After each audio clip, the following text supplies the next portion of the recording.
you help me? Thank you. Not this. No, I just want to like throw stuff. Okay. I can move stuff as well. No, it's okay. That's helpful. Thank you.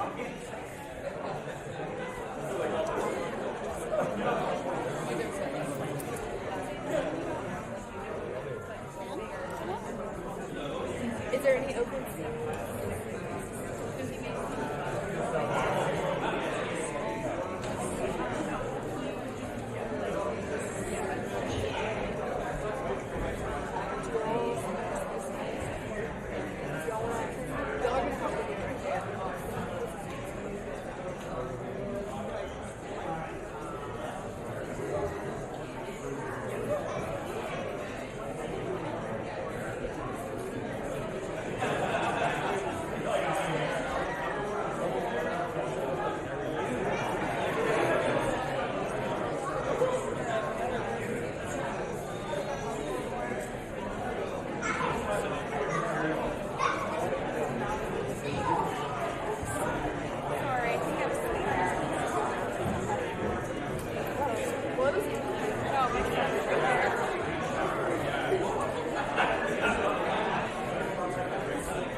Sure, but I'll have my bosses up there. So Okay. I gotta... My ears are well.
The committee will come to order.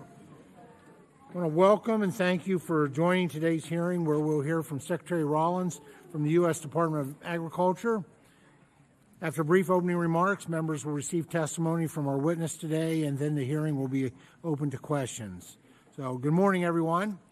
I'd like to welcome you all to today's hearing and extend a special thanks to the Honorable Brooke Rollins for joining us for her second appearance before the House Committee on Agriculture. I'm very proud to call Secretary Rollins a friend, and we're grateful for both her leadership and for taking the time out of her busy schedule to be with us today. Before we begin, I want to take a moment to acknowledge the empty seat in this hearing room. Former Chairman David Scott was a friend, a brother in the Lord, and a fierce advocate for the farmers that he represented. His presence here today is dearly missed, and I was proud to honor his legacy by renaming the 1890 scholarship program after him in the 2026 Farm Bill. I also want to wish Congressman Baird a very happy birthday today.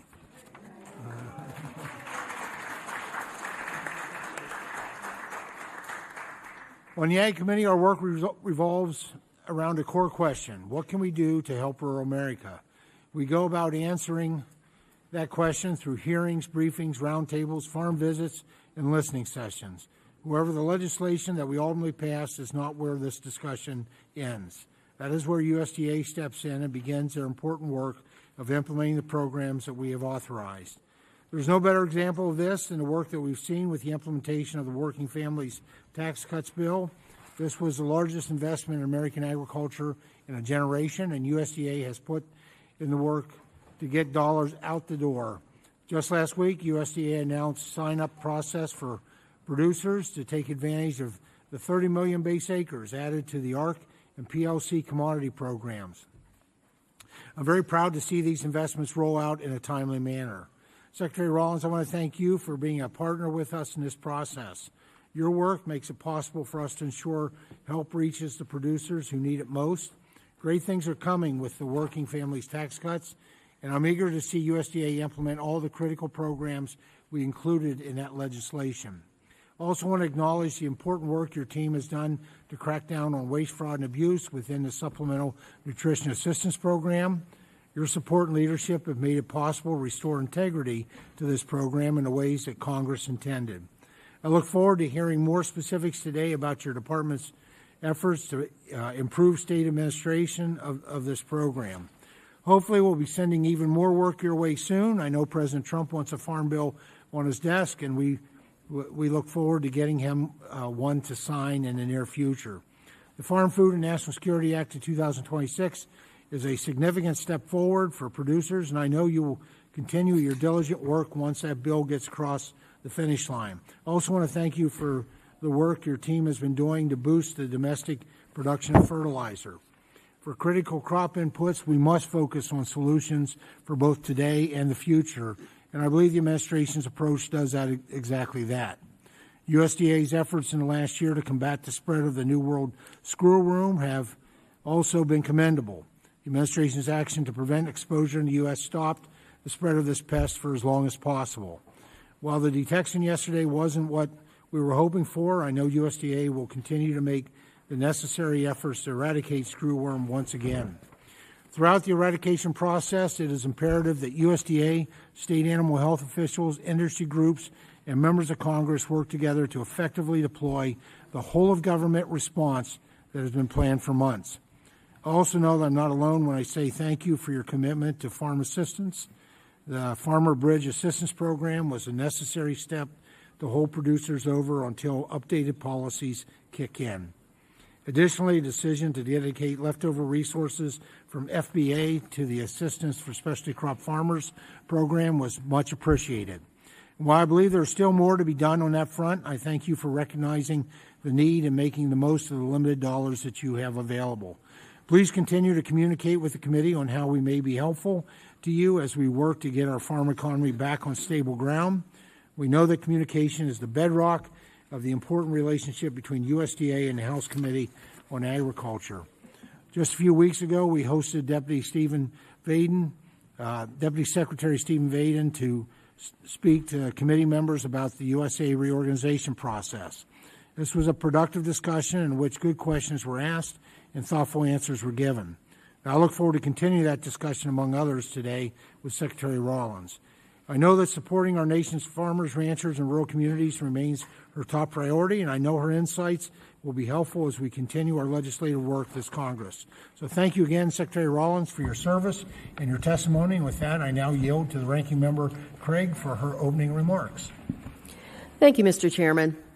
I want to start by saying that former Chairman Scott, the empty seat next to me, was a true fighter for hungry veterans in his district, for students of historically black 1890s land-grant institutions, hoping to become the next generation of agriculture leaders, and for family farmers. That is exactly why the issues facing farm country today require a serious approach. We owe Congressman Scott that much. Madam Secretary, welcome. Almost a year ago to the day, you appeared before this committee for the first time. During that hearing, Republicans and Democrats voiced their concerns about the pressing issues of the day facing farm country and rural communities. Even then, we discussed input costs, commodities prices, tariffs, food assistance programs, and USDA's important role in addressing all of these issues and more. I left that hearing hoping that you would heed the advice of this committee and chart a course for your agency that met the needs of working families and family farmers. Instead, what we have witnessed is blind loyalty to a reckless president and administration. Over this past year, you and this administration have failed farmers and working Americans time after time after time. Let's recap your record since you were last here. President Trump doubled down on his reckless tariff agenda, destroying critical export markets and driving up costs for all Americans. It cost farmers an estimated $15 billion in lost sales to China last year alone. While American farmers were reeling from the fallout of these tariffs and calling on the administration for relief, President Trump instead gave Argentina $20 billion and handed their ranchers a sweetheart deal, allowing more beef to be imported at the expense of American cattlemen. It's truly stunning. When you finally did listen to the pleas from farm country for relief, it was woefully inadequate, picking winners and losers by providing some farmers with only a fraction of the relief they needed, particularly specialty crop growers, sugar beet farmers, and foresters. Only 6% of farmers reported that their financial situation improved from last year. 6%. Madam Secretary, I'm embarrassed for you. Farm bankruptcies surged 46% nationwide in Trump's first year back in office, an astounding 70% in the Midwest. And just this past April, farm bankruptcies surged to their highest monthly total since early 2020 in President Trump's first term. Farmers began 2026 hoping for a course correction. And what has this administration done? Start a war with Iran with no strategy, forethought, or care for what the consequences would be for American agriculture or working people. As a result, critical supplies have been choked off from leaving the Strait of Hormuz, driving fertilizer and diesel costs to staggering new levels and making it nearly impossible for farmers to turn a profit. And while all of this is happening, what have you, as Secretary, been doing? Proclaiming that the golden age of agriculture is just around the corner for over a year now. I can promise you that corner is so long, no farmer in America can see around it. And mind you, this is just talking about farm country. You've also made the largest cut to food assistance in the history of our country, at a time when more and more people are struggling to afford their food. Then you went on TV and bragged about kicking over 4 million Americans off food assistance. People like Joseph Myers from my home state of Minnesota. He's a former farmhand who is going to lose SNAP benefits because of the new so-called One Big Beautiful Bill. In his words, quote, "When the food stamps come to an end, then it's going to be really suffering." He's 58, can't perform physical labor anymore, and works at the local food bank about 10 hours a week. But Republicans decided that's not enough for him to deserve SNAP benefits. And over the last year, I've watched you brag about taking food away from millions of Americans like Mr. Myers. You've put on some big show about this golden age in agriculture. Honestly, it's disgusting. The only person this has been a golden age for is the president himself. A personal $1.8 billion slush fund paid for by the American taxpayer. A ballroom custom built for his fancy dinners paid for by corporate donors.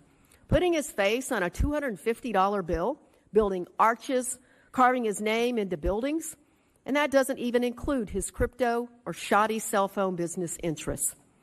A farmer in Iowa put it better than I could, so I will close with his words. Quote, "People are hurting out here.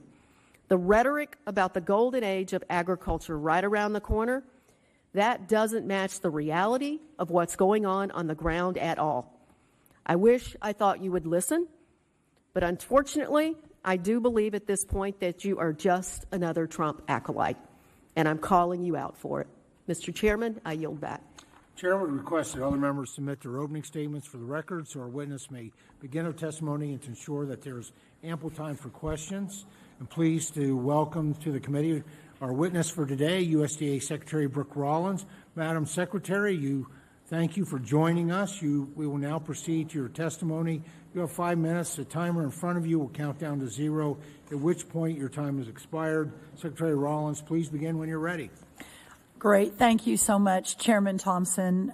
Your partnership and friendship and many on this committee over the last year and 4 months has just been such a unexpected blessing. So I just want to start there. Thank you. Thank you, Ranking Member Craig. We have a lot to talk about, but hopefully during your 5 minutes I can respond to some of those accusations. But also thank you to all the distinguished members of this committee. I appreciate the opportunity to provide an update on the Department of Agriculture since we last met just over a year ago. At the outset, I'd like to acknowledge that there are two people. We've already talked about Congressman David Scott, but two people that aren't with us that were here last year in this room. Of course, one, Chairman Scott, and the other, Doug LaMalfa. Both were incredible champions for American agriculture. Doug became a dear friend and whispered in my ear a lot about forestry and about his home area, and I've missed him every day since he left. And of course, Chairman David Scott for helping create, amongst many other things, helping create, steward, and shepherd the 1890 scholarship program. I know we all feel their absence and take comfort that their incredible legacy will live on for years to come. 1 month from today, we will celebrate a truly magnificent milestone, the 250th anniversary of the adoption of the Declaration of Independence. As the Declaration's principal author, Thomas Jefferson, once noted, agriculture is indeed our wisest pursuit. More than just an economically vital industry, it helps make our very freedom possible. If we are to secure the blessings of liberty for future generations, we must fight for the future prosperity of American agriculture with every fiber of our being. And for the last 14 months, it has been my greatest honor to do so. Today is the 500th day since President Trump returned to office, and under his leadership, putting hardworking farmers, ranchers, and rural America back at the center of policymaking, and has never been more important than today that we deliver for the men and women who work the land, who tend the livestock, and who call the heartland home. The challenges facing our farmers are real in rural America. The Trump administration inherited a farm economy that saw the cost of doing business skyrocket. Under the previous administration, commodity prices plummeted from a 30-year high. Farm income experienced historic declines in those 4 years. Our farmers saw not one new trade deal in those 4 years under the last administration. And when we came back, when we left in 2021, we had an $8 billion agricultural surplus, trade surplus. When we came back, it was a $50 billion agricultural trade deficit. These numbers are staggering. Over the past 16 months, we've worked nonstop to reverse this trajectory for American ag. But such a seismic reroute cannot happen overnight.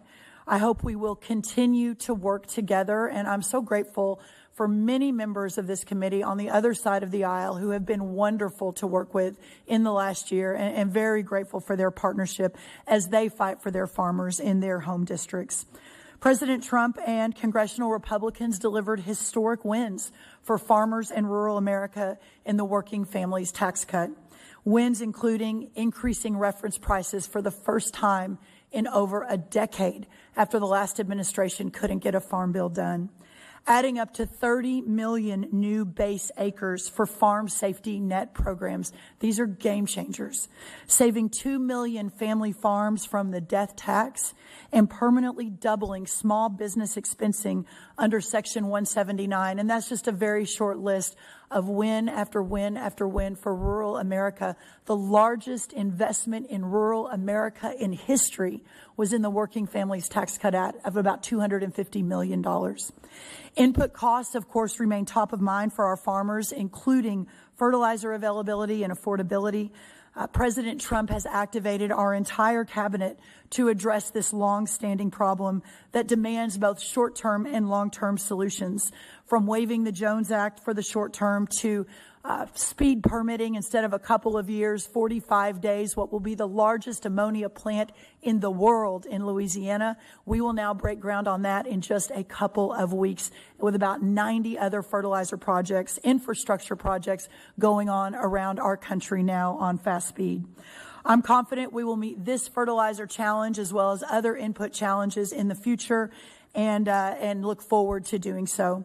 One of my very first actions, and we talked about this a year ago, just a couple of weeks after I was sworn in by Justice Clarence Thomas, we launched a comprehensive $1 billion plan to combat avian flu and the cost of eggs. That plan has worked and is working. The wholesale price of eggs has dropped over 90% since last year. HPAI cases in commercial poultry and turkey flocks are down 61% since last year. We, of course, invested a significant amount of money in biosecurity and in partnering with our great egg farmers around the country. And the number of birds infected dropped almost 50% since that plan launched. And along with eggs, the cost of other staples has continued to decline, including butter, potatoes, berries, many more vegetables, proteins, yogurts, etc. We are taking all threats to our producers extremely seriously. So I'll take a moment, Mr. Chairman, to talk about the screwworm detection. And of course, we can dive in with any of you in your Q&A. Yesterday, we received confirmation for the presence, for the first time in 45 years, the presence of a New World screwworm case within the United States, with the exception of a couple in Florida and others in the last number of years. We found that and was confirmed in a 3-week-old calf in La Pryor, Texas. While this development is a serious threat to our livestock and wildlife, it hasn't caught us off guard. We were ready and prepared. Under the last administration, and after having the Darien Gap, which is the biological barrier between South America and Central America, which held the screwworm at bay since the 1960s, that barrier and gap crumbled under the last administration. With open borders and the proliferation of the Mexican cartels and their illicit cattle trafficking, the New World screwworm began to make its way north, hitting Mexico in 2023 and 2024. All models showed that this pest would be here by last summer. With the extremely aggressive action, with the support of this committee and an entire across-government effort, we began to push back very significantly starting February of last year. The aggressive action we took across the Trump administration and with our state and local partners bought us almost a year of critical time to prepare for what happened yesterday. We have now activated our New World Screwworm Response Playbook, which includes detailed protocols and procedures for just this scenario. We've established a 20-kilometer zone around the detection and implementing quarantines, movement controls, and surveillance in the region. In fact, I'll be there next week. We have expedited a targeted release of sterile flies in the affected area to prevent the pest from reproducing, and are increasing trapping for New World screwworm flies along the border. We are ramping up surveillance and also management in our wildlife. In short, we are using every tool at our disposal to eliminate this threat to our livestock producers and to our national security, and we will actively keep you updated. Thankfully, this pest does not represent any sort of challenge to our food safety, and that's a really important message. This is a flesh-eating pest that lands on mammals, on livestock, on deer, etc. It is not a threat to our food supply. We have beaten screwworm before, and we will do so again and again. I don't have time to get into all the details, but if anyone has questions, I'll look forward to ensuring I can answer all of them. We're also ensuring our farmers can compete and win on the international stage and in global markets. Already in the first year, we have secured 19 new trade deals in 1 year, and leveling the playing field to lay the foundation for that long-term prosperity. I know all of us are working to achieve on both sides of the aisle. We now predict that $50 billion agricultural trade deficit that we inherited in 1 year will be cut by 42%. This is billions of dollars back in our farmers' pockets that were lost in the last administration. We are expecting that even this year, year 2 of our second term, that American producers will set export records in key global markets. It's an incredible time. As we expand opportunity for the long term, we are also putting our farmers first by providing the short-term support that is needed to survive. Whether the Farmer Bridge Assistance Program, the Specialty Crop Assistance Program, and so many others that we've been deploying over the last year, we have delivered at USDA tens and tens of billions of dollars into targeted direct relief to help our farmers weather these rising input costs, devastating storms, and market disruptions. Another group of producers, just very quickly, I talked about on the West Coast last week, are our cotton growers. The last administration turning a blind eye as our cotton growers suffered. For the first time in American history, America became number 2 in cotton exports when Brazil took over yet another market from our country during the 4 years of the last administration.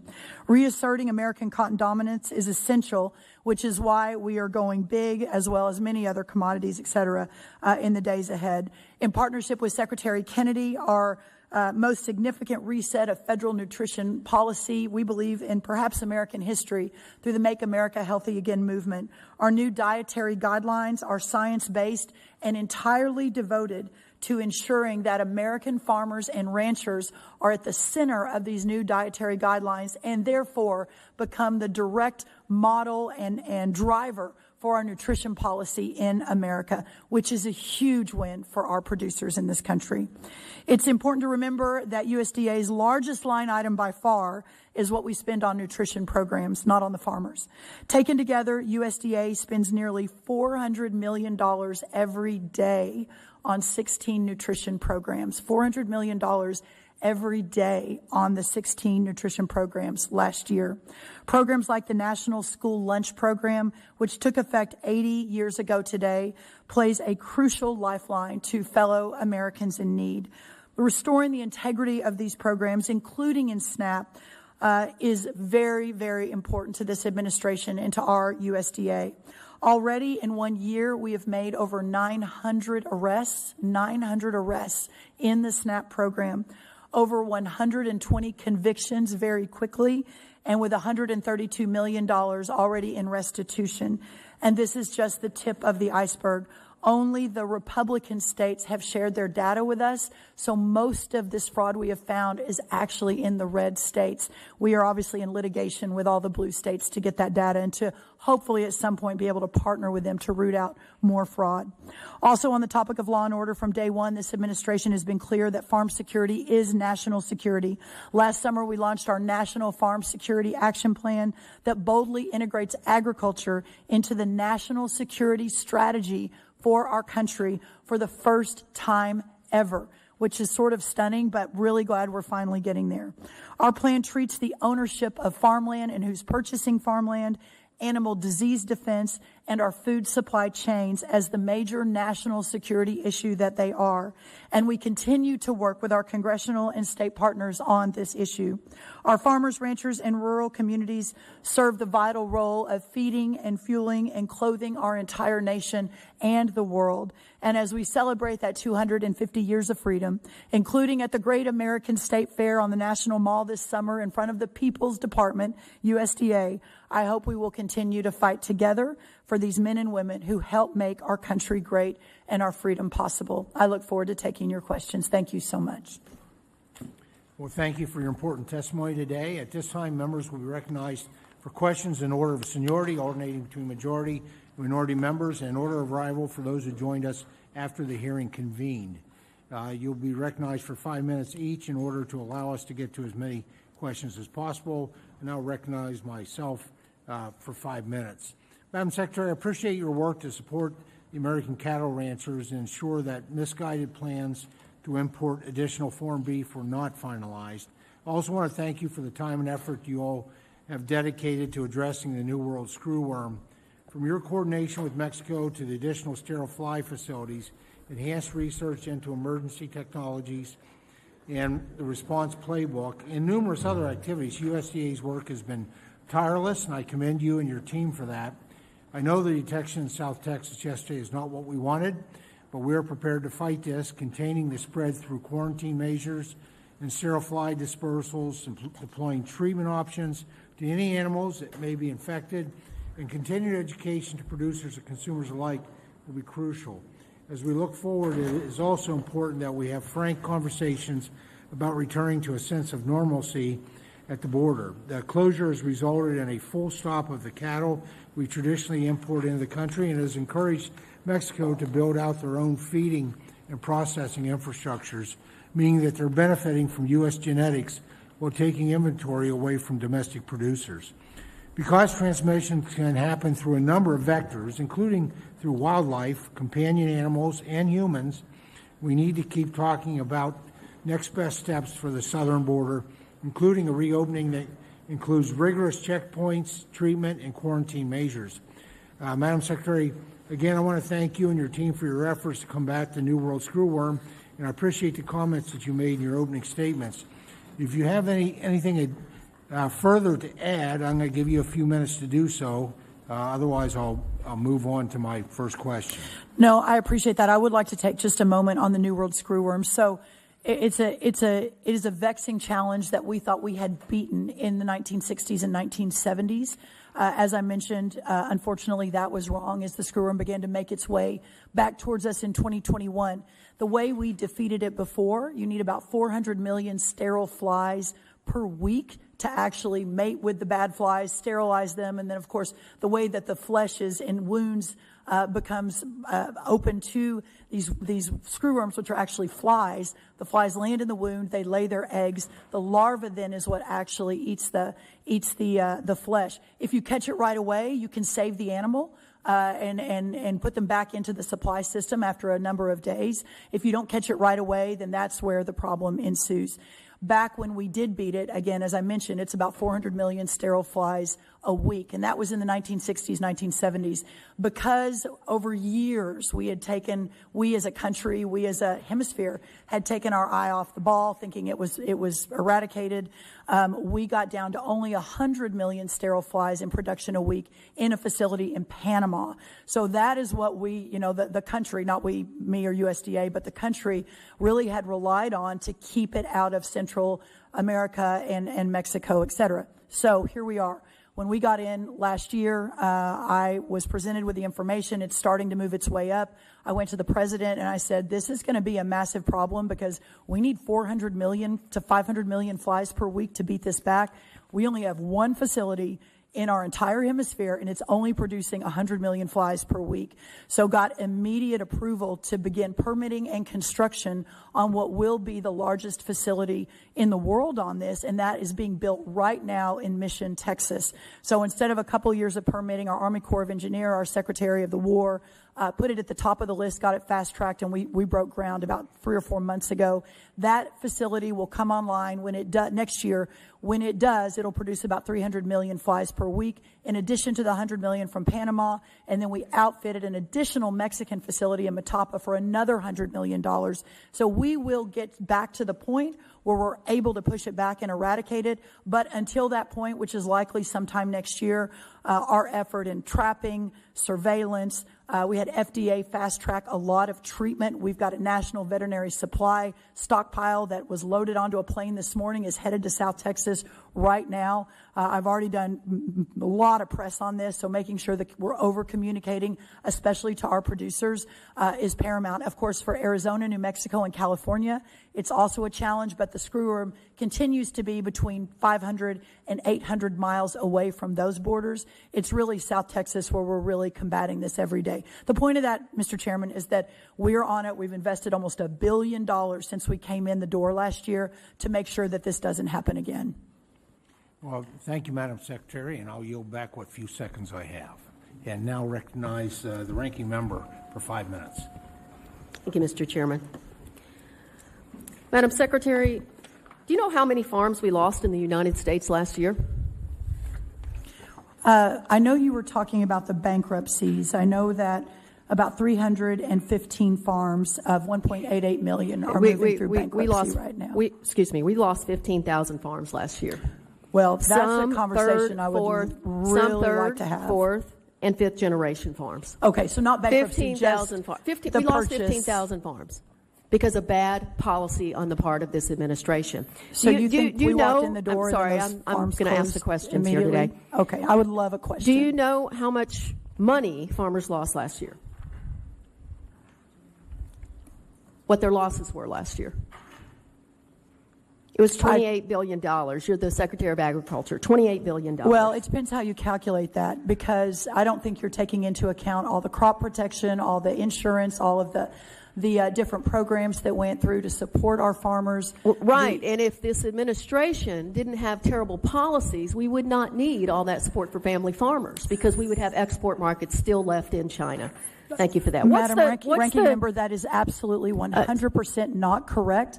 When we lost all of our trade access around the world, we went to a $42 Secretary, I'm going to reclaim my time on behalf of family farmers. That was not the Trump administration. Reclaiming my time means you stop talking. The Biden administration. That's what it means in this building. You stop talking when I reclaim my time. What's the national average of farm diesel right now? The national average of farm diesel. Yeah, what's diesel the diesel has increased because of the Iranian conflict. How much was it? How much is it right now? Before the Iranian conflict, it had gone way up. All inputs under the last administration increased about 40%. That's what we inherited. Reclaiming my time. Madam Secretary, Joe Biden is no longer the President of the United States. Mr. Trump is. Your party controls Congress. You own these numbers at this point in time. I'm sick of hearing you blame an administration from a year and a half ago. You own every single bit of this. Since you don't know the answer, in May, the average price of diesel was $5.41 a gallon. That's up 95% from a year ago, the entire year in which this administration was in power in the White House, the House, and the Senate. Let me ask you another question to see if you know anything about farm policy. Since the start of the Iran war, how much have fertilizer prices increased for American farmers? There are 4 different pockets of fertilizer. Nitrogen, I'm sure, is what you're talking about, which is ammonia. That's increased about 40% based on the closure of the Strait of Hormuz. The others are a little more stable, but we are now. It did go up almost 90% under the Biden years. So even though we're hitting record numbers, reclaiming my time. You are in power. You own this entire town. This is Madam we Secretary. Have a conversation do you know what so rude? Reclaiming my time. Okay, I just ask you not to be so rude. I mean, I'd really like to have a legitimate conversation. Do you know what percentage of farmers now say they can't afford fertilizer for this year as a result of the president's war in Iran? Well, it depends on the geographic location. Oh my God! Southeast, 70% is the answer across those are not the country. The numbers. That's not correct. Madam Secretary, do you know what the SNAP fraud rate actually is according to the most recent estimates from USDA? The fraud rate. Well, that is based on data we're receiving from the states that we can't verify. That's the whole point of this, is we have no ability to verify California, Minnesota, where the fraud has been reclaiming my time. It was 6%, according to USDA. Your state is saying we only have 1.6% fraud rate, which we all know is an absolute joke. I'll say it again. The USDA's own data found 1.6%. I don't know. No, we were relying on your data from Minnesota, and you won't share it with us. The difference between error rates and fraud rates. I honestly don't. It is one of the lowest fraud rate in any program in America is the SNAP program. The lowest fraud rate of any program in America is the SNAP program? You can't be serious when you say that. Your own data says 1.6%. Again, Madam that's Secretary. because the states, your Reclaiming state has my told us time that number, once more. and you won't allow us to confirm it. You've bragged on TV that it's a great thing that you kicked 4 million people off SNAP. The ability to work, the righteousness of work is not. Reclaiming my time, 700,000 We should be proud. kids. That's the goal of these welfare programs. Madam Secretary, I'm asking you these questions because these issues, this committee, it's all personal You're not to me. asking questions for an My answer. mom You're asking was questions to make a political reclaiming my statement. time again. I would like to actually have a real My mom conversation. was, Madam Secretary, Mr. Chair, she talked over half of my time here. So, look, when you describe the farm economy as the golden age, Lady's time has expired. this administration needs to wake Now, up and start recognize the understanding gentleman that from family Oklahoma, farmers are Mr. Lucas. in need. Thank you, Mr. Chairman, and Secretary Rollins, thank you for being here today. I want to start my first question by thanking you for your leadership on the Great American Cotton Plan that USDA announced last week. As Congress considers additional ways to help the domestic cotton industry, one proposal continuing to gain traction is the Bipartisan Buying American Cotton Act, which would encourage greater use of U.S.-grown fiber, support more textile manufacturing in the United States, and help shift sourcing away from regions associated with forced labor. Secretary, how do these priorities align with the goals of the Great American Cotton Plan, and what role can the stronger demand play in U.S. cotton advancing this agenda? Well, this is the work is in this. This is a job that I just every day wake up, and it isn't easy. I don't take it lightly. It's a 7-day-a-week work. It's 20 hours a day, but the opportunity to identify where there has just been such bad policy making over many years, and seeing what has happened to some of our farmers, cotton is one of those, and to see how the world has taken our market over a number of years, and that's for a lot of reasons. I mean, the what we wear is often shipped in now from other countries. It's cheaper synthetic fiber. So I think the Buy an American Cotton Act, the BACA, as well as aligning with our Great American Cotton Plan, they are 100% aligned.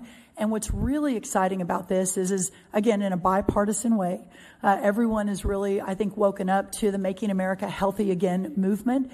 And what I've been talking about, it isn't just what we're eating in the food and putting our farmers back in charge, but it's also what we wear, the sheets that we sleep in, et cetera. And there's nothing better than great American cotton. And so getting back to that, plants, not plastics. I like to say America, not Brazil, because Brazil's the one that's taken most of our market on that, is an incredible opportunity for our cotton farmers. Secretary, I'd like to discuss also the New World Screwworm for a moment. And first, I want to thank you, Secretary Rollins, for your being extremely transparent and quick in response to the situation in Texas yesterday. And I know your testimony highlighted the work the administration's done to combat the fly both in Mexico and here at home. So let's visit for a moment about that. Tell me about the contingency plans, as you mentioned earlier. Tell me about the focus with which the department is putting on this. You obviously and the department are taking this very, very seriously, correct? Well, that's correct. And I really appreciate the opportunity to talk about it. I didn't want to take too much time in my opening statement, but this is an issue that there should have been a facility that broke ground 3 years ago, frankly, whenever it began to move our way. This should have been something that we were investing in Mexico in from 2021 to 2024 as it began to move our way very significantly. Just a big shout out to President Trump. You know, I know we're going to get a lot of hate in here, and I hate it. But the idea of returning the power to the people and shrinking the size and right-sizing the footprint of government is all very righteous work, and that's what the American people voted for.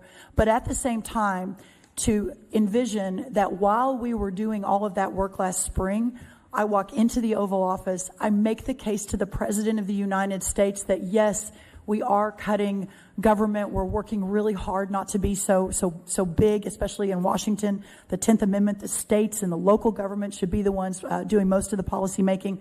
But sir, we're going to need $1 billion to launch a new facility, to break ground, to really invest on the other side of the border, to slow down. And if we do nothing, or if we do business as usual, the Screwworm will be here in the summer of last year, and we will not be prepared.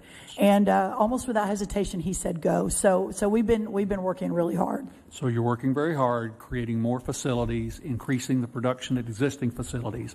I understand trying to improve the viability of the mayflies to make them more attractive, so to speak, in this process. That's correct. Working on ways to try and create higher percentages of male fly, since that's the fly that matters in this contest. That's right. All of those things, which is why we invest in agricultural research, correct? Why we invest in having the infrastructure for these kind of struggles, because this will never go completely away. We just have to be vigilant and prepared from now on, correct, Secretary? Ever vigilant and ever watchful. And I was on the phone with about 50 of our cattle ranchers in Texas late last night. And I said, we're getting the treatments down to you. We've got the veterinarians, we're surging inspectors, et cetera. But it is now up to you to keep eyes on your animal. That's the most important thing. Thank you, Chairman. Thank you so much. Now recognize the gentleman from California, Mr. Costa, for 5 minutes. Thank you very much, Mr. Chairman and Secretary Rollins, and for being here. You've been on the job for a little over a year. I'm glad you're ready to talk about the challenges my farmers in the San Joaquin Valley, one of the richest agricultural regions in the country, are hurting. Not only them, when farmers are hurting, farm workers are impacted.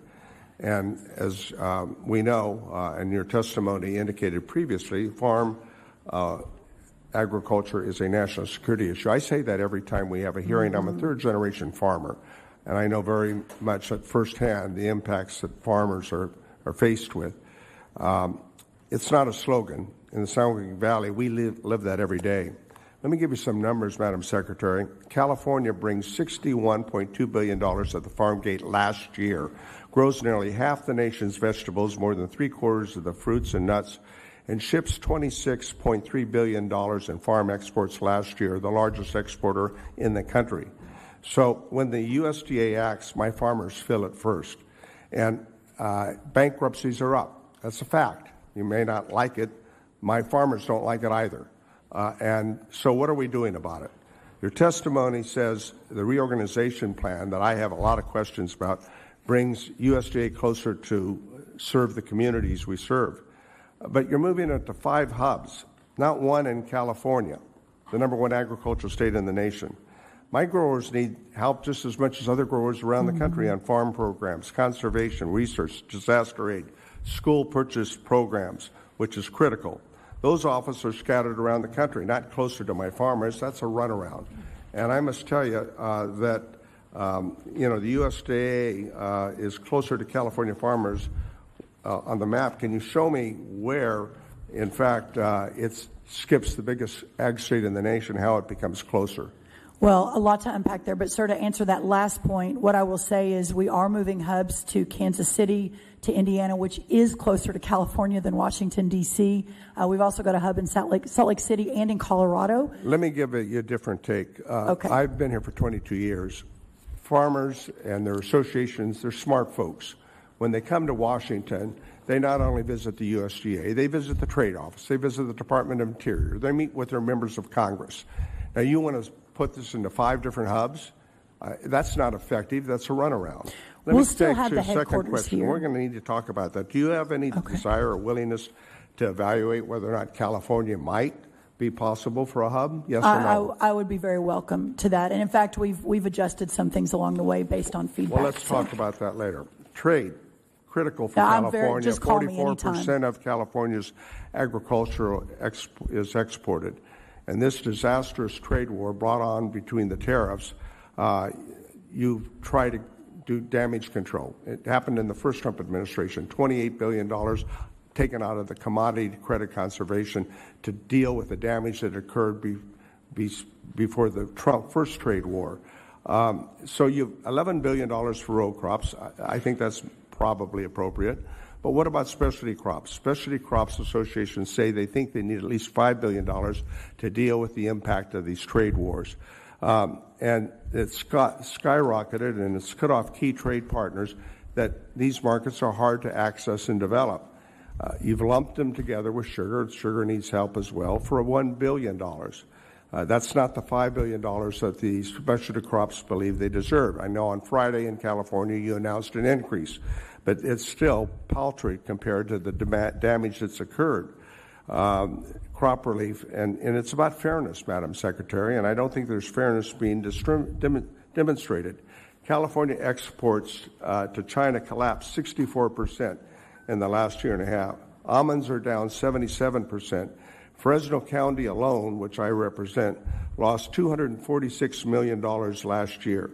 You cannot find a single bottle of California wine, which is pretty good, I may tell you, in Canada, in a restaurant or in a store. They are responding with their pocketbook.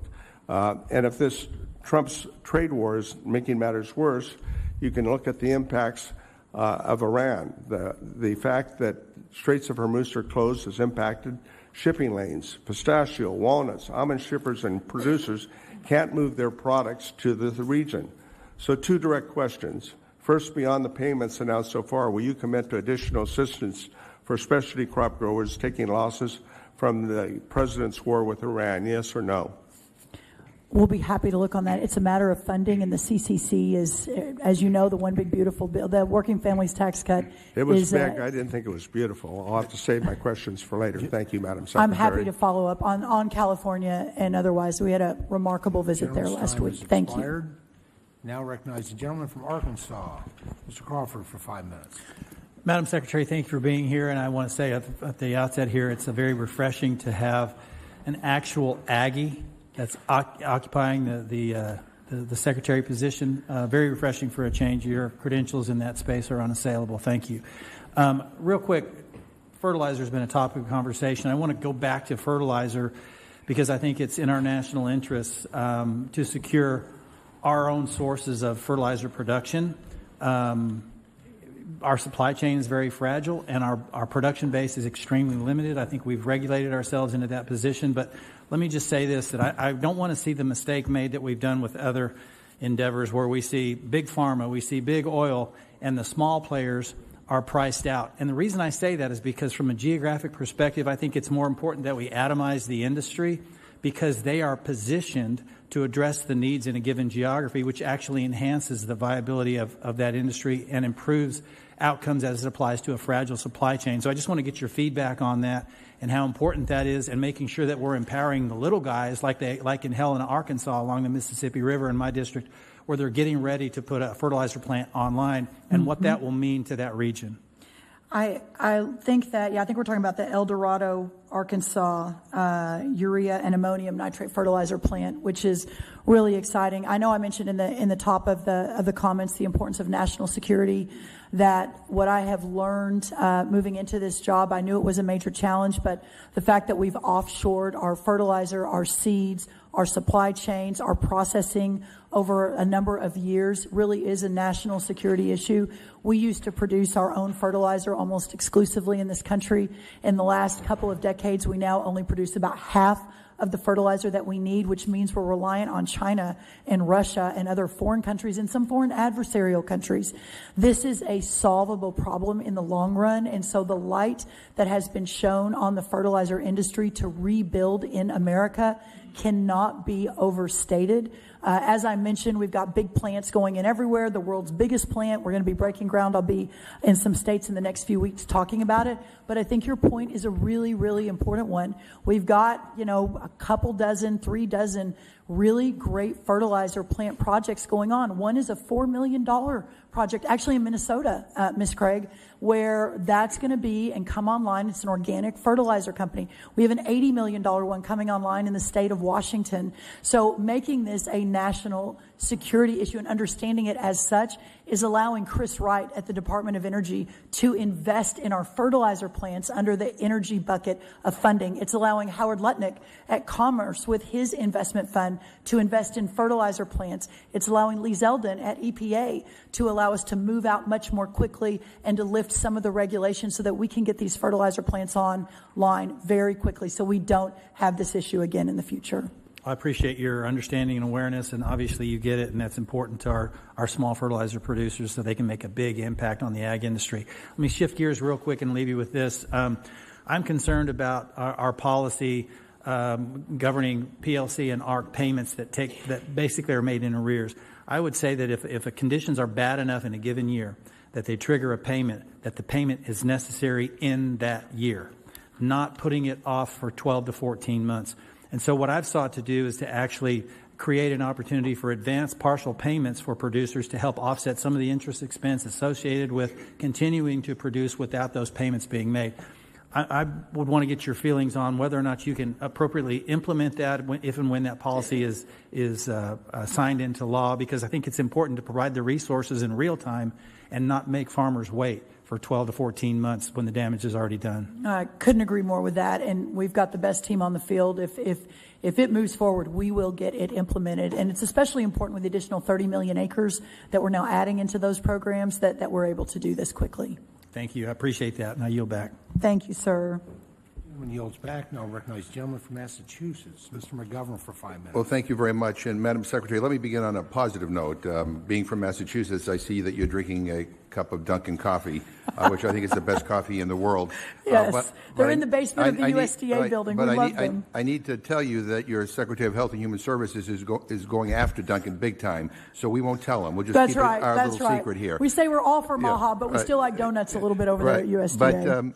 But while I'm glad that you're here taking questions, I have to be honest with you. I wish that you would take the time to talk with farmers in my district who have been totally screwed over by this administration. They are livid. They are mad. They are pissed off. My farmers can't afford fertilizer. It's at record highs because of your administration. They can't afford diesel because of this president's reckless illegal war. They can't afford farm equipment. It's more expensive than ever because of the stupid tariffs. Their markets have vanished because you illegally halted the local food procurement programs. In some states, they can't even call their local USDA offices because some of them have been closed. And because of this administration's cruel cuts to food assistance, many people in my community can no longer afford to buy fresh and local produce. People are tired of the gaudy ballrooms and the slush funds and the and the corruption that is on display before their very eyes. They're sick and tired of the Mar-a-Lago class being enriched and getting richer while everybody else gets ignored. Earlier this year, you even bragged about kicking 4.5 million people off nutrition assistance, saying that was, quote, good news. Well, a new report from the Nonpartisan Center on Budget and Policy Priorities found that the number includes at least 700,000 children. Now, I say at least because that's data from less than half the country. That number is going to be in the millions. Let me say that again. 700,000 kids plus have lost their food assistance. That's not good news. Hunger is getting worse in this country. And by the way, the average SNAP benefit is only about $2 per person per meal. You can't even afford to buy your Dunkin' coffee with the average SNAP benefit right now. So do you stand by your comment that kicking people off of food assistance is somehow good news? So, sir, most of those, based on the numbers, were fraudulent. The 700,000 number of children is not correct. That is not a nonpartisan group that gave you that number. And again, we're back to where we were pre-COVID, and this idea that we should put more and more people on food stamps is just not correct. Madam Secretary, I mean, I've talked to many of the people who have lost their benefits. They haven't been moved off of SNAP. They've been kicked off of SNAP. These are people who actually need and rely on this food assistance to provide basic nutrition for their families. Hunger is getting worse in the United States of America. We all should be ashamed of that. And that's, by the way, before the $200 billion in SNAP cuts go into effect that were part of the big, ugly bill. Let me ask you another question. May I respond? I'll be super fast. Yeah. What I will say is that wages are at the highest rate they've been in American history. Well, Our I reclaim unemployment my is time, at the Madam Chair, lowest rate. We have more people working. The result of that is less people on government programs. Go to a grocery store. People are putting groceries back on the shelf because they can't afford to pay their bill. Sir, all let me of ask this you, is down. speak about healthy food and specifically about toxic cancer-causing chemicals like glyphosate that get sprayed on our crops. This administration promised to make America healthy again. This is a yes or no question. Is glyphosate, do you believe that it's safe? Glyphosate has been proven safe when used correctly, both in the European Union, EU uses it, and in America when used correctly. I'm actually surprised on the Agriculture Committee. If we were to move away from glyphosate overnight, we would completely destroy our food supply system in this country. So Secretary Kennedy and I, obviously we have to take a good look at it. Regenerative farming is a big part of this. Well, I want to submit for the record the World Health Organization's analysis of this. Chairman Thompson has been pushing the Senate to include a liability shield for chemical companies that make glyphosate after we stripped it out of the House. It was a Republican amendment from Representative Luna that got stripped. The chairman of the committee called it a danger to the nation. Do you agree that Representative Luna's amendment is a danger to the nation? We have to be so careful and intentional. We're talking about preserving and protecting American farmers. Do you believe that pesticide companies and chemical companies deserve liability protection? Listen, we cannot destroy our farmers and ranchers' ability to plant and make a living every day. This is the whole point of this committee. So you believe, even though you're saying that glyphosate is safe, that they should have some sort of liability protection? It's safe when used correctly. So do you believe that they should have a liability protection? If we are enacting policy that allows China to be our sole source of crop protectant, we will lose freedom in our country. It is that. It causes cancer, Madam Secretary. It causes cancer. Now recognize the gentleman from Georgia, Mr. Scott, for 5 minutes. By the way, I would love to come to Massachusetts and visit your farmers. Sorry. Thank you, Mr. Chairman. Madam Secretary, I'm glad to see you. You're here on a day that happens to coincide with the National Defense Authorization Act, and there are almost 10 members of this committee that are also on the Armed Services Committee, and so that is, you'll see people coming and going, and I know my friend Mr. Crawford, whose Gang of Eight was called down to a skiff. So, good to see you. Thank you. Good to see you too. But just a couple of things on the last statements that were made. If you're under 18, you were exempt from any of the changes that we made on SNAP benefits. If you're over 64, 65 and over, you were exempt from any of the changes that we made on the SNAP benefits.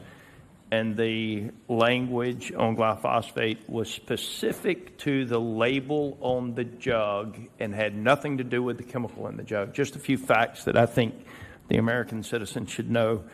But a lot's been talked about with trade here, Secretary Rollins, and the European Union has adopted a lot of non-tariff trade barriers against the United States and its producers, including the European Union deforestation regulation, which they turned around and exempted their own countries from in many cases. And so I want to just say I'm thankful that we have a president of the United States that is not allowing other countries to adopt not just tariffs against U.S. products, but the non-tariff trade barriers that have been detrimental to our country.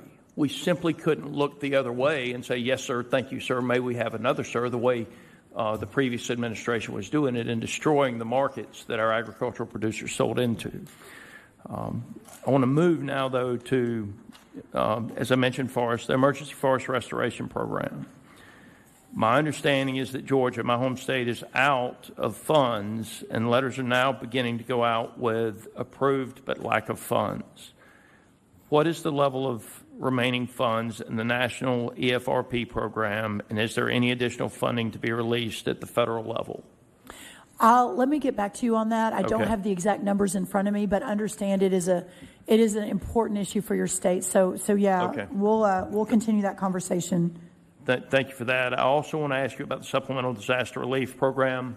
I mean, your organization has been very quick to make course corrections, and I appreciate that, while others pretend we can do a lot of great things without and get it right 100% of the time. True leaders are willing to course correct, and I consider you a true leader.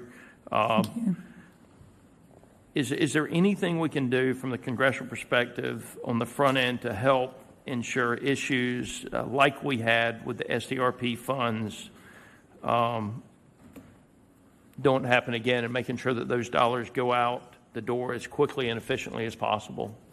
I think the challenge with SDRP was that it required negotiations with every state in terms of the granting process. And Tyler Harper in your state was incredible.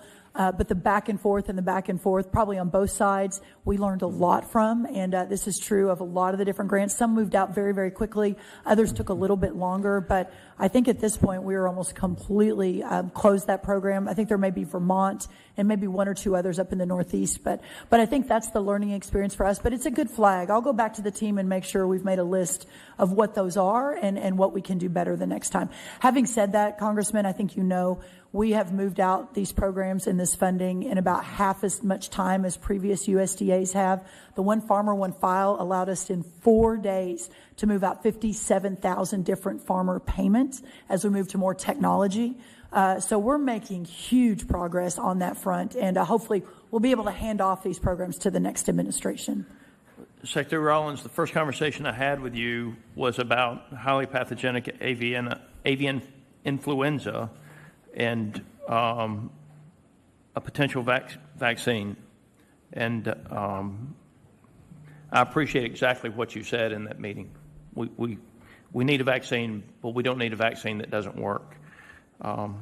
My question is, what plans are you looking at to move a high-path vaccine strategy forward? We are evaluating that every day, Congressman, and we understand the great anxiety of the industry itself. There's obviously some trade implications as well. But the good news here is based on biosecurity implementation that we did last year, our HPAI incident rates are down almost 60% since a year ago today. So the farmers, the egg farmers, have made the changes as we're looking at a vaccine, and we're making tremendous progress. Secretary Rollins, I appreciate you, and I appreciate having a president that is taking our challenges seriously. Thank you, sir. Thank you. Good to see you. Now recognize Dr. Adams from North Carolina.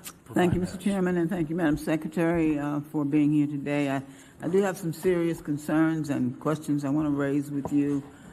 First of all, the real truth is that farm country is in crisis, and the people that I represent deserve and need answers. American farmers wake up before dawn. They don't ask for handouts. They ask for fair markets, a reliable policy, and a government that doesn't make life harder for them. Government has made life harder for our farmers. And so this administration has failed them on all three counts. But let me just be clear about something. What's happened on your watch and under the laws of this administration, we're seeing an increase in everyday costs, cuts to nutrition programs, pushing many, including children and veterans, off nutrition assistance. We're seeing a useless tariff battle and the abandonment of small farmers. So let me begin with this administration's war on nutrition. We're already seeing millions lose access to nutrition benefits from the implementation of H.R. 1, not a beautiful thing. 17,000 individuals in Mecklenburg County, which I represent, have already lost their food assistance benefits. And we're talking about people being pushed off of these benefits, not who are not able-bodied adults, they avoiding work. They're workers. They're elderly individuals. They can't navigate a new bureaucratic work verification system. They're veterans who fell through the cracks of a needless administrative agenda. They're children whose families are caught up in the turbulence of economic downturns, and this administration helped cause that. SNAP participation nationwide fell by 4 million people between July 2025 enactment and February 2026. And that's not efficiency. That is hunger. SNAP is not just a nutrition program. It's an economic and agricultural market driver. So, Madam Secretary, this administration cut SNAP, terminated local food programs, gutted FSA, other regional office staffing, and then you called that reform. But reform implies measuring outcomes, it implies accountability, it implies that somebody somewhere in that building is tracking what happens next. So please tell me, does USDA have a long-term data and tracking system in place to measure the widening of the poverty gap that increased hunger throughout the country and the collapse of grocery access in rural communities and other areas with limited access? And that's a yes or no question. Yes. Okay, thank you. Well, listen, it's still causing a lot of harm, but Secretary Rollins, you serve at the pleasure of this administration, and you've used farm country as a bargaining chip, not a priority. This department and the administration really needs to be accountable for soaring production costs, reduced global export demand. Markets our farmers spent decades building have been handed to countries like Brazil and Argentina and Australia, while this administration picked trade fights that it had no plan to win. So can I get a specific number? Do you know how many billions of dollars in agricultural exports to China has the United States lost as a direct result of retaliatory tariffs imposed by our trading partners since this administration took office? Do you have a specific number? Actually, we've increased exports in the billions, about $22 billion in the last year since taking over. So I think your information's wrong. Well, over almost 15 billion, Madam Secretary, 15 billion. That's from China alone, not to mention other trading partners. So let me move on. As the USDA Secretary, have you conducted a comprehensive economic impact assessment of the retaliatory tariffs on American agricultural producers? Have you done that? Yes, ma'am. And corn exports are up 20%, dairy's up 11%, tree nuts up 21%, ethanol's up 20%, and fresh fruits and veggies are up 4% just in the last year. Okay. Well, we've struck 19 new trade deals. Okay, let me so we're getting it back. I have another question or part of that. So can this committee get an analysis within the next 30 days? Yes, ma'am. Okay, great. So let me ask you, I've talked to you, I think, before about the 1890s. I'm an 1890 graduate. Yes, ma'am. And I worked with Mr. Scott a lot on the issues. And the Department of Agriculture, in my opinion, has a legal and moral obligation to support the 1890 historically black colleges and universities. But right now, we're failing that obligation. You've proposed separating the 1890 research program from the extension programs. That's creating a major problem. I really wish you would take another look at that. Well, I sure will. I had all the 1890 presidents in about a month ago, and we had an incredible conversation and are partnering together. So I would love to get more information on that. All right, so I'll follow up with you. Is that okay? Yes, ma'am, and we'll get the 30-day trade Thank you very much. to you as well, within 30 days. Thank you, Dr. Mr. Chairman, Adams. I yield back. Now recognize the gentleman from North Carolina, Mr. Rouser, for 5 minutes. Thank you, Mr. Chairman. And first, Mr. Chairman, I want to thank you and the ranking member for honoring and recognizing David Scott in his service, as well as Doug LaMalfa in his service. Both were incredible members of this committee and great Americans and patriots, too. So, Madam Secretary, great to see you. You too. And thank you. First, I want to thank you for visiting my home state of North Carolina and our producers down there. I know they really enjoyed seeing you a few days ago. And I'll just say that I appreciate your attention to the export markets for all of our commodities, and some of which you and I have talked about personally from time to time when we run across each other. And so greatly appreciate that. We've got a lot of folks that are feeling a lot of pressures, and those export markets are obviously really key. Which brings me to a broader point, because I was listening to the conversation, the debate earlier at the outset of the hearing. And, I think if you look at the broader picture, for 40 years plus, American agriculture, Republican administrations, Democrat administrations, the whole philosophy was production should go where it's cheapest. Mm-hmm. And that's often not been to the advantage of this country. And so I think people who understand the broad picture really appreciate what President Trump is doing. He's trying to level the playing field. And, you know, you don't do this overnight. I mean, you had 40, 50 years of China, China, China, China. I can't tell you how many people, when I worked for U.S. Senator Jesse Helms and then later Elizabeth Dole, line after line after line of people would come in the office and say, if we can just get our market in China, you know, it's going to make everybody better, and we're going to be able to change their communist regime, and they're going to become more democratic. And my old boss would look at them and more or less say, you can take the tiny dragon and turn it into a big dragon, because they're going to keep their communist philosophy. You know, China has a 100-year plan to annihilate this country and every other democratic nation around the world. And of course, I think it's important for us to recognize, too, how much Brazil plays into that.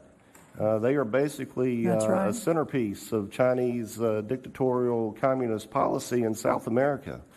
And if you look at our commodities grown in North Carolina, the one place where we're being outpaced in a big way, and unfairly so, is Brazil.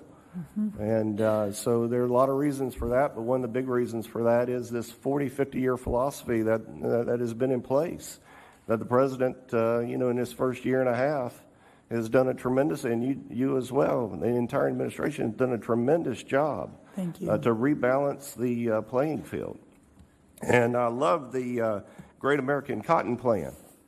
You know, cotton is a big part of our agriculture economy in North Carolina, and textiles obviously is a mainstay in the state, although endured a lot of hardship over the years because of the policies I was just talking about. So can you talk from the administration standpoint about your plans for Great American Cotton and its role for American textiles and what we're doing to rebalance the trade aspect on that front? Yeah, that was really well said, and I'll just add a little bit to that. In 2023, America lost our crown as the world's cotton export leader to Brazil. Brazil, in the last few years, has also taken corn, soybeans, processing, et cetera. These are major national security issues that we are taking very, very seriously. Cotton, as I mentioned in my opening remarks, is at the very top of that list. To see the decimation of the policies that have happened to our cotton farmers and other farmers along the way due to bad trade is really sort of eye-opening. USDA will be investing significant resources, time, et cetera, treasure, et cetera, to ensure that we can rebuild that great American industry. And alongside that, you know, North Carolina will be the textile industry. We used to have a couple thousand textile mills in this country, and now I think we're down to maybe 100, and a lot of those in North Carolina. So this is the onshoring, putting America first, getting back to putting our citizens, our businesses first, and ensuring we're securing our country for the next 250 years. And while I've been talking about cotton a lot in the last few days, we've talked about a lot of the different commodities over the last year and 4 months, and we're working really hard to get that market back, but also to make sure people understand. I don't know, Congressman, if you were in here, but the Make America Healthy Again movement isn't just about food, although that's the driver. It's about what we wear as well. And so plant, not plastics, America, not Brazil or China. Gentleman's time has expired. Thank you, Congressman. Thank you. Now recognize the gentlelady from Connecticut, Mrs. Hayes, for 5 minutes. Thank you, and thank you, Secretary Rollins, for being here. Recently, the USDA announced plans to reorganize, reallocate, and rename the Food, Nutrition, and Consumer Services Mission Area, which includes the Food and Nutrition Services, or FNS, the agency responsible for administering SNAP and other critical nutrition programs. On May 11th, I sent a letter to the Department of Agriculture, along with 47 of my Democratic colleagues, requesting information regarding this reorganization. I listed a series of questions that we were looking for answers to. I received a response this morning, which I haven't really had time to review thoroughly, from Deputy Secretary Vaden, in which he says, quote, "Notably absent were these questions raised in this public letter, and he would welcome an opportunity to provide information." Perhaps Deputy Secretary Vaden forgot that he had a hard stop and members were not allowed to speak, and that this was a a private, off-the-record roundtable on a topic that is so critically important, and the American public needs to hear answers to this. So I'd like to take the opportunity to talk to you about some of these things. The letter that I sent highlighted concerns about FNS losing nearly 30% of its workforce since the start of this administration, and this reorganization leaving critical nutrition programs dangerously short-staffed at precisely the moment where they are needed most. In the response that I received, Deputy Secretary Vaden made egregious statements blaming both the Obama and Biden administration for some of the gaps in the disbursement of food. He blamed union bosses, government shutdowns, and the Chevron relocation, but does not address any of the concerns that I listed.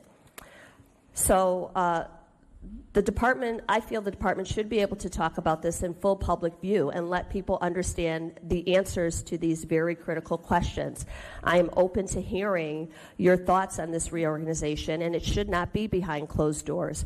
So while I can't go through all of the questions, just a few that I had were how many employees will be impacted by this organization, and how will the USDA fill vacancies resulting from the reorganization while there's a hiring freeze? And then I guess one of my primary concerns is, how do you intend to maintain regional program expertise and relationships with state agencies under this new hub structure? I'll take the last one first, and then if I forget any, let me know, Congresswoman. First, on the expertise in the new hubs, our goal is that this actually becomes even more effective, because we'll be out in the country with the very people that we're serving versus here in Washington. We're moving several of the hubs to the middle of the country. We have some on the West Coast and some on the East Coast, and no one has been cut. No employees have been cut in that reorganization. No food aid has been compromised. This is really an effort to get closer to the people that we serve and out of the Washington, D.C. area. So I apologize if there was a hard stop and not everyone got their questions answered. We'll reschedule. Well, can I guess, just in the interest of time, because I do only have 5 minutes, yes, he said he would welcome a second opportunity to provide information. Can you commit here today at least to a first opportunity to at least answer the questions that were asked in the letter? Yes. Okay, thank you. My next question, I just want to follow up on Rep. Adams' question, predictably, about SNAP. In the state of Connecticut, more than 50,000 people, Connecticut residents, lost access to benefits. Yesterday, my Connecticut Governor, Ned Lamont, committed $8.5 million in emergency federal aid, and from a response, a fund that was created in response to federal cuts. It will be a one-time $300 grocery assistance card for residents. But this is the state government cleaning up a federal mess. Ms. Adams asked you, just as a yes or no question, I'd ask you to just give us some details on what your department is doing to take steps to ensure that families who lose SNAP benefits do not fall deeper into food insecurity over the coming months and years. Again, the economy, we have more people working than ever before.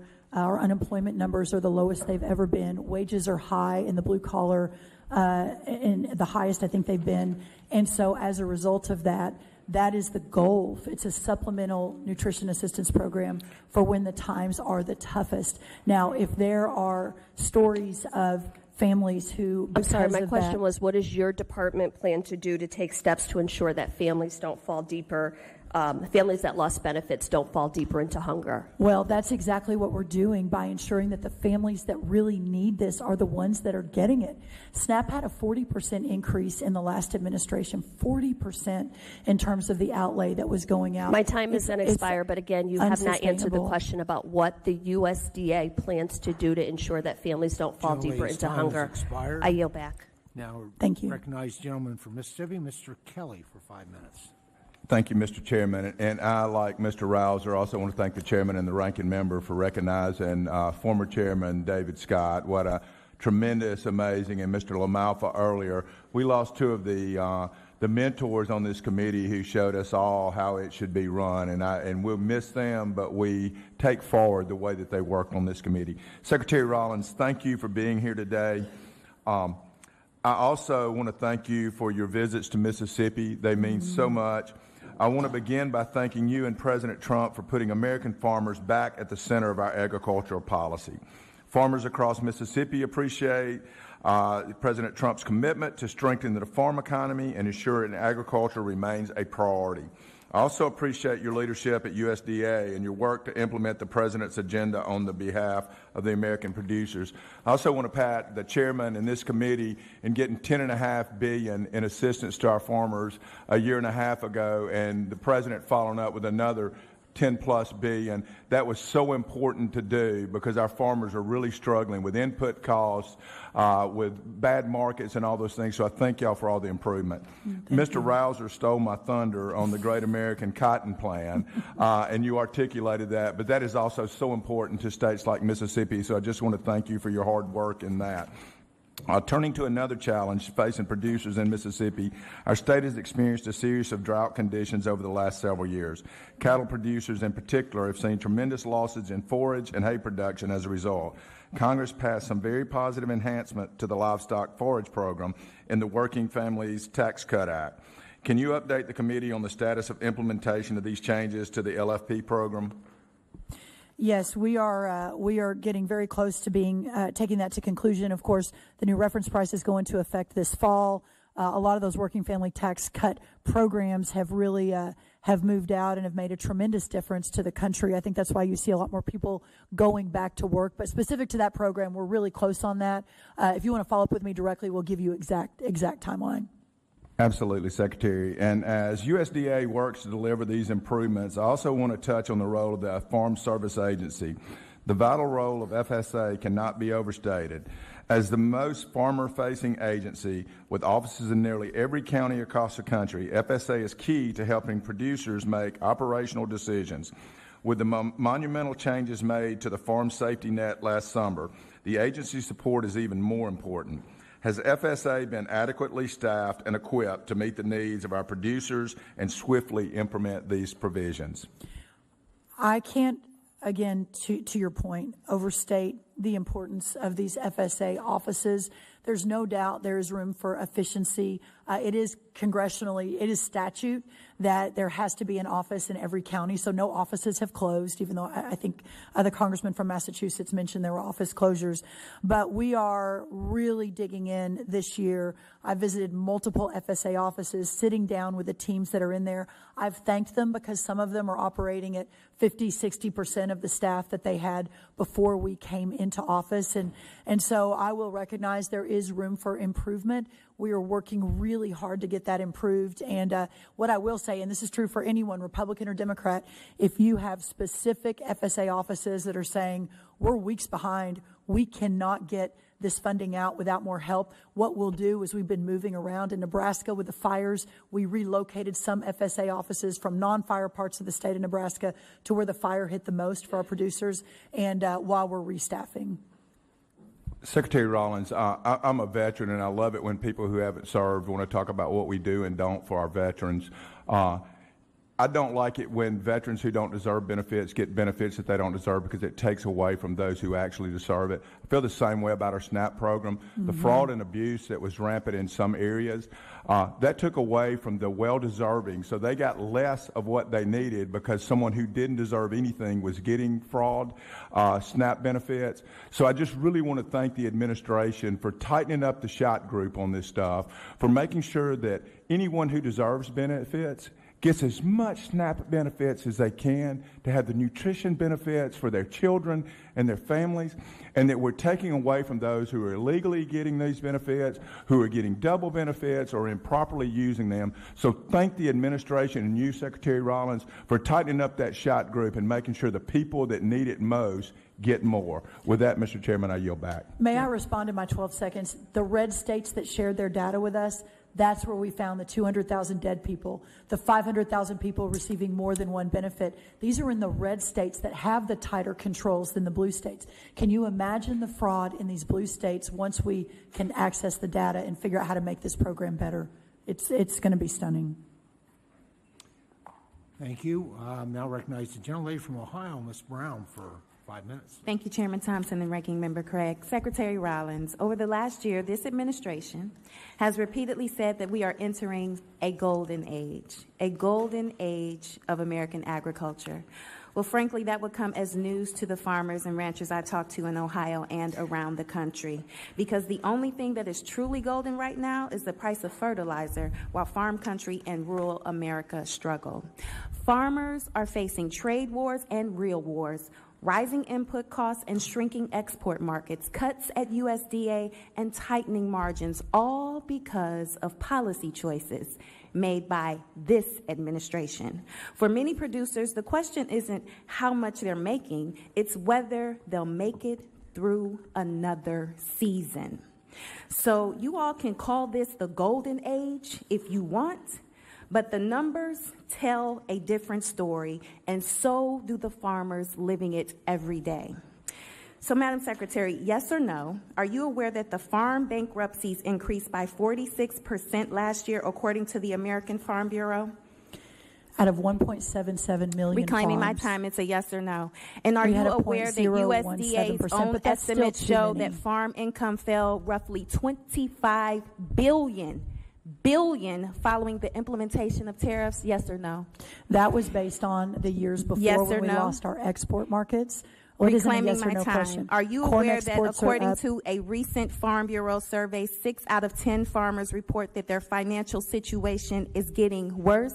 These are simple yes or no's. We have opened the market. Reclaiming my time. These are facts, Secretary Rollins. So this is what a golden age of agriculture looks like, because if rising bankruptcies, falling farm income, and worsening financial conditions are a sign of a golden age, I'd hate to see what a downturn looks like. There's no And doubt on the there are trade front, challenges, this is but my time, commodity Secretary prices Rollins. are up, This is my export time, markets are expanding. Mr. Chairman, point of order.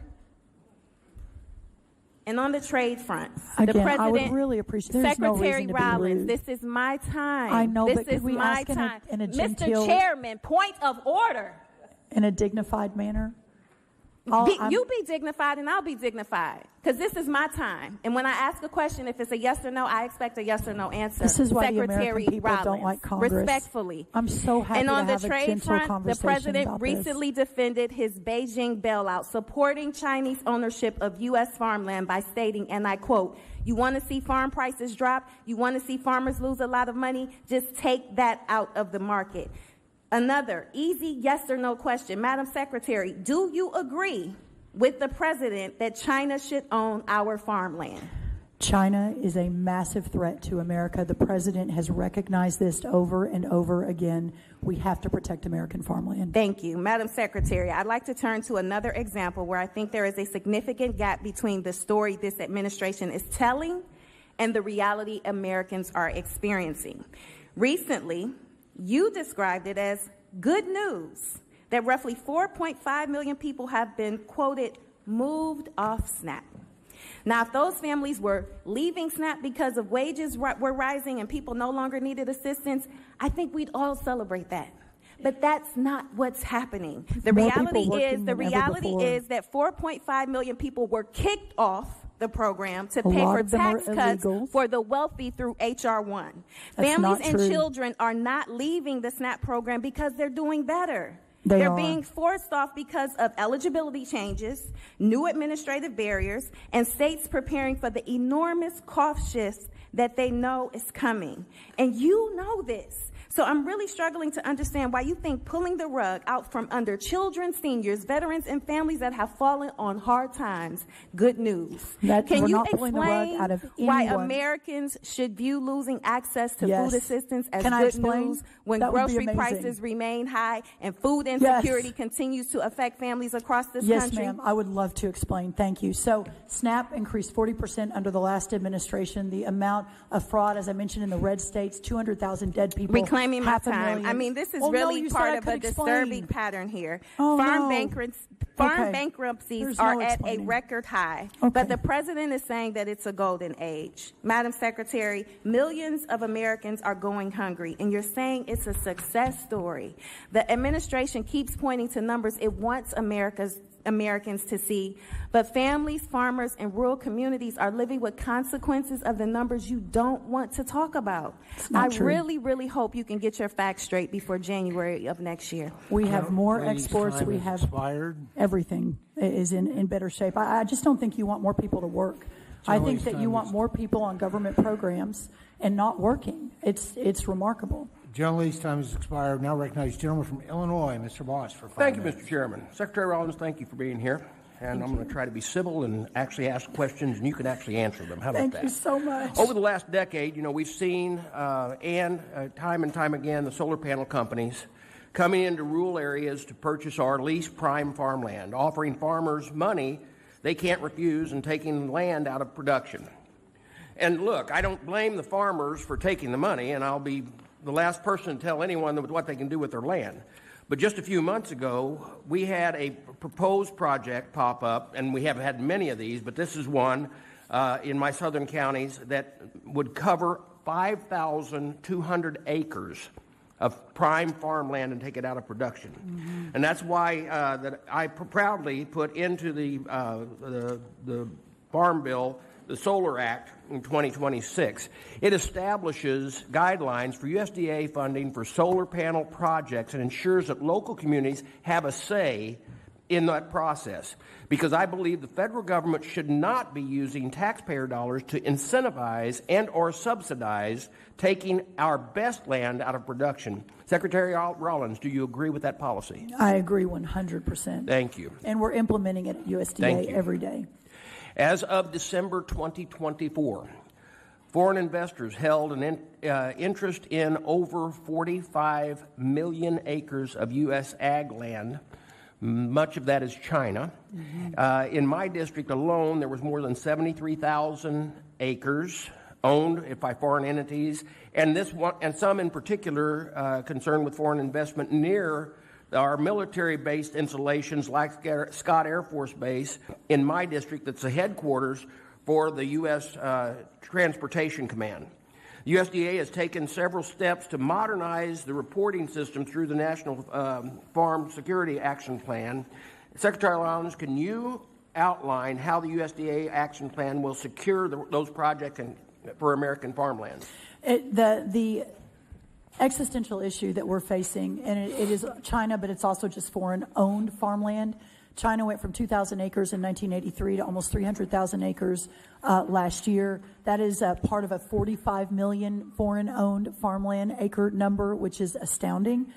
Back to the beginning of the conversation, what we are doing to ensure that we're reshoring, that we're shining a light. Agriculture has never been on CFIUS before, the Foreign Investment Committee made up of the Secretary of the Treasury and others. Never before. I kind of elbowed my way in this year. We need to get it codified so the ag is part of that. But we've been asleep at the wheel. So, yes, we are implementing that, working with our state partners.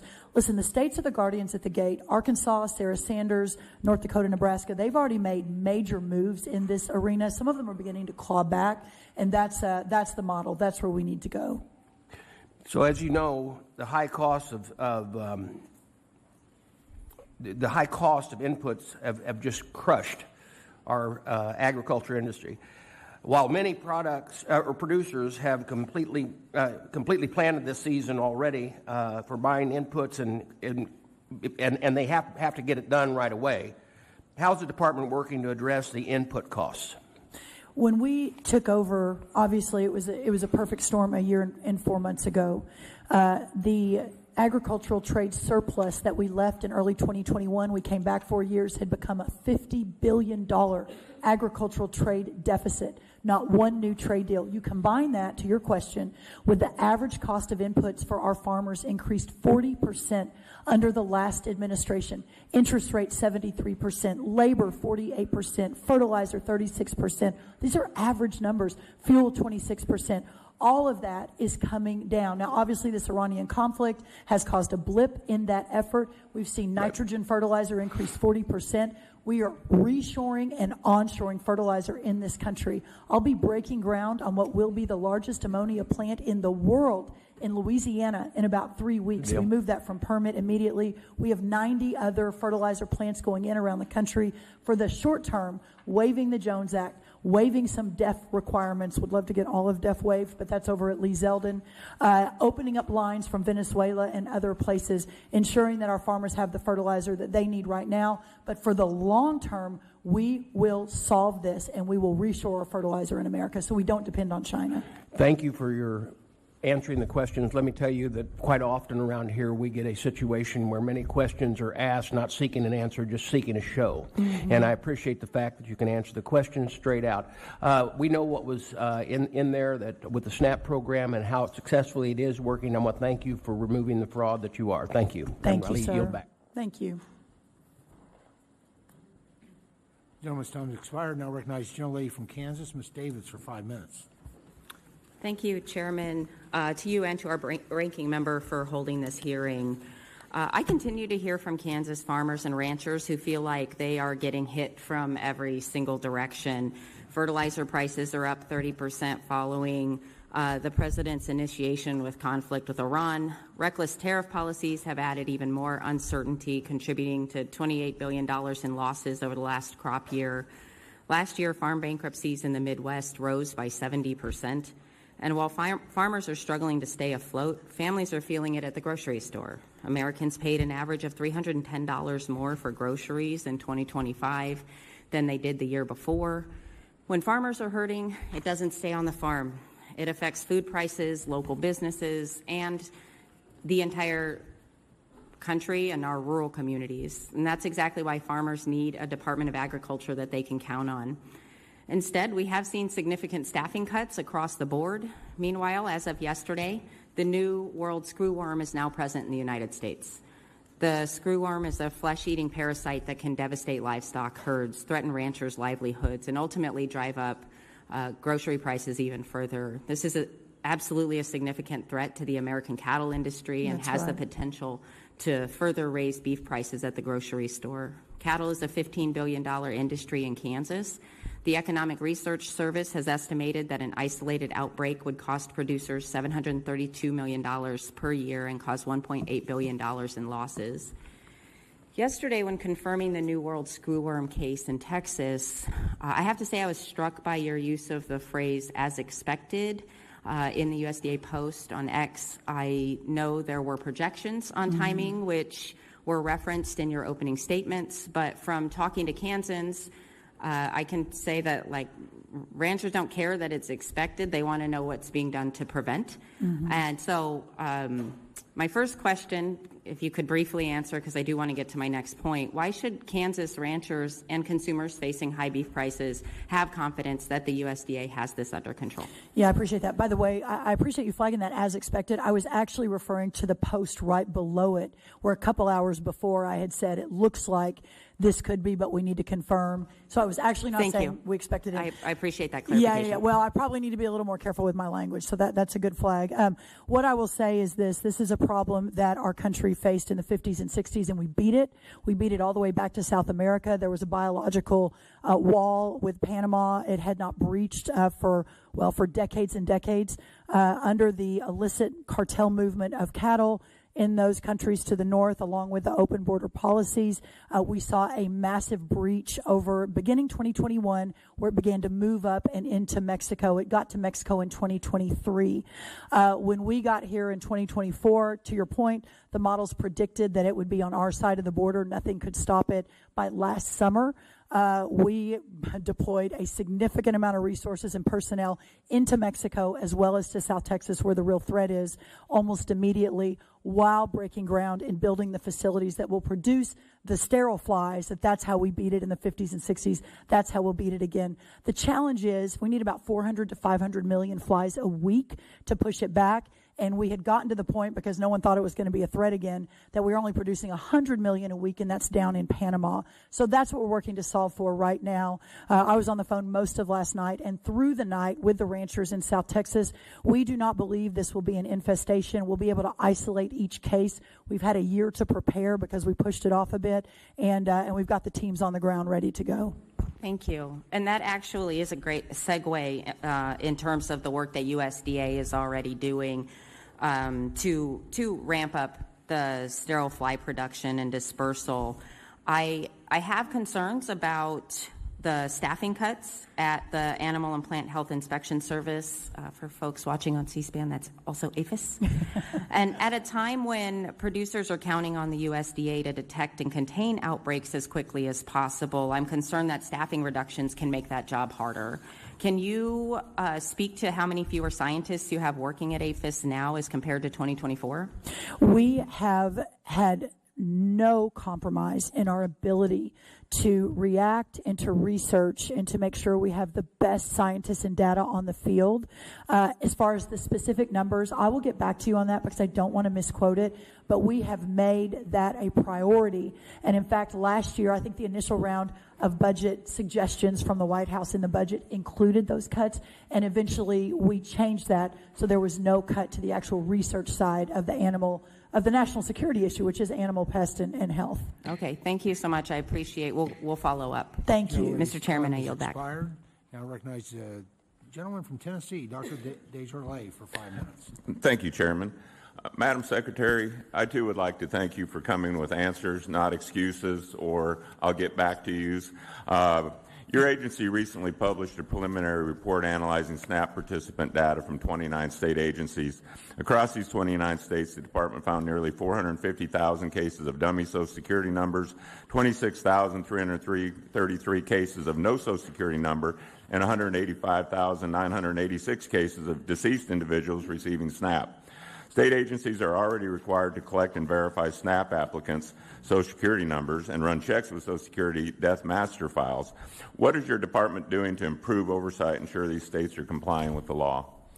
It's such an important question, and I appreciate the opportunity to actually talk about it. The first hour of the first day after I was sworn in on February 13th, we sent a letter to every governor in America, and it wasn't a political letter. It legitimately was the increase in spending in SNAP is 40% in just the last few years between 2021 and 2023. There has to be a better way. Please partner with us. All of the red states, the red governors, and 2 blue governors said, yes, we want to do this better. We do believe there's massive fraud. The way the system works is that the federal government dumps the money to the states, and then there's no accountability, there's no partnership. So we really wanted to change that because there had been zero accountability. The numbers you just cited are just from the red states. That's what I mentioned earlier. It's astounding to think 200,000 people using dead people's Social Security numbers, more than 500,000 or almost 500,000 getting more than one benefit. And these are in the red states. I grew up in Texas policy. We have so many guardrails on to try to stop from this.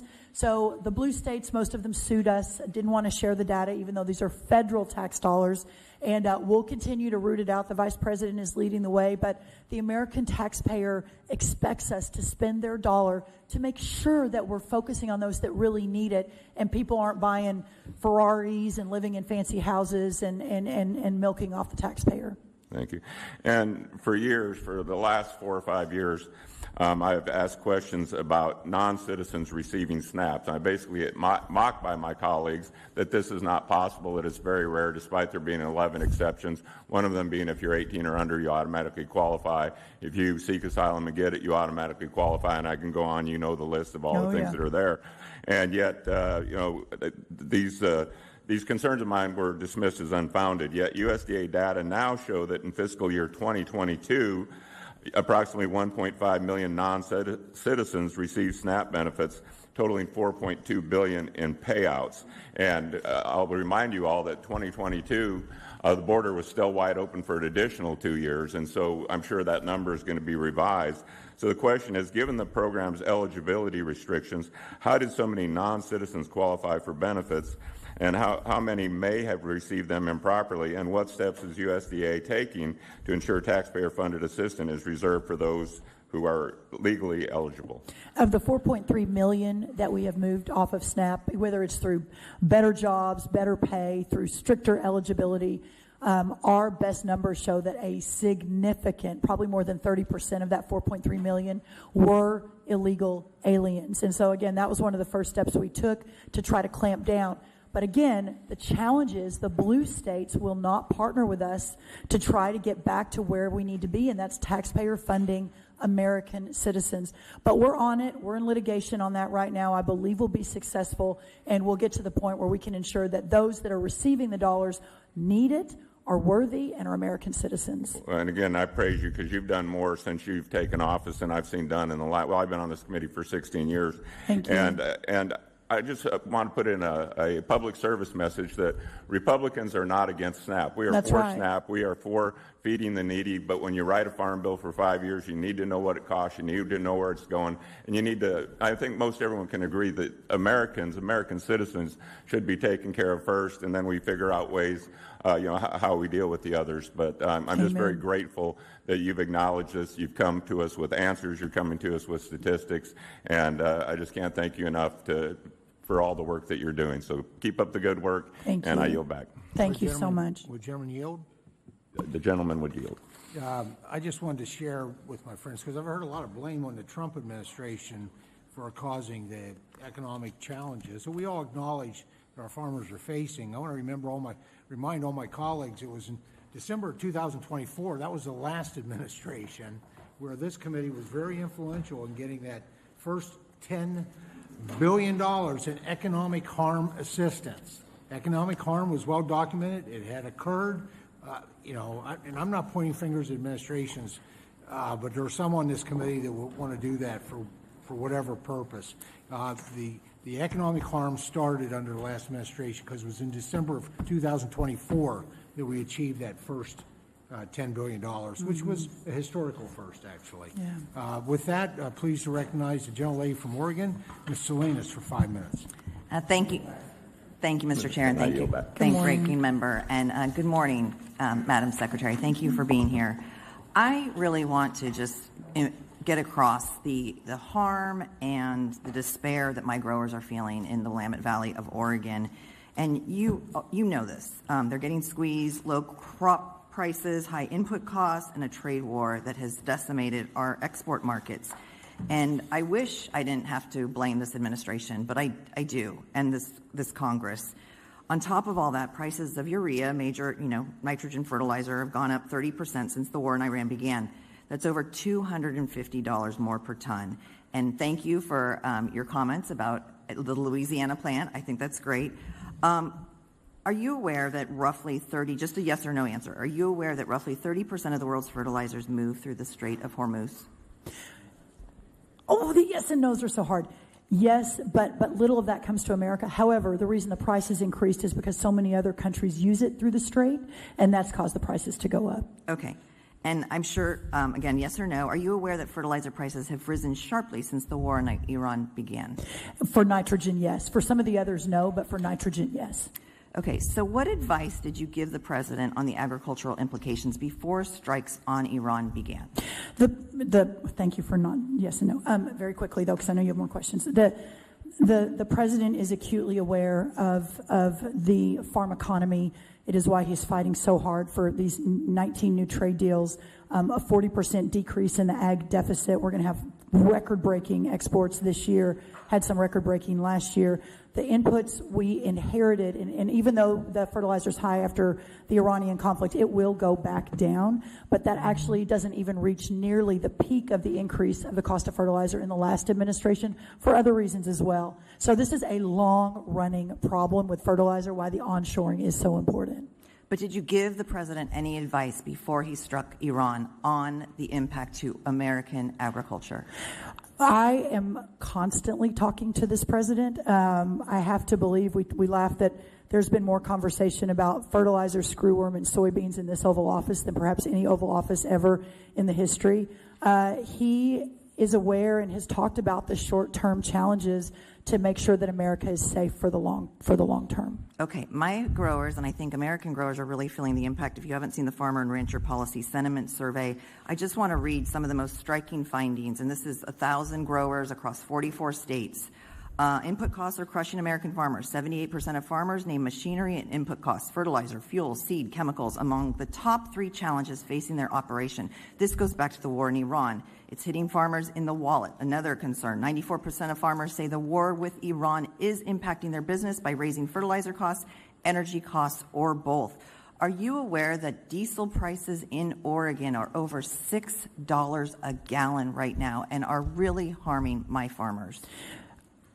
There is no doubt that these inputs are causing more struggle in the farm country. I do want to be fair, though, and say that in the last administration, the cost of inputs did increase 40%. We're claiming my time. We are not talking about the last but that's administration. What we're building on. That's what we're trying to fix. I am comparing 26 over 25 and 25 over 24. Our baseline is 24. We have not improved. We have. Reclaiming my time because I want to make sure we get this on the record as well. The Section 232 tariffs have been in place for 14 months.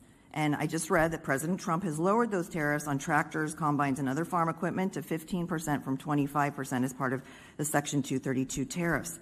However, ag trade deficit hit $43.7 billion in 2025. That was a 37% increase over 2024. But, ma'am, that's because of the policies from 24. This year, we're making up for it. We've cut that deficit in half.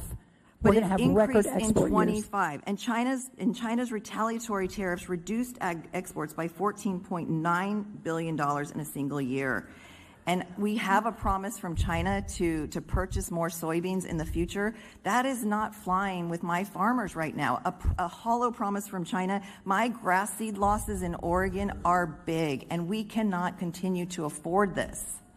Well, again, exports are up. We've cut the trade deficit in half. What was $45 billion is now down to about $22 billion. Corn's up, dairy's up, tree nuts are up, ethanol's up, sorghum is up, soybeans are up. China has agreed to purchase. Thank you. 25 million metric tons, $17 billion. Plus, we've opened up 19 President other promised markets. to lower costs for farmers. Fertilizer's up. Farmers are losing money on their crops. And your department has no timeline for fixing it. We have a massive timeline. Actually, we'll follow up with the timeline. We've got really good timeline. Now recognize. Now I recognize the birthday boy, Dr. Baird, for 5 minutes. Happy birthday.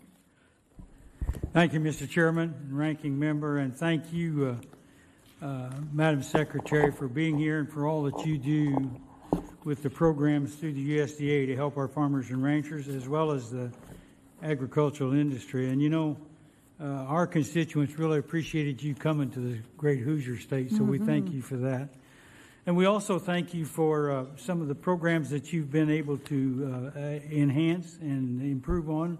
So my first question deals with research, education, and economics, because I'm a great advocate for research and the importance of the land-grant universities. And so when you look at that REE mission area and the restructuring that took place in USDA's research programs to Purdue University in my district, that brought about $3 million in funding and several federal research positions.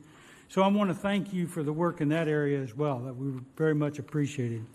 And so then I'd like to give you the opportunity to discuss or share your visions about partnerships like USDA and the institutions like Purdue and other land-grant universities. And I'd like to include the Cooperative Extension Service in that as well. And just give you the opportunity to talk about crop science and precision agriculture, as well as any of the other workforce development that has to do with the research, education, and economics. I thank you so much for that, Congressman. And I know the reorganization has certainly, anytime you try to move parts of a big organization out into the country, you're going to have a lot of questions about that. But the incredible, to speak about Indiana for just a second, I started talking to some of your team and some of your people back in Indiana as we were looking at where to move the research hub. And, we have some extraordinary researchers, but most of them don't want to be in Washington, D.C. Most of them are PhDs, et cetera, that are studying crop science and studying the screwworm. They want to be affiliated and next to a great research university like a Purdue or like a Texas A&M or whatever school it may be. And so the move of the REE out to Indianapolis, the middle of the country, closer to our farmers and closer to our researchers, I believe will be a massive value add for all of the challenges that these researchers are researching and providing solutions. They're the best in the world, and now we're hopefully going to make it even better. So thank you for that, and I appreciate that. I think it gives, when you go to the other universities and other locations, it really gives you the opportunity to get different perspective. And thank you for mentioning Texas A&M. I knew you'd get that in there. It took me an hour and a half, but I got it. You bet. 2 hours. But anyway, then my next question deals to give you the opportunity regarding hemp. You know, I've proposed legislation that would provide. You know, we had that back in the 2018 Farm Bill. We mentioned hemp production, and some of the producers actually moved in that direction. In fact, I think there was like $739 million in 2025 dollars that, or in 2025, that contributed to our GDP. And so that was up 64% from the single year in the prior year. So you got any thoughts on what we might be doing in regard to the hemp and where you stand? And there's a November 12th deadline coming up. You got any thoughts about what we might need to do or where we head in that? I'm talking about the industrial hemp. The industrial. The fiber production, because that has to do with turning it into, methane and that sort of thing. So. That's right. It's my understanding that the 26 appropriations bill doesn't affect that, but I hear you that the importance of understanding and doing economic assessments and really, we've got good understandings of a lot of our commodities. I don't know that we have enough understanding yet. So let me circle back to our team and then let's schedule some time to talk that through. Thank you. And my last question, I just can't resist mentioning RUTF, the ready-to-use therapeutic foods. That's an ag production. But when you see that in application in some of those African countries and what it does for the malnourished children, I think that's fantastic. And it's an American product. And so I just have to get that I think I've only got 24 seconds. So I just wanted to mention that and get it on your radar. And I know it is. Yes, sir. So, yeah. Thank you. It is remarkable. And I think there's a lot we can learn from it. Thank you. Thank you very much. Happy birthday. Thanks. I yield back. Gentleman yields back. I'm going to recognize Mr. Sorensen momentarily. Mr. Sorensen momentarily here. The Secretary did request, and in consultation with the... We can keep going. Well, we're good. We'll go another hour and maybe check back in. Sounds good. Recognize Mr. Sorensen from Illinois for 5 minutes. Thank you, Mr. Chairman. Thank you, Madam Secretary. It should come as no surprise that these are hard times in farm country. I was on a farm in my district just on Monday, and I hear the same fears all across my district. The price of fertilizer, the price of seed, herbicide, diesel, food, health care, all of those topics came up on Monday on one farm. According to a recent report from the Wall Street Journal, Americans are now falling behind on $1.25 trillion worth of credit card bills. It's a new record. Add to that the administration's tariff and trade war. Producers have access to fewer markets overseas. Without an end to the president's war in Iran, costs will continue at unacceptable levels.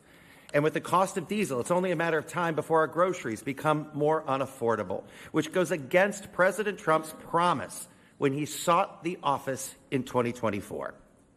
I'm as cognizant as ever before to do what the American people need us to do. Farm bankruptcies are up 130% compared to last year and are predicted to rise. This proves that the administration is failing. My district went through hell during the farm crisis of the 1980s.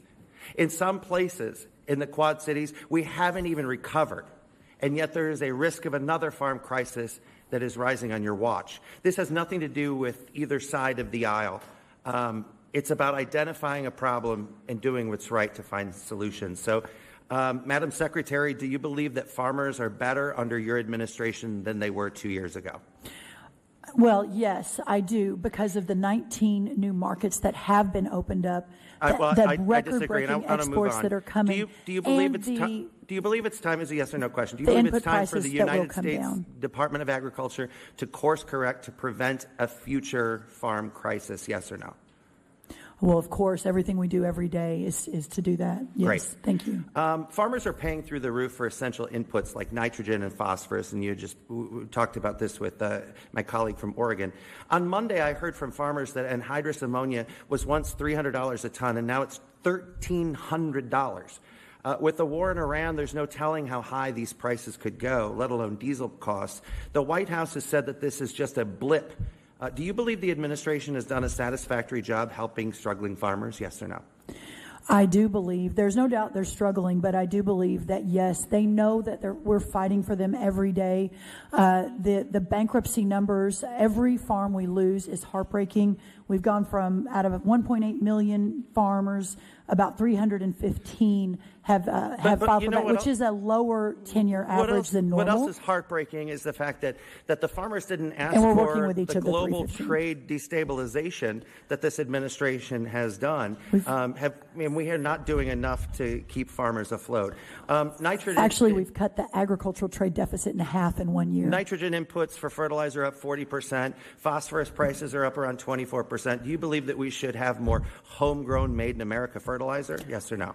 100%, yes. I'm in agreement. Let's work on that. I have a homegrown fertilizer We've got an act. Let's get it amazing across plan. the finish You come line. on and help us. I'd love that. Yes or no, is the administration working on developing a long-term strategy for national security and supply chain risk as it relates to agricultural inputs and the general farm economy as you've created additional instability in the Middle East? Well, yes, 100%. The national security piece of this is so very important. Obviously, the instability in the Middle East will soon stabilize and be more stable than ever before. But I'm not the foreign policy team, so I don't want to get out of my lane. Do you believe that the current funding levels for CSP and EQIP are sufficient to meet the current demand? The current levels for CSP and EQIP are sufficient to meet the current demand. Yes. Great. Yes. Is it your opinion that farmers are supportive of funding cuts to CSP and EQIP? So the challenge there is that the previous administration had a very different value set than we did. It was a lot of investment in renewable energy, solar, and I know you and I could probably have a long debate about this, but that was the priority of the prior. But that was then, and this is now. Well, and now the values are different. We don't want to cover good farmland and solar panels. It's not our priority. We want to keep prime farmland farming and not put Chinese solar panels on them. My time's running short. I wanted to let you know that I hear from so many neighbors in Illinois about the horrific cuts to SNAP. In the land of Lincoln, more than 200,000 have lost food assistance on your watch, and nationally that's 4 million. I think this is a moral issue, at least it is to me, that we do better. And what's happening on your watch is troubling. And I expect that going forward that you will do better and right by the people that we serve because they didn't ask for a lot of the hardships that they're having to endure. I yield back. Gentleman's time has expired. Now recognize the gentleman from Iowa, Mr. Feenstra, for 5 minutes. Thank you, Chairman Thompson, for holding this hearing today. Secretary Rollins, I just want to thank you for being here and, more importantly, for all the work you've done to put our rural communities back at the forefront of the USDA mission. I applaud your efforts. I think about what has happened over the last several years. You've had a lot of challenges. I think of the egg industry, and we took that head on and said, all right, we're going to make changes, and we did. I think of what's happening, with trade right now. All right, we're cutting our trade deficit in half. That's right. In half. That's 19 incredible. new markets, big markets have opened up. Yeah. Massive. And then opening 19 new trade deals, right? I think you said 19. Now, just a quick note, all right? We don't want to talk about the past, but I just got to mention in a minute. You know how many trade deals were done under Biden? Zero. Right. So it's a little disingenuous from my colleagues when they go down that rabbit hole, because I'm so appreciative. I also want to say I appreciate your support that we finally delivered for all farmers across the country, E15 in the U.S. House. And I know you helped on this effort. We passed the bill. This is dramatically going to help at the fuel pump. So can you just talk about this? Can you discuss how permanent year-round E15 supports both affordability and energy dominance, and why getting this signed into law is so important for rural America? When we walked in a year and 4 months ago, I knew the challenges internationally, to your point. Not one new trade deal, a $45 billion agricultural trade deficit after we left with a surplus, the cost of inputs under the last administration on average 40%. What I didn't fully appreciate or understand was the opportunity to open up the domestic market in this country. And you and others were very quick to come in and I'm a Texas girl, right? I mean, I've been focusing on cattle and cotton my whole career, but what I learned and have since become such a huge cheerleader, advocate, supporter for is the importance of E15 and what that will do to support our farmers and to support that domestic market. And also this year we're going to have, ethanol exports are going to be up 20%, corn exports are going to be up 22%. The world is opening up as well to these great products our American farmers are producing. So it's been an honor to be part of that. Well, thank you so much. And, I hear this. I actually heard NPR do a story, and it was laughable. They said, well, it's food for fuel, and it makes no such sense. It's not. It's actually, we have distillers' grain. We feed it back. We have value added and all the different oils that are coming out of ethanol. It's just phenomenal what's happening. And what's happening is the talking points in the 80s and 90s is what people are using against it, and things have changed so much in the last 20 years. So I appreciate you being an advocate for it. So I just want, I got a couple of minutes left, but we've talked about fertilizer. I know you're doing so much on this front. I just want to say thank you. Can you just tell everybody, I know you just sort of talked about it again, but can you just tell everybody what you guys are doing to make sure that we continue to look at fertilizer and how we're going to slowly get this price going down? Yes, absolutely. The idea that we import half of our fertilizer from countries like China and Russia is sort of stunning. Another statistic I didn't fully appreciate or understand. We have offshored that over a number of years, and so we are subject to other countries. For the short term, of course, we've waived the Jones Act. We've opened up lines from Venezuela. We've deregulated, taken some of the DEF rules off for urea, et cetera. But for the long term, the opportunity here to reshore, to invest, and if I may, I'm really proud of our entire cabinet. I call Chris Wright and I say, we need funding to invest in these fertilizer plants. Fertilizer is energy. And he said, Brooke, I will be there. Tell me what you need. And so out of the energy fund of Doug Burgum and Chris Wright's energy group, Energy Dominance, they are now investing in fertilizer plants in America. I call Howard Lutnick. I said, Howard, we need help on the fertilizer front. You've got that big investment fund through the president's negotiations. He said, Brooke, tell me when and where, and I'll be there. Lee Zeldin, we need help.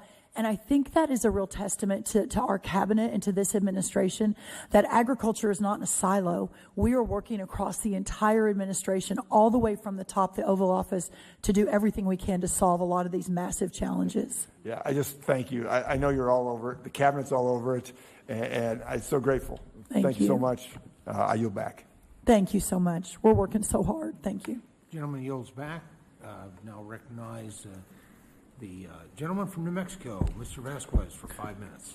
Thank you, Mr. Chairman, and welcome back, Secretary Rollins. First, I have to add my name to the list of members on both sides who are concerned with the New World Screwworm case that was recently documented in Texas that could devastate our cattle industry and should be and must be contained and dealt with immediately. This Tuesday, I convened my agricultural advisory group that consists of farmers, ranchers, food banks, researchers, dairy producers, young farmers, state and local leaders in New Mexico.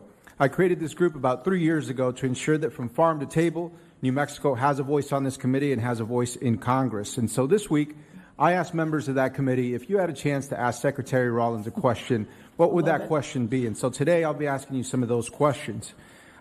First, nearly every member of this advisory group raised concerns about USDA staffing shortages and the department's ongoing reorganization efforts.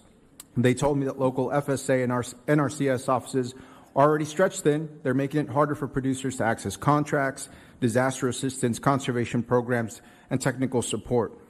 Secretary, could you explain what steps USDA is taking to maintain service levels for rural states like New Mexico while these staffing and restructuring changes are underway? Yes. In fact, I'm sorry you and I haven't had a chance to discuss this, but I have been in constant communication with your senator from New Mexico, and in fact to the point where he'll call and say, we're a little bit short in this office, and we'll adjust or make sure that we're solving for those issues. New Mexico, of course, right next to my home state of Texas, we have a lot in common and have been paying very close attention to the Screwworm, but also to your point to the FSA offices, making sure we're supporting your farmers, the NRCS offices, and then of course the Forest Service is a really, really important part of your state. So if you are getting a different story on that, if you're hearing that there's not enough of whatever it is that is necessary, our wildland firefighters, which is a really important piece for New Mexico. We are actually 98% full hiring for this wildfire season, which is ahead of last year and way ahead of the year before we got here. Thank you, Secretary. So I'm very focused on that. Thank you But so please much. let me know if you're hearing differently. I absolutely will make sure that you get those reports. We've been hearing this for some time, so thank you so much. Secondly, I support specialty crop growers. I come from the land of green and red chili, and we're so proud to have the chili capital of the world in our district. But our partners at the New Mexico Farm and Livestock Bureau, the specialty crop growers, they're still waiting for the Assistance for Specialty Crop Farmers Program funds to hit their bank accounts, and some have been waiting for over 6 months. They say they can't handle any more delays, and it's putting their businesses at risk. When can they expect their payments? Is this the bridge assistance? Yes. Okay. So a quick update on that. We announced that specifically. We increased it more than 50%, up to $1.6 billion. Yes. Applications are now open. We'll be moving those out. If the applications come in, we're moving that money out very, very quickly. So again, if any of your farmers have trouble, have them contact their FSA state director, who will let me know, and we'll start moving that out. But as long as they're filling out the paperwork online or in the office, we should be moving that out immediately. Thank you. I appreciate that. Yeah. And we'll update you on that process. Yeah, I appreciate that. Next, I have a question from a partner of ours, Roadrunner Food Bank, and this is the most prominent food bank in New Mexico. I want to be clear. Concerns about cuts to food assistance were raised by members across the group because these dollars don't just affect the food bank, but as you know, they support working families, farmers, food banks, and grocery stores in rural communities. You have an op-ed that you wrote April 1st in which you stated that more than 3.3 million people have fallen off of SNAP since the passage of the Republican tax law. However, USDA has also terminated what you call the Household Food Security Report, which is critical in tracking this data and the impact of these cuts. Could you explain how you plan to collect data to track the ongoing impact of those SNAP cuts? Yes, of course. We have 6 other surveys that move across USDA and HHS, and working in concert. What we found is that particular survey, as we were looking to make USDA more efficient, actually was duplicative, and that we weren't getting the right information that we needed, and that it was easily adjusted in a way that maybe perhaps didn't tell the whole story. So we're working to make that better and give us better data so we can better serve the community. Thank you, Secretary. Okay, last question here before finishing off. This is about GusNIP. And as you know, GusNIP is very important to rural communities, especially farmers markets and those as retail outlets for local farmers. Can you commit to maintaining and expanding support for GusNIP? I do agree it's important. I don't have the numbers in front of me, but if we'll follow up, and I'd love to have a conversation with you about that. I do agree that support is important. Thank you so much. And last time we spoke here on this committee, I did invite you to New Mexico. As you mentioned, we are neighbors and would love to have you in the state. So looking forward to following up with your visit to our state. Thank I you would so love much. that. You've got a couple lettuce farmers that I talk about all the time in Albuquerque that it produce 250,000 head of organic lettuce that go into your schools and hospital. It's incredible. So Terrific. Thank I'd you, love to go Secretary. back and visit them too. Gentleman's time has expired. Now recognize the gentlelady from Illinois, Mrs. Miller, for 5 minutes. Thank you, Mr. Chairman, and thank you, Secretary Rollins, for your tireless work in protecting our producers. Madam Secretary, you and President Trump have brought about historic wins for our farmers and ranchers. Under this administration, more than $60 billion in U.S. agricultural purchases have been committed, coupled with trade deals covering over 40% of all U.S. agricultural exports. These deals include trade agreements with countries like Argentina, Bangladesh, Guatemala, and El Salvador. Other ag deals include agreements with Japan, the UK, and China. It is clear that the agricultural trade deficit of the Biden administration is nearing its end, and that has been painful, and we're just so grateful for the reversing of that. In January of 2025, the United States had a $50 billion deficit, but Madam Secretary, you and President Trump have decreased that trade deficit by 42% in less than 2 years. Again, thank you. Thank you. This administration has also championed real tax savings for our farmers. The Working Families Tax Cut, which every Democrat voted against, increases expensing limits to allow farmers to immediately write off new equipment. Under the same legislation, the 20% small business tax deduction is now permanent. This will allow farmers, ranchers, and other producers to keep more of their hard-earned income and reinvest in their family farms. But perhaps most importantly, the near elimination of the death tax will benefit more than 2 million farms, allowing family farms to remain in the family. Madam Secretary, under your leadership, the USDA has recognized that food security is national security. Last summer, your department, along with others, released the National Farm Security Action Plan, in which the plan lays out important steps to curtail China's purchasing of prime farmland, enhance our agricultural supply chain, which very excited about bringing our fertilizer production back, and end waste, fraud, and abuse in federal nutrition programs. This action plan shows the administration takes food security seriously. USDA is once again working for the farmers and not expanding its bloated bureaucracy. It's great to see the USDA get out of the marble offices of Washington, D.C. and focus on real America, on our rural communities and farm families, especially in Illinois. And I really appreciate what Deputy Secretary Vadden said. I will not apologize for getting a better bang for the American taxpayer's buck. We love that. Yeah. Madam Secretary, your continued work in rooting out waste, fraud, and abuse in our federal nutrition programs is greatly appreciated. I know that in my home state of Illinois, they are uncooperative, refusing federal audits of SNAP. It's clear that Democrats consistently oppose transparency. This effort to stop SNAP reform is just proof of that. Can you please provide an update on SNAP oversight, specifically your audit work with blue states like Illinois? Thank you. It's so good to see you. Just very quickly, if I can, I think we have to recognize the work that this committee did in the Working Families Tax Cut Act to get so much of agriculture, what would have been and was left out of many years of not getting a farm bill in the last administration. You all fought for it. You got it in. You got it to the president's desk. Of course, the president and I were very supportive of that. But that is an incredible achievement of this committee and the leaders on this committee, the largest investment in rural America in American history. And so I think that's a really important point to point out, and all of you worked so hard on that. So thank you.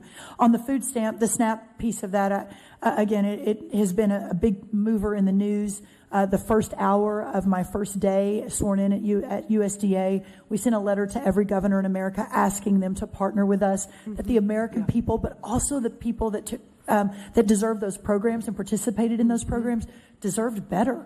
That the program had grown 40% in the last administration. There was no accountability. The federal tax dollars flowed into every state, but we didn't know. I was stunned to find out that we had no idea how they were being spent, if they were being spent appropriately, if illegal aliens were taking them, if people driving Ferraris were on them. And sure enough, in just the red states that responded, 200,000 dead people, 500,000 people getting more than one benefit.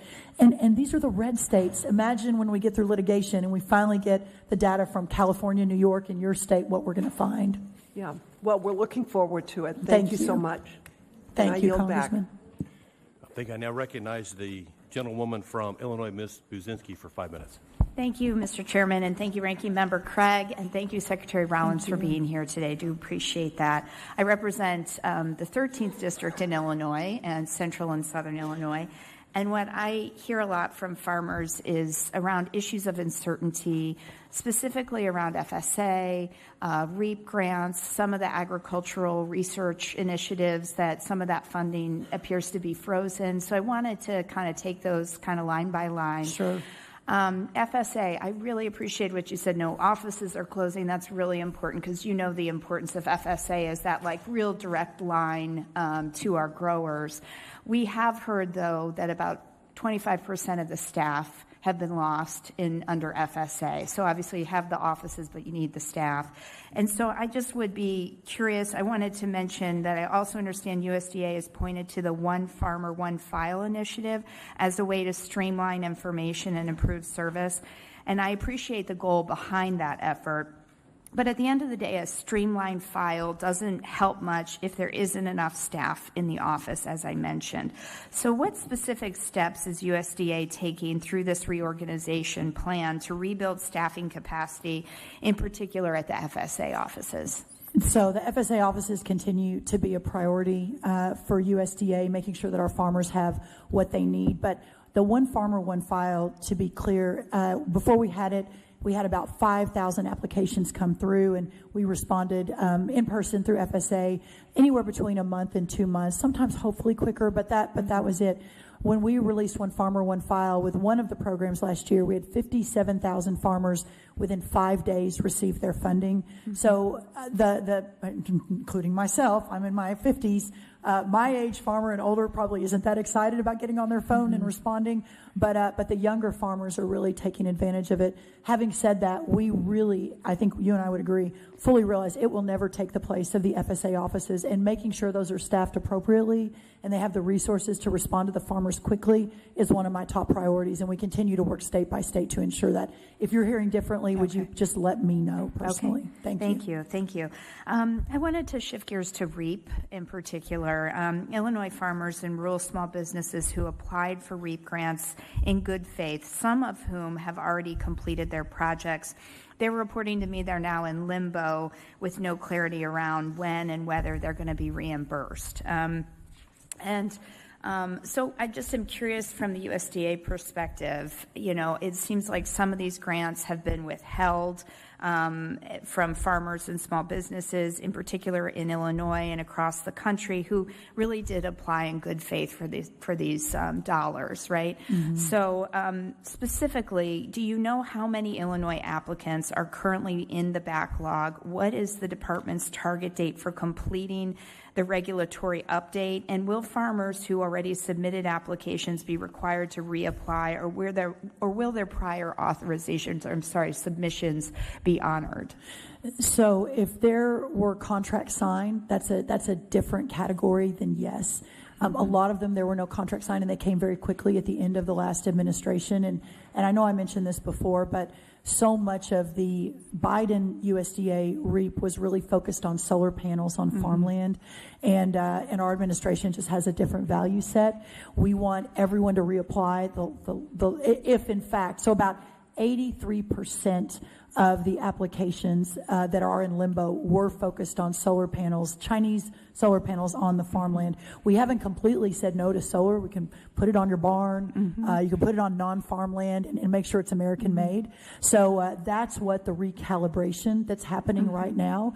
And I don't have the Illinois numbers, but we'll follow up on that and have that conversation. Okay, that would be great. I do want to just ask, I've got limited time here, just really quickly, if I could ask you about, on March 27th, EPA issued the final Set 2 rule under the Renewable Fuel Standard. This rule which had strong bipartisan support, will help set the standard for biofuel production moving forward, and is already supporting rural economies. The Set 2 final rule generates over $10 billion for rural economies. Mm-hmm. I'm just curious, when USDA's feedstock rule, when coupled with the 45Z clean fuel credit, will play a similarly significant role in farm country. What is the status of that rule, and when do you expect it could be completed?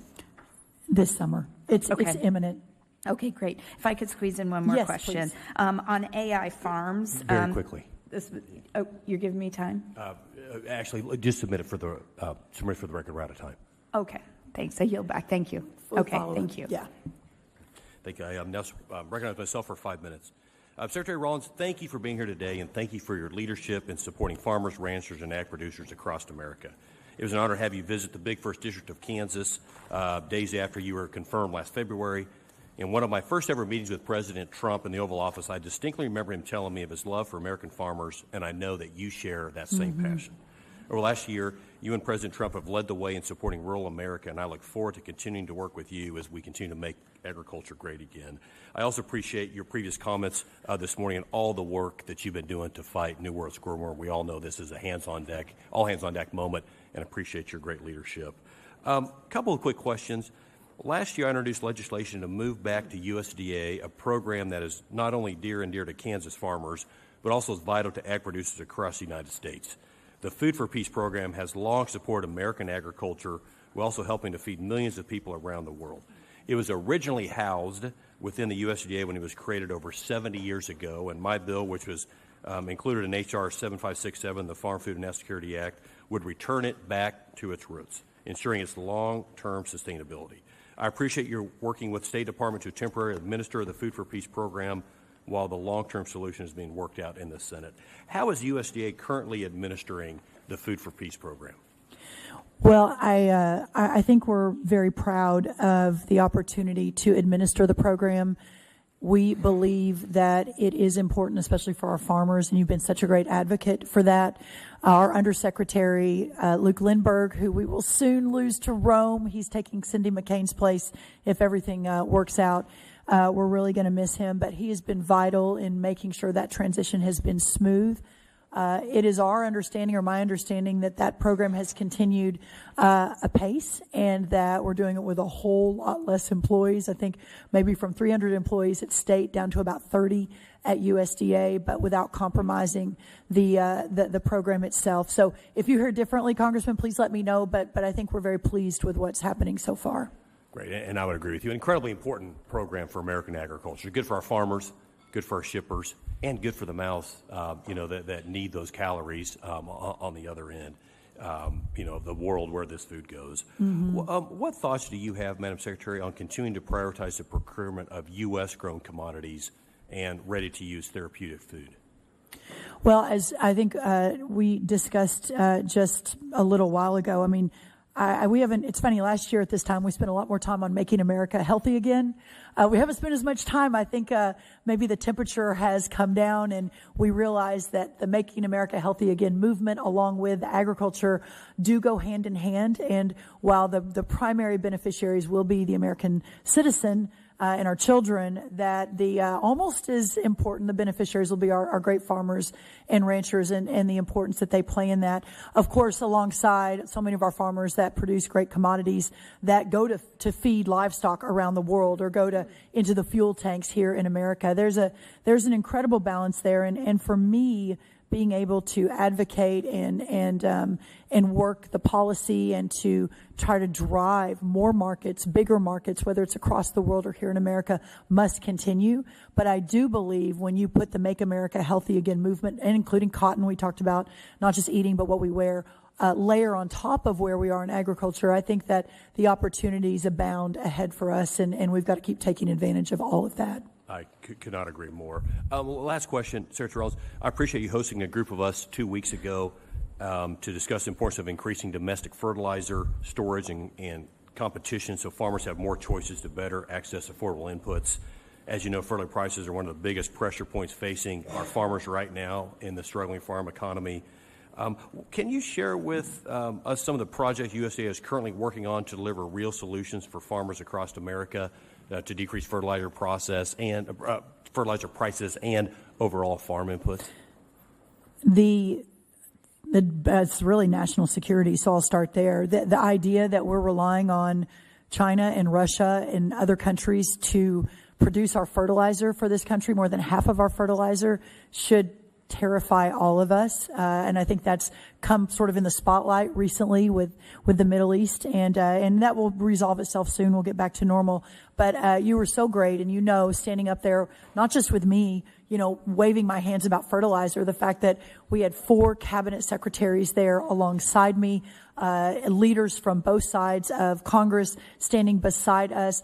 General Butch Graham, head of the Army Corps of Engineers, Pete Hegseth, general in charge of the Army Corps, there to talk about let's permit fast and not get caught up in the permitting process to get these fertilizer projects online, whether it's the largest ammonia plant in the world that's about to break ground in Louisiana, or you've got a couple in your home state that are smaller, but that USDA is supporting to build the infrastructure out, a couple of $2 and $3 million projects. We've got dozens that are going in around the country right now. That is the solution, and that's what we're driving toward. And I believe it will change a lot of things for the better for farm country. And I appreciate the whole government approach, as we all work together to drive down costs, which eventually, impacts the consumer. So that's right. Thank you for all your tireless effort. Thank you so much. Next, I'm going to recognize the gentleman from Illinois, my friend Mr. Jackson, for 5 minutes. Thank you, Chairman. Thank you, Madam Secretary. I appreciate you being before us today, and thank you for your great works. I would like to discuss with you a matter that is not simply about agriculture, but it's about trust, it's about capital, and ultimately about whether America intends to harvest the full potential of all of its people. For generations, black farmers have faced documented discrimination within the very institution designed to support them. The story is not merely historical, it's also economic. As you very well know, the history of the discrimination that has been proven by the Department of Agriculture against African American farmers has been a challenge. The history of black farmers in the United States Department of Agriculture is not a matter of opinion, it's a matter of the record. It's documented in law. For decades, black farmers were denied loans, delayed access, assistance, and denied opportunities that were routinely extended to others. The consequences have been devastating, from land lost, wealth diminished, family legacies broken. The federal government has acknowledged these injustices. Settlements have been reached in the past. Reforms were promised but not executed. And many believed that the nation had finally begun the difficult work of restoring the trust. The issue before us today is not simply about whether a contract can be canceled. The issue is whether the government may induce reliance, encourage participation, and make commitments only to withdraw them after farmers made decisions based upon those promises. When a farmer, as you know, signs a contract, hires workers, purchases equipment, and plants crops in reliance upon a government commitment, that commitment becomes more than paperwork. It becomes an obligation of trust. The Constitution requires from the government, justice requires consistency from government, and democracy requires confidence that rules will not change after the game has begun. Madam Secretary, black farmers have spent generations asking whether they will receive equal treatment from the Department of Agriculture. The question I would have was, should they have to ask that question in 2026? I would like to have this submitted into the records. There's ongoing litigation, lawsuits with the Department of USDA over canceled contracts. Many of this was fed into programs under DOGE. I wish Mr. Elon Musk were here today. This was not done under your watch. This was done under someone unscrupulous and scurrilous and lascivious. Yes, sir, Chairman. And it has made major challenges. I would like to know, what is it that we can do together to restore these grants that were cut, that had already been approved?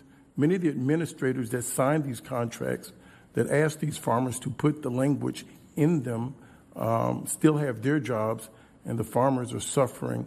In addition to all the other things of food, fuel, and fertilizing and costs, now they have to pay for litigation. What can we do to alleviate this suffering on these farmers? Well, I appreciate the question, and I'm very grateful for the collegial back and forth on this, because clearly this is a very important question. It's a very important issue. It's one that I fully realize you and your family have been leaders on for a really long time. I am not aware of any specifics, but what I would really appreciate is if I could get those specifics, and then we could have an actual conversation so I can look at the examples of what you're talking about. We have worked really hard to have a USDA that supports everyone, no matter skin color, background, et cetera. And if we're not doing that, then I need to know. Well, I certainly thank you for your candor and your honesty and your frankness, and even acknowledging that you don't know the history of all these issues, but you're willing to work with me. And for that, I'm appreciative. I will take you up on that. That'd be great. I've had some success under your administration in reversing some of these contracts, and I would like to have the opportunity to present others. So 100%. I thank you for the ones that we have done, and I would like to see those farmers, in the light of all these other complicating issues, be able to plant and get back to work. Thank you very much. I'll make a note of it. Madam Thank you. Secretary. I yield back, Chairman. Gentleman yields back. Thank the gentleman. Now I recognize the gentleman from Minnesota, Mr. Finstead, for 5 minutes. Thank you, Chairman Thompson, and thank you, Madam Secretary, for being here today. Appreciate your service and your leadership. I also want to thank your team for being so responsive as I've had different constituent outreach with the agency. You know, I'm reflecting as I'm hearing some of the questions and listening to your testimony. I am a fourth-generation farmer from southern Minnesota. Mm-hmm. My wife and I, we like to joke, we grow corn, soybeans, and kids. And there was a time where we have 7 kids, and we had 7 kids under the age of 11 in our house. Incredible. And I think about the world that you're living in right now, and not to make light of it, but I remember many times my wife and I coming home, and the house is an absolute mess. And no one is there to help us clean it. But my wife and I, obviously have to take charge and clean up that mess. And I think about the agency and the ag economy that you inherited in your leadership role. And there was a mess. Mm-hmm. There was a mess. We're talking ag trade deficits that we haven't seen since the Jimmy Carter era. That's right. No new ag trade deals.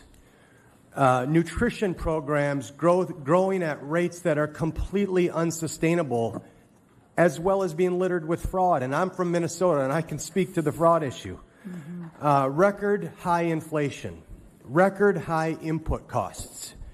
The farmers that I represent, I hear this quite often. We're land rich, cash poor.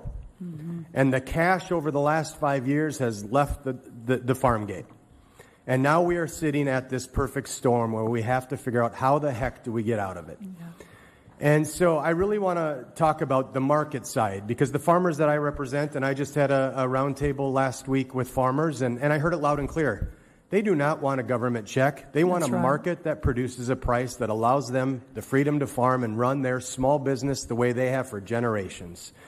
And so you've talked a little bit about the 19 new trade deals, closing that ag trade deficit. Could you talk a little bit more about the hope on the horizon in regards to that market side of farming, and then maybe any advice for how we can help? Well, I think that's 100% right. And as we have begun to reopen the world to American agriculture, again, the $45 billion agriculture trade deficit we inherited after leaving with an $8 billion agriculture surplus in early 2021, a more than $50 billion swing in just 4 years, and saw markets close around the world, and saw Brazil and other countries step in and take over what was once an American-owned market. The new 19 trade deals and frameworks that have been struck, that is a remarkable number in just 1 year. And to see that, I mean, people thought it would take at least 4 years to cut even a little bit into that $50 billion deficit.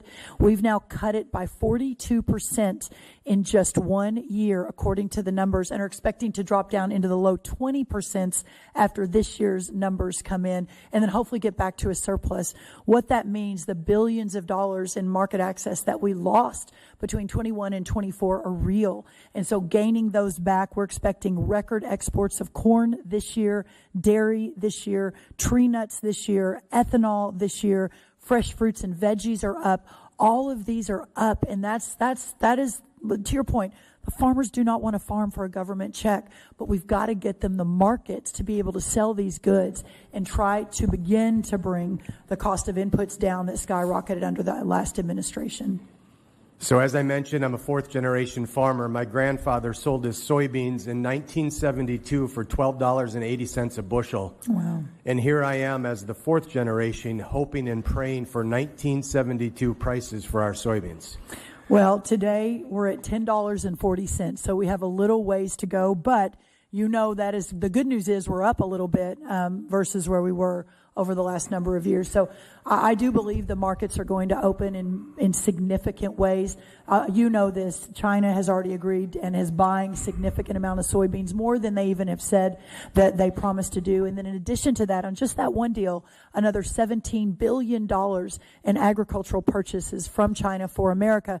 But I have to say, from a national security perspective, we have to diversify our markets, and that's why the president is working so hard around the world, so we're not reliant just on China to buy these products. I appreciate those comments. I mean, I think it's worthy of noting that agriculture and feeding and fueling our neighbors and the world is the most honorable, noble profession that this country has ever seen. And when you think of our national security and our ability to, again, live a high-quality life in this country, it really comes down to nutrition and our great American farmers. So thank you for supporting our American farmers. I couldn't agree more. Thank you so much. Gentleman's time has expired. I now recognize the gentlelady from Michigan, Ms. McDonald Rivet, for 5 minutes. Thank you, Mr. Chair and Ranking Member, and Secretary Rollins for being here. Yeah, over here. Oh, thank you. Okay. Yes. My 54-year-old eyes are not great, so thank you. I've got the 55-year-old eyes, so I completely understand. Yes. I've got two questions for you, so I'm going to be quick, but I really would love to be a bit forward-thinking right now. So I represent Mid-Michigan, and the farmers in the middle of Michigan are really, really hurting. In my district, we grow sugar beets, dry beans, corn, soybeans, pickles, and a lot more. Michigan's one of the most agriculturally diverse states in the country, and my district is actually right in the middle, in the heart of that. So our farmers, many of them generational farmers, are working really hard. They're doing everything right. Like my colleague just pointed out, they are really have been struggling for years. So in the midst of the new tariff policies that have cut off some of the markets for these that the families have relied on for generations, the out-of-control input costs, and these diesel prices in particular are really in the right now incredibly hard for my farmers. So the bridge payments were a good start, but for a lot of our families, especially our sugar beet farmers and our specialty crop growers, it didn't come close, not even close. In fact, Michigan sugar beet farmers lost $100 million last season. When we look at over the last 3 years, an accumulative $50 billion debt loss in the ag economy, not debt, loss, excuse me, we actually need a plan for the right now. I understand what you're saying about growing markets and thinking about how to bring many of these things onshore, many of the input costs onshore, but what about now? Because I have talked to farmers all the time that are waking up at 2 o'clock in the morning worried that they, after the fourth generation, are about to lose their farm because one more year like that, and they are going to close. So can you give me some idea of what you think about what sustained relief looks like and when farmers in my district can expect to actually be made whole? Well, I appreciate the question and well framed. And I know you're probably going to like some of what I say, probably not some of what I say. But I think you were right. This is years in the making, as we've offshored so much of our manufacturing, fertilizer, seeds, et cetera. When we walked in the door a year ago, interest rates, I know we haven't talked about that in this committee yet, we're up 73% for our farmers, 73%, fuel up about 28 to 30%, labor, for those that use the H2A program, was up about 46%. You've got a lot of H2A users in Michigan, actually, seeds, et cetera. And so this is again, years in the making, and the importance of bringing those inputs down are prioritized. Secretary, I'm going to reclaim my time because I have another question. Sure. I'm less interested right now because there's been a lot of discussion already in committee about how we got to where we are. Some of that we agree on, some of that we don't. But going forward, we're headed into a growing season where farmers in my district are really concerned that they are going to have another season like last year. And if they do, without any substantial help, they are going to lose their farms. How are you thinking about that? Well, fuel will be coming back down again. Labor is down 46%, the inputs we're talking about now. Fertilizer was down about 10% until the Middle East issue in the last few months. It will be coming back down. I appreciate your point. We can talk long term, but we need to talk short term. We expect a massive, the highest exports on record now. So I'm not talking about in a year. I'm not talking about in 5 years. This year, we're going to break records on our exports, including some of your specialty crops, but also your regular crops in Michigan as well. And then, of course, the constant conversation between your leadership and between us is, I'm going to claim my time back because I only have 1 minute left, and I want to get to my second question. But the difficulty that I have, I cannot go back to my district with a cross your fingers answer to this question when it comes to fertilizer costs, when it comes to the cost of fuel and what is happening. There is no plan there right now. Oh, no, there is a massive plan. I've laid it out about 6 times Not your plan. Today. I'm talking about the war. Okay. Oh, I'm sorry. On the ASCF greenhouse exclusion, the program provides relief to specialty crop producers that are hurt by tariffs and rising input costs. Michigan's greenhouse growers need that help, but they are explicitly excluded from the program for no clear reason. It is cold in Michigan. We need our greenhouse farmers. My state has a significant greenhouse industry growing vegetables, flowers, herbs, and nursery crops, facing the exact same pressure as everyone else. Why were they left out, and will you commit to expanding the eligibility to include controlled environment growers? Yes, let's follow up on that tomorrow. I will. We'll look into that. Gentlelady's time has expired. Now recognize the gentleman from Tennessee, Mr. Rose, for 5 minutes. Thank you, Chairman Thompson. I appreciate you holding this hearing, and thank you, Secretary Rollins, for being with us today. I know you've heard other members talk about their agricultural heritage. I am an 8th-generation farmer, farming the same land since 1790. I've got 2 little boys, Guy and Sam, who I hope will be the 9th generation. Mm-hmm. We're trying to foster that in them. And like you, I think it's safe to say, I think you'd say this, or nod when I say this, I wouldn't be here had it not been for my participation in the Future Farmers of America. Mm-hmm. And what a great program, and I know you're deeply supportive as well. I am struck by some of the comments from the other side of the aisle today, and I want to just stand up and say this. You know, I am 61. I'm sad to admit that, but it's true. But for most of my life, we have had an agricultural trade surplus in this country. And we are now in a crisis in farm country, and I think there's no denying that in part that has happened because the prior administration set a fire. And that fire did a lot of things. Number one, it set off a round of inflation unprecedented since my youth and as a member of the FFA in the Jimmy Carter inflation of the 1970s and 1980s. But they also failed to negotiate a single agricultural trade deal. You've talked about the 19 new trade deals in just 1 year. Folks, when you set a fire and you let it rage for 4 years, the damage that we see in farm country today, the damage that we see with affordability today in America, these are the things that you get. And so how dare they? How dare they, having been the arsonist setting this fire, now have the temerity to criticize the firemen that are on the scene containing it? So congratulations to you and President Trump, and I commend you for the work you've done, the tremendous work you've done in the short span that you've been in office of containing the fire and working hard to put it out and get us back on track as a country. So I thank you for all of the things that you all have been working on. As we all know, foreign markets are important. But they can also be unpredictable. And I know you've already spoken about this. This is why I'm an avid supporter of E15 and the biofuels in our country, because we need to find ways to consume more of the commodities that we produce right here at home to supply this country. Can you talk about other ways in which we can become more self-sufficient and ways in which we can add value to and use the commodities that we produce so efficiently and effectively here in our country?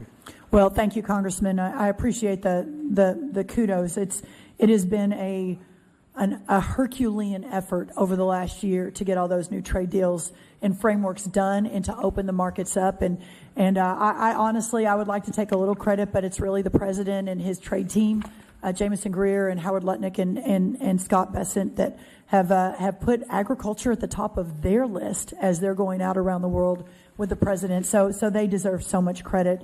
But secondly, to your point in terms of the importance of America first and making sure we're producing our own and consuming, excuse me, I was surprised, more than surprised to see when I walked in the door that what used to be American-driven, whether it's fertilizer, seed, processing, 4 packers basically process 85% of our beef in this country. There are so many areas that we have been asleep at the wheel. The country has for decades and has allowed the offshoring of so much of what we need to basically feed and fuel and clothe ourselves.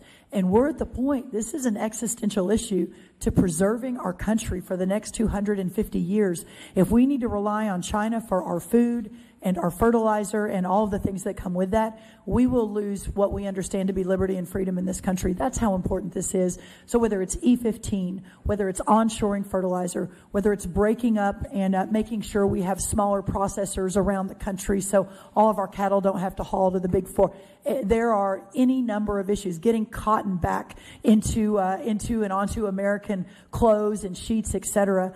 It is a massive list of problems that we're working to solve, but I think we're making tremendous progress. None of this will happen overnight, but just seeing the markets that have gone up, seeing the tens of billions of dollars we're now moving out in just 1 year of our agricultural products, that's only going to get better and becomes more important to our country. Well, thank you, Secretary Rollins. We well remember it took a decade to get the Carter inflation under control, fully extinguished, and it will sadly take a long time to get us completely back on track. Thank you for the work you and the President are doing. Thank you, Congressman. Gentleman's time has expired. Now recognize the gentleman from Alabama, Mr. Figures, for 5 Thank you, minutes. Mr. Chairman. Thank you, Madam Secretary, for being here. Good to see you again. I don't typically get involved in the back and forth, but I've been in Congress now about 18 months, and the one word that I hear more than perhaps anything else from my colleagues is two words, is Joe Biden or Biden administration. And as it relates to our farmers, look, I'll be the first to tell you, I don't care what party the president is. I don't care where he's from. I don't care what his policies are. I don't care what his goals are. I don't care what his or her positions are on many things. All I care about is the decisions that you are making. Do they help District 2 in the state of Alabama? I don't care anything else. Is it good for my district? Is it good for my state? And when I continue to hear people talk about the Biden administration, and what they did, to the extent that there was a fire, this administration did not come in treating it with water. They came in spraying gasoline. And this administration did not ramp up the tariff war. This administration did ramp up the tariff war, did start the tariff war. The Biden administration didn't do that. The Biden administration didn't start a conflict in Iran that has fuel prices at record levels that we're seeing for some time. This administration did that. The Biden administration is not the one who has driven foreign exports away from farmers in the state of Alabama. This administration did that. The Biden administration did not open up cattle import markets from Argentina. This administration did that. And so I don't care if it's a Democrat or a Republican who did that. If Joe Biden had done those things, I'd sit here and tell you the exact same thing. It is wrong. It's not right. We should not be doing it. And so I think we all have a collective responsibility when we talk about taking care of farmers, when we talk about taking care of rural communities and taking care of the agriculture industry as a whole. We all have a responsibility to be real with ourselves. We all have a responsibility to be loyal to the communities and the states that we represent without finger pointing at a particular president or administration. We, this body, the Agricultural Committee, we have the power to stand back, to use our constitutional authority to push back against decisions of an administration, whether a prior administration or a current administration, to make sure we are positioning our farmers to thrive and succeed. And I get reports in my district, as I'm sure many people across here, do. We got some of the most peanut farmers in the country, in my district, and in my state, soybean farmers, right? And when I talk to them and they say things to me like, hey, the tariff rates have made it more expensive for us to produce these products than we can sell them for, that is a problem. And that is a problem that collectively we should be working together to solve. And I know you're not responsible for tariffs. I know that, right? We all know that, right? So I'm not going to, throw that responsibility on you. But what I do expect is that the Department of Agriculture, as well as members in this committee on both sides, acknowledge the real harm that has caused to rural America. May I respond? Hold on, I'm going to ask a question. Okay.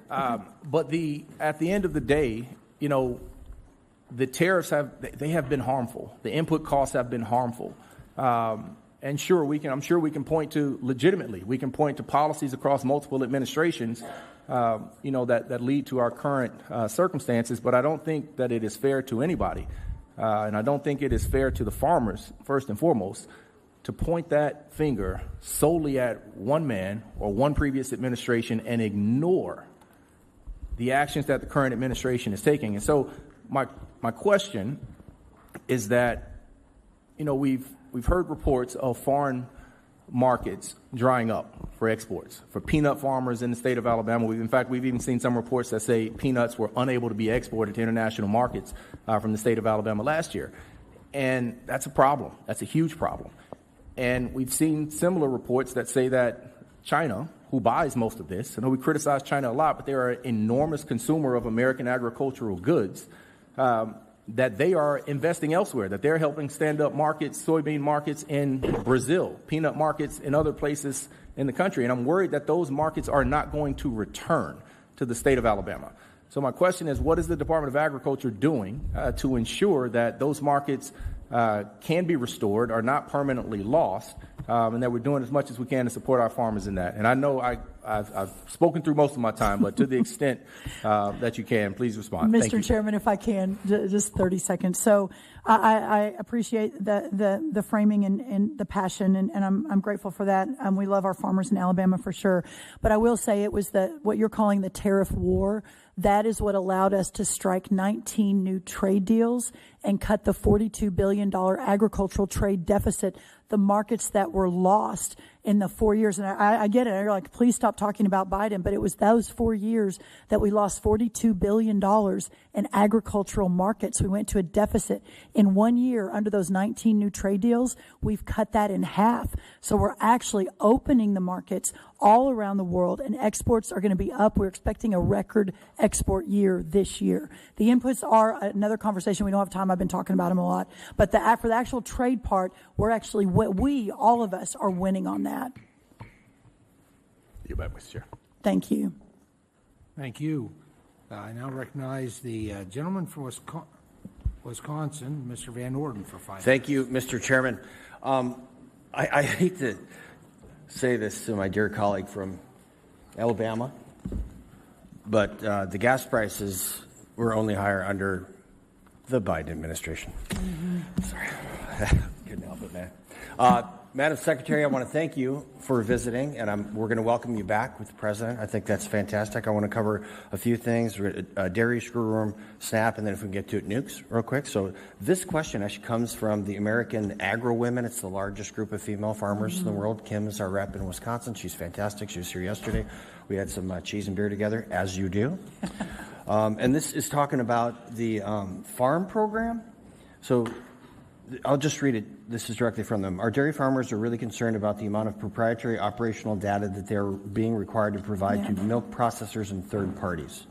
Through the checkoff process, they've been forced to provide their proprietary data to be aggregated and given to milk processors, both cooperatives and independents, some with that are foreign owned by Canada, and it's without the farmers realizing that they're giving up their proprietary data. So the problem here is that there's so much data that has been given by the farmers to these organizations. We don't know where the data is going. We don't know if they're selling the data, who has access to it, and we're very concerned about this. So are you guys looking at this to see if you can modify this program? We are. This is a really important, most people don't even realize, for any of you from dairy states, your dairy farmers, especially your small guys, the ones we're really trying to help, have to basically, to be able to sell their milk, they have to provide this crazy amount of data, what they feed their cattle, where the manure is disposed of. And it's all in the name of climate and the climate challenge. And so you're basically requiring right now your dairy farmers to hand over this data. And if they don't sort of check the box, then they can't sell their milk. And this is a really big challenge, way under the radar, but we are working on it and working with some of your dairy farmers on it. Thank you, ma'am. Another dairy issue. We talked about trade. So whole milk for healthy kids, during the Obama administration, sorry, did he take off? He's gone. They got rid of whole milk, 1%, 2% milk, flavored milks, and a bunch of dairy products within our schools.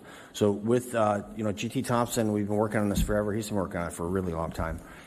When President Trump signed the Whole Milk for Healthy Kids Act into law, that reopened all the domestic markets in our public schools for our children. So one, from the nutritional aspect, is fantastic. But you talk about trying to get new trade deals going. That is wonderful. So I want to thank you for your help on that. And I got to admit, I've been misquoting you guys. I did it twice. Media today, I said you've only done 15 trade deals in 15 months. It's 19. Sorry about that. I'll correct that. We'll forgive you. Future. Yes. That's over one a month. It's incredible. I don't think people understand that. It's unprecedented and historical, and there's more coming. That's what's exciting. Okay, let's get on India. We've got to talk to you about those cats. Yes. New World Screwworm. People don't understand that the New World Screwworm does not differentiate between a beefer or a dairy cow or a swine or poultry or your cat or even you. And I appreciate it. We've been working on this for over a year now, so I know some of my colleagues weren't as in tune to that with Tracy Mann, his leadership of the subcommittee for poultry, dairy, and livestock. They'd say livestock first, but so I understand you've got a 20-kilometer exclusion zone around this? Correct. So the case that was confirmed yesterday, and Yep. I leave here in about an hour and go jump back on with about 1,000 people from around the country. But the case that was confirmed yesterday, the protocol, it's all on screwworm.gov. Yep. You can't forget that, screwworm.gov. But the protocol is the moment we have a confirmation that we have a 20-kilometer basically quarantine, Yep. and there can be no movement of animals. What people don't realize, first of all, the screwworm is a fly. The president was confused about this. He's like, why do we call it a screwworm if it's a fly, as I was trying to explain it to it. But the flies don't move long distances. The way the screwworm is basically spread is when you move the livestock long distances. So that's what happened in Mexico with the cartels. That's why we're in this position we're in. But that's what's so important, why we've got to quarantine and stop movement. Thank you, ma'am. And for people that are not fan of RFID tags, let's got to understand the way that we're going to track these animals is through that. And then let's just go to SNAP real quick. So I was raised in abject rural poverty by a single mother, and we had food stamps when it was a stamp that went on a card and had government cheese and subsidized lunches and all that stuff. Then every single dollar that we allocate for a hungry child needs to go to a hungry child. That's right. I mean, the SNAP program is not an international food aid program. It's for needy Americans, and I benefited from this. So I want to commend you for making sure that we remove the billions and billions and billions of dollars worth of fraud so that the hungry child gets fed. So thank you very much, ma'am. And with that, Mr. Chairman, I yield back. Thank you, sir. We'll Gentleman's see you time tomorrow. has expired. Now recognize Mr. Riley from New York for 5 minutes. Thank you, Chairman. Thank you, Secretary. It's good to see you again. Last time we saw you were here with your kids. I take it they learned their lesson. And Yes. You'll notice they only sat for about 30 minutes. Yes. We talked about that. They skipped out on this one. I have two things I want to talk to you about. One of them we just texted about, you and I, yesterday. I grew up a few blocks from a cider mill in Endicott. Not a cider mill, the cider mill. And one of the things you do as a kid is you go there for your field trips and you watch them press the apples and make the cider. So it's not just great locally sourced cider. It's one of those shared experiences that we all had in the community going there, and that's the sort of thing that helps build community. In fact, the first time I brought my wife home to meet my parents, literally the very first thing we did was took her to the cider mill, like make or break moment for me. And we'll be celebrating our 10-year anniversary. 10-year anniversary coming up this fall. Congratulations. Thank you. So when our apple growers are facing tough times, we really, really want to be there for them.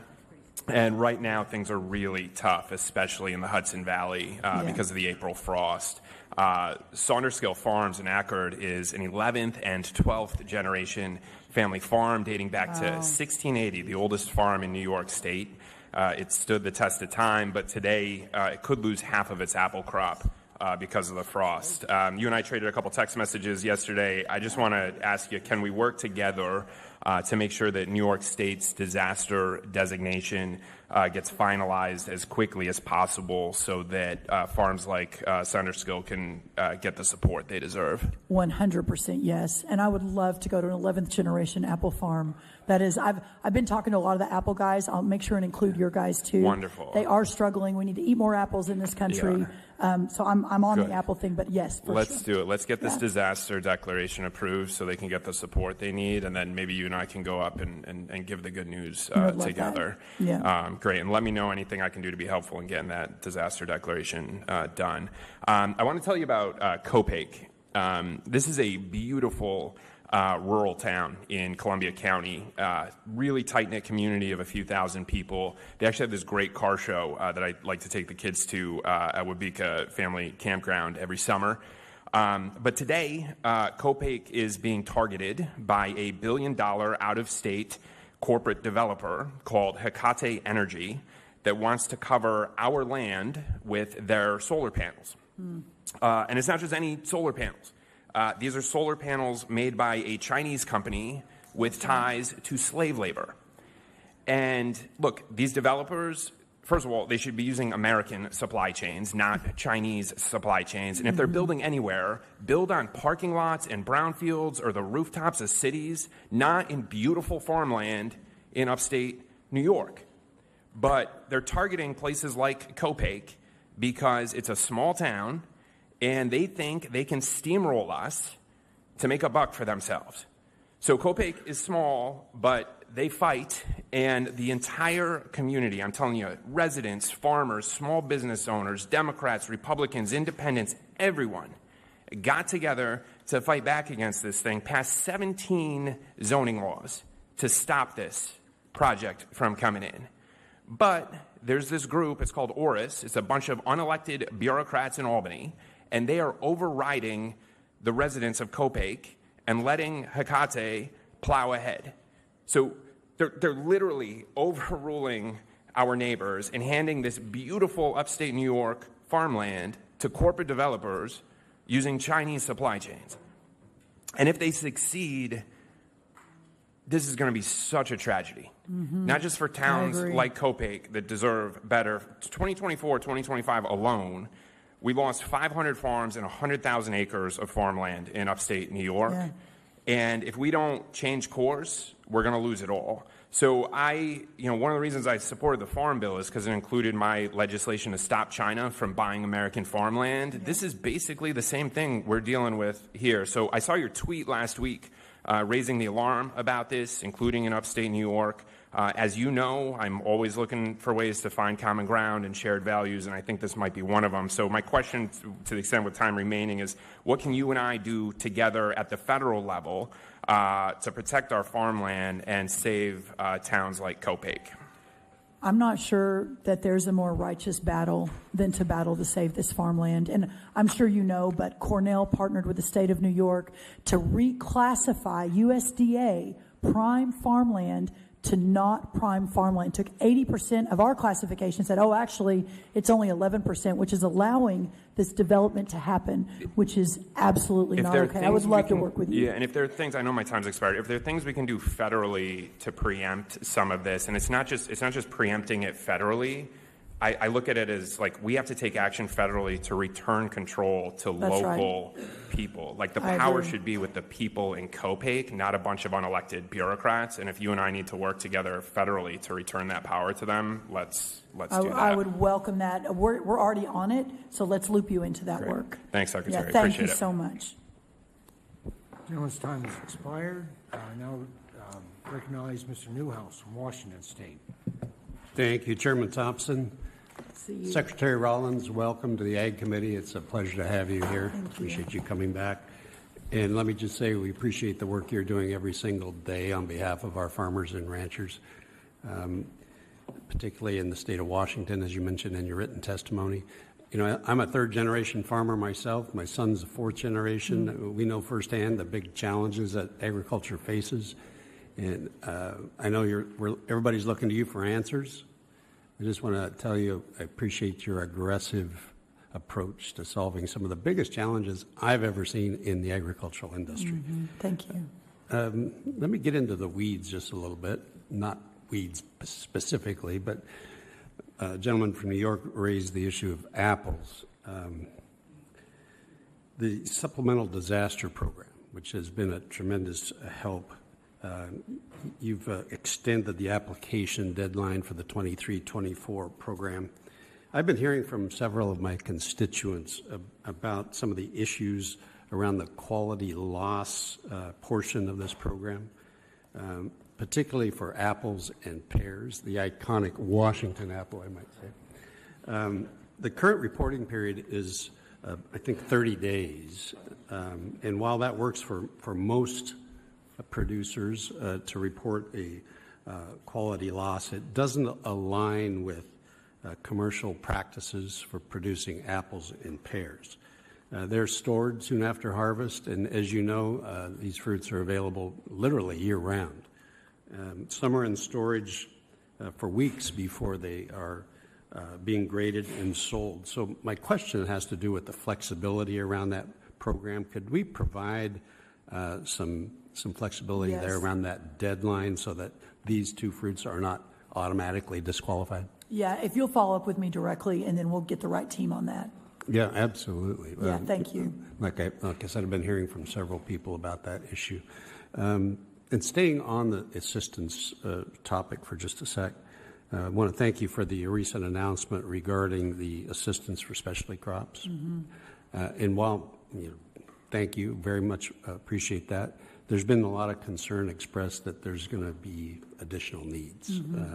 So I'm just looking to you for commitment to working with me, with Congress, and the stakeholders in specialty crops so that we can assess what, if any, additional assistance could be brought forth, particularly for producers whose losses or those cost pressures maybe aren't reflected with the current program as it was rolled out. I'm particularly thinking about, specialty crops are a unique animal.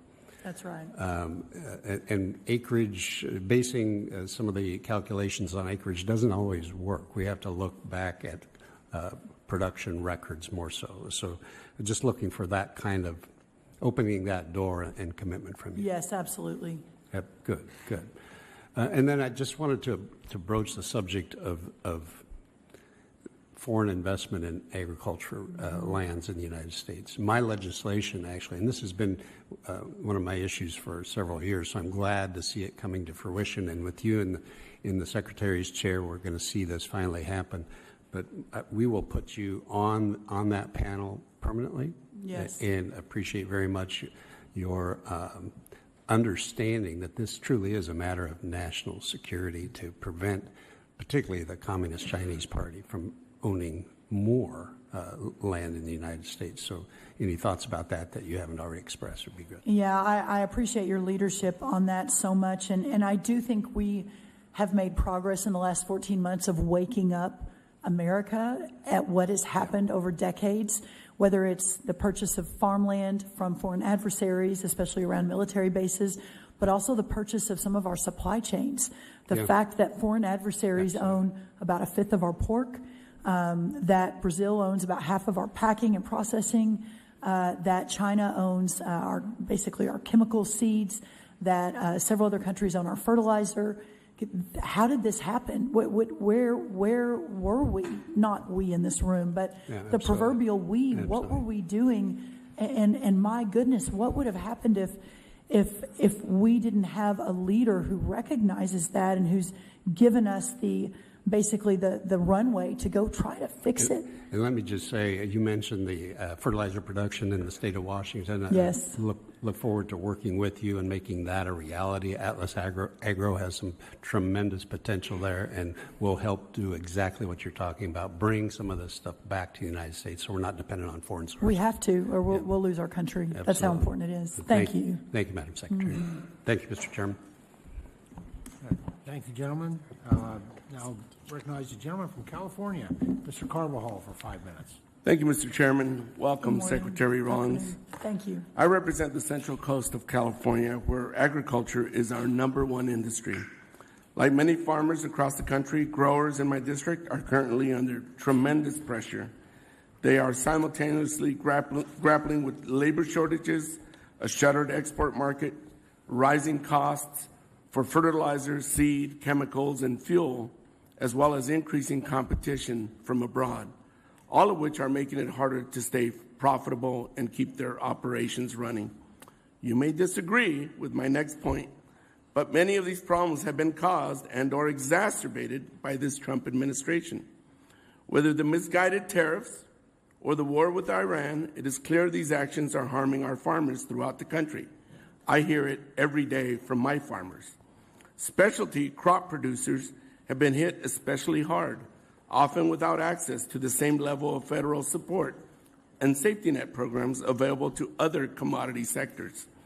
While I was pleased to hear that funding available for assistance for specialty crop farmers program was increased to $1.6 billion, it is widely acknowledged by the industry that this funding represents only a fraction of the total economic losses suffered by specialty crop growers. Do you agree that additional assistance is necessary? And does USDA have plans for further assistance for specialty crop farmers in the future?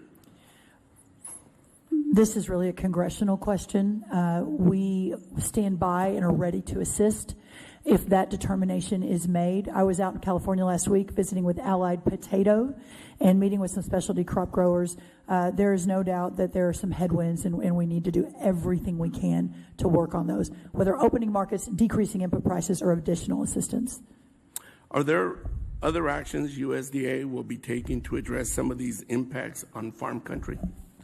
Well, every day we're taking action. You know, the good news from the Working Families Tax Cut is there were a lot of provisions in that bill, whether it was reference prices, death tax exemption, better crop protection. Of course, the new farm bill that you all worked so hard on and got moved through also will make additional steps. So we're executing on that every single day. The export market for some of our specialty crops like tree nuts is expected to be way up this year. So we're going to be shipping a lot more around the world. So that's good. And then the Make America Healthy Again movement. I'm not sure that anyone's going to benefit more from that than our specialty crop growers who are growing the healthy veggies, berries, etc. Let's hope so.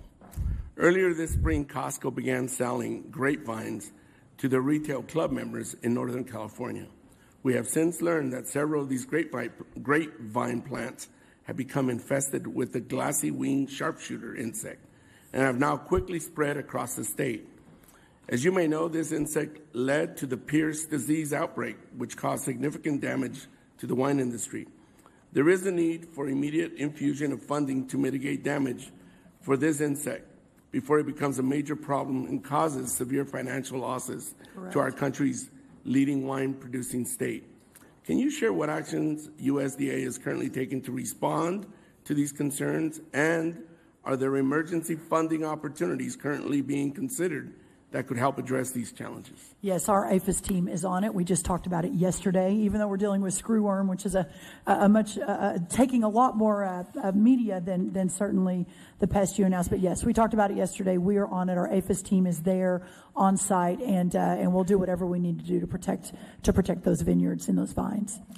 Thank you. Secretary Rollins, horticulture and floriculture are vital sectors in my district as well. Yet they were excluded from the Assistance for Specialty Crop Farmers program, despite facing many of the same input costs, increases, or other agriculture producers. Would you agree that they deserve assistance as well? I would love to see more information on that. We had to draw the line somewhere. We drew the line at what people eat. That was over 100 specialty crops were included in the last round. But again, from a congressional perspective, if Congress decides that additional assistance is needed for horticulture, floriculture, I will, of course, support that. Thank you very much. Mr. Chair, I yield back. Thank you, sir. I thank the gentleman. We'll follow up on the pest. Yeah, thank you. Now I recognize the gentleman from New York, Mr. Mannion, for 5 minutes. Thank you, Mr. Chairman.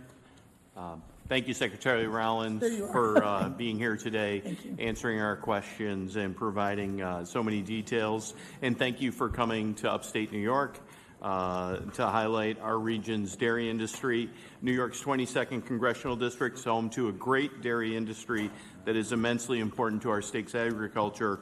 I've heard directly from my dairy producers about the issues, and I'm sure you've heard across the country as well, issues related to labor shortages, high input costs, and very real profitability concerns that we've talked about here today, and I appreciate the details you provided in your answers. So thank you. One of the reasons I was excited to be a member of this committee is the spirit of bipartisanship that exists here and has operated to support our nation's farmers through unexpected crises both here and around the world.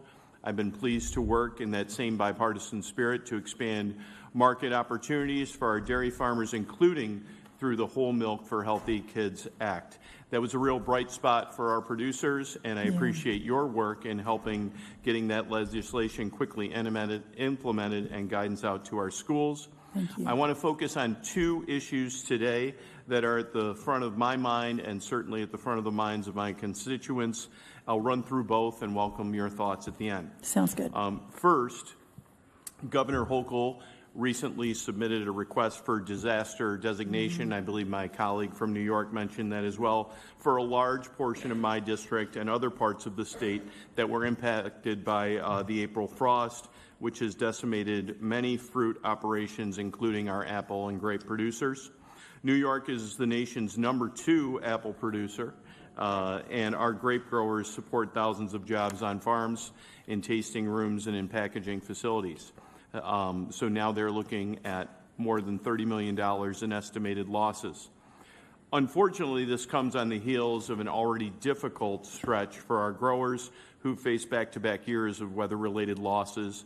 And for many of these operations, another significant crop loss could be an event that forces them to close. So I would appreciate at the end if you could provide an update on where USDA is on processing the governor's request and any information you can share so that I can communicate that directly back to our producers. The second issue is on rural development. Like some of my colleagues, I was concerned to see the deep cuts to rural development programs included in the President's budget. I'm worried that these cuts, along with the proposed changes to the USDA home loan programs, will restrict access to rural home ownership at the exact moment when families in places like Central New York and the Mohawk Valley are already facing higher housing costs, higher interest rates, and fewer affordable homes. So I'm asking if you can commit to ensuring that families in rural communities who rely on Section 502 direct loans as their primary pathway to home ownership will not see processing delays or reduced access as a result of the administrative changes. Thank you, Secretary. No, thank you so much. So first on the disaster declaration, we received Governor Hochul's letter on May 19th. We are moving. In fact, I keep this with me. I understand how important this is. New Jersey, New York, Pennsylvania, South Carolina, West Virginia, Virginia, and Maryland are the ones we're looking at right now to, with the utmost speed possible, to get those declarations out. So you have my personal commitment. I'm checking every single day. Obviously, a lot of data has to be gathered, but we've got to do that at warp speed. So if you're hearing or seeing something different, would you just flag that for me directly, and I'll give you my number. The second thing on the rural development housing program, first of all, there's no less amount of money going into the program, but there is a rule change that allows that money to be spread more evenly across the country. And so, your concern is real for those from New York and California. That is arguably less money for your constituents to put into housing. And so I hear that. I take it to heart. I understand it. But the goal of the program, again, is to get as much money as we can to help as many rural homes as we can get built. But I would welcome a continuing dialogue on that, and especially specifics that you may have that show how this is hurting your constituents as we're continually updating and looking at those rules. Great. Thank you so much, Madam Secretary. I yield back. Thank you. Thank you, gentlemen. Gentleman yields back. Now recognize the gentleman from Indiana, Mr. Mesmer. Thank you, Mr. Chairman, and thank you, Madam Secretary. Appreciate your work to strengthen coordination between the USDA and the Department of War by signing an MOU with Secretary Hegseth in February. That same month, I introduced the DoD and USDA Interagency Research Act, a bill that would foster collaboration between the DoD's Office of Research and Engineering and USDA's AGARDA program. It would strengthen our agricultural security, and it will accelerate innovation for American farmers and ranchers. Since signing the MOU, how has the USDA worked with the Department of War, specifically DARPA, and the USDA's Office of the Chief Scientist to advance agricultural security and innovation? I'm so happy you asked this question. I never before has the Secretary of War, previously Secretary of Defense, actually signed an MOU with the Secretary of Agriculture. We have under any administration, we have talked at length today about the national security implications of agriculture and how for so many years America, I believe, has been asleep. And while we've been talking about a stronger military and reshoring manufacturing, well, what about reshoring our fertilizer? What about reshoring our seeds? What about ensuring that foreign adversaries can't buy farmland?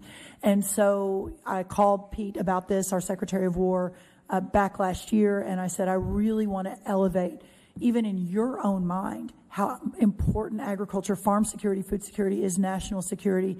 And he said, Brooke, I'm all in. And so that's what that MOU represented. We have been working back and forth. The Screwworm is a really good example of this, real world example, that the Screwworm is potentially a compromise to our food supply system, that we consume 13 million metric tons of beef every year in America.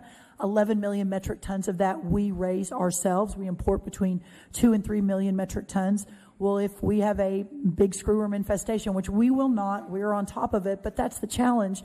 If we're not ready for it, then that could very much compromise our beef cattle industry in inuring to us relying on other countries for our protein, our beef. Called Secretary Hegseth, called General Graham, head of the Army Corps of Engineers, obviously part of the Secretary of the War Department, and they immediately prioritized our Screwworm facility in South Texas, a $750 million investment to make sure this doesn't happen again once it's up and running. So that is an example. There are dozens and dozens of examples, but that is an example of how the Department of War is prioritizing agriculture. Okay, thank you. Your team has already been instrumental in the development of my bill, and I'd like to see if you could commit to further relationship with me as we move closer to the end zone. Yes, we would so welcome that. Thank you.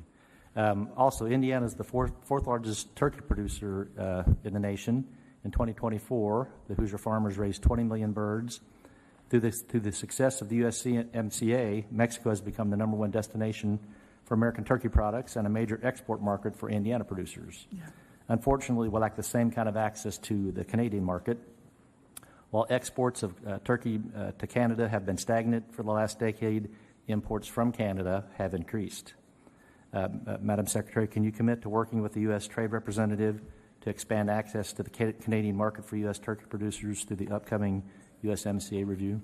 Yes, 100%. And Jameson and I talk almost every day. So there will be a lot of opportunity to make sure that's prioritized. So thank you. If you'll just stay in touch with me as we move forward. Perfect. Thank you. Yeah. Before I conclude, I want to reiterate my strong support for USDA's reorganization plan, and thank you for having Deputy Secretary Vaden in Indiana today. As a leader in SNAP efficiency and a trailblazer in ag research, Indiana is well prepared to welcome the USDA staff looking to set down roots in the Hoosier State. As Indiana continues to ready space, can you share more details on regarding the SNAP functions and what USDA mission areas we can expect to relocate to Indiana?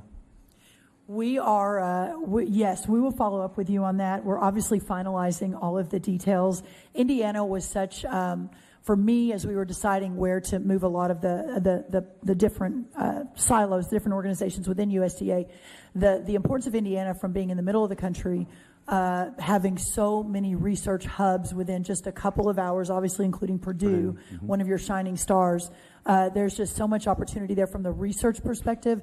But to your point on FNS, now FNA, the food and nutrition, it's going to be really, really good, whether it's Indiana, Dallas, other parts around the country, to have those in the middle of the country that are closer to where they're serving. And of course, we have offices in Colorado and Utah coming as well. And we put a lot in Iowa and some of the other states too. So we're still finalizing that, but moving very quickly. Thank you. My office is willing to do anything we can to help in that transition, and I yield back. Thank you.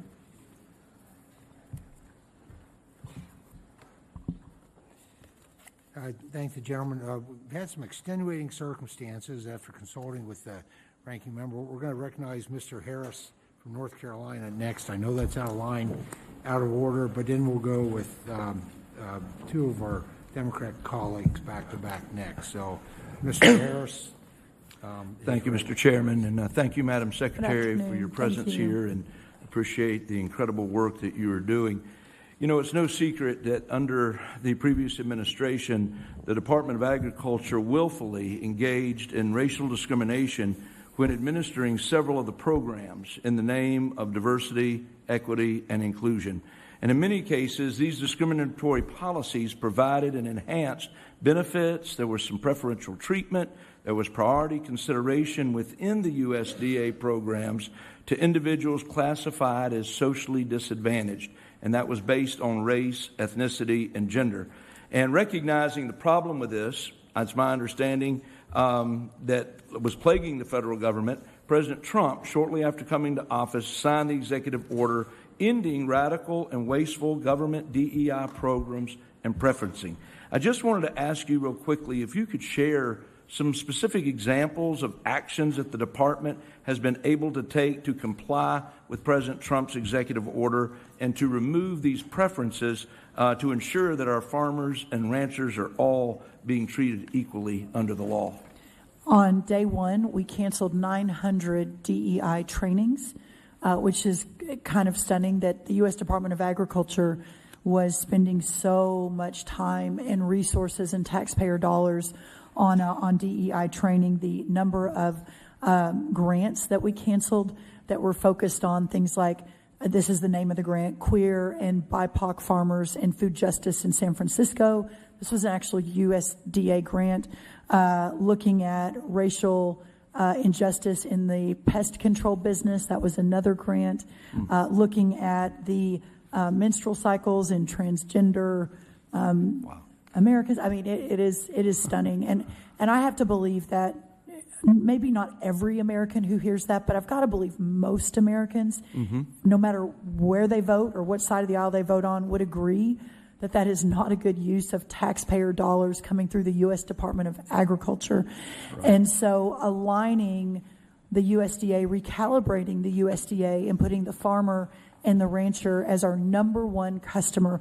We do a lot of things every day, all day, every day, but when Abraham Lincoln founded this department in 1862, never in a million years would he ever have been okay with some of the priorities that the last administration had put in place. So that's what we worked hard to change. Well, and I agree 100%. And I will say that that's why I was pleased to see in February of this year, the Solicitor General John Sauer sent a letter to Speaker Johnson stating that the Department of Justice had identified and concluded that several of these statutory provisions of federal law governing these programs that establish race and gender-based preferences for individuals designated as socially disadvantaged, according to John Sauer, they were unconstitutional.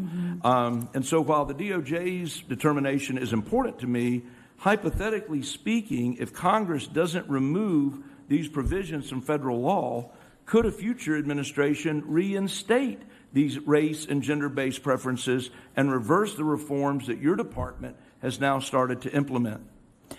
That is the challenge. That is the imperative that Congress has to act.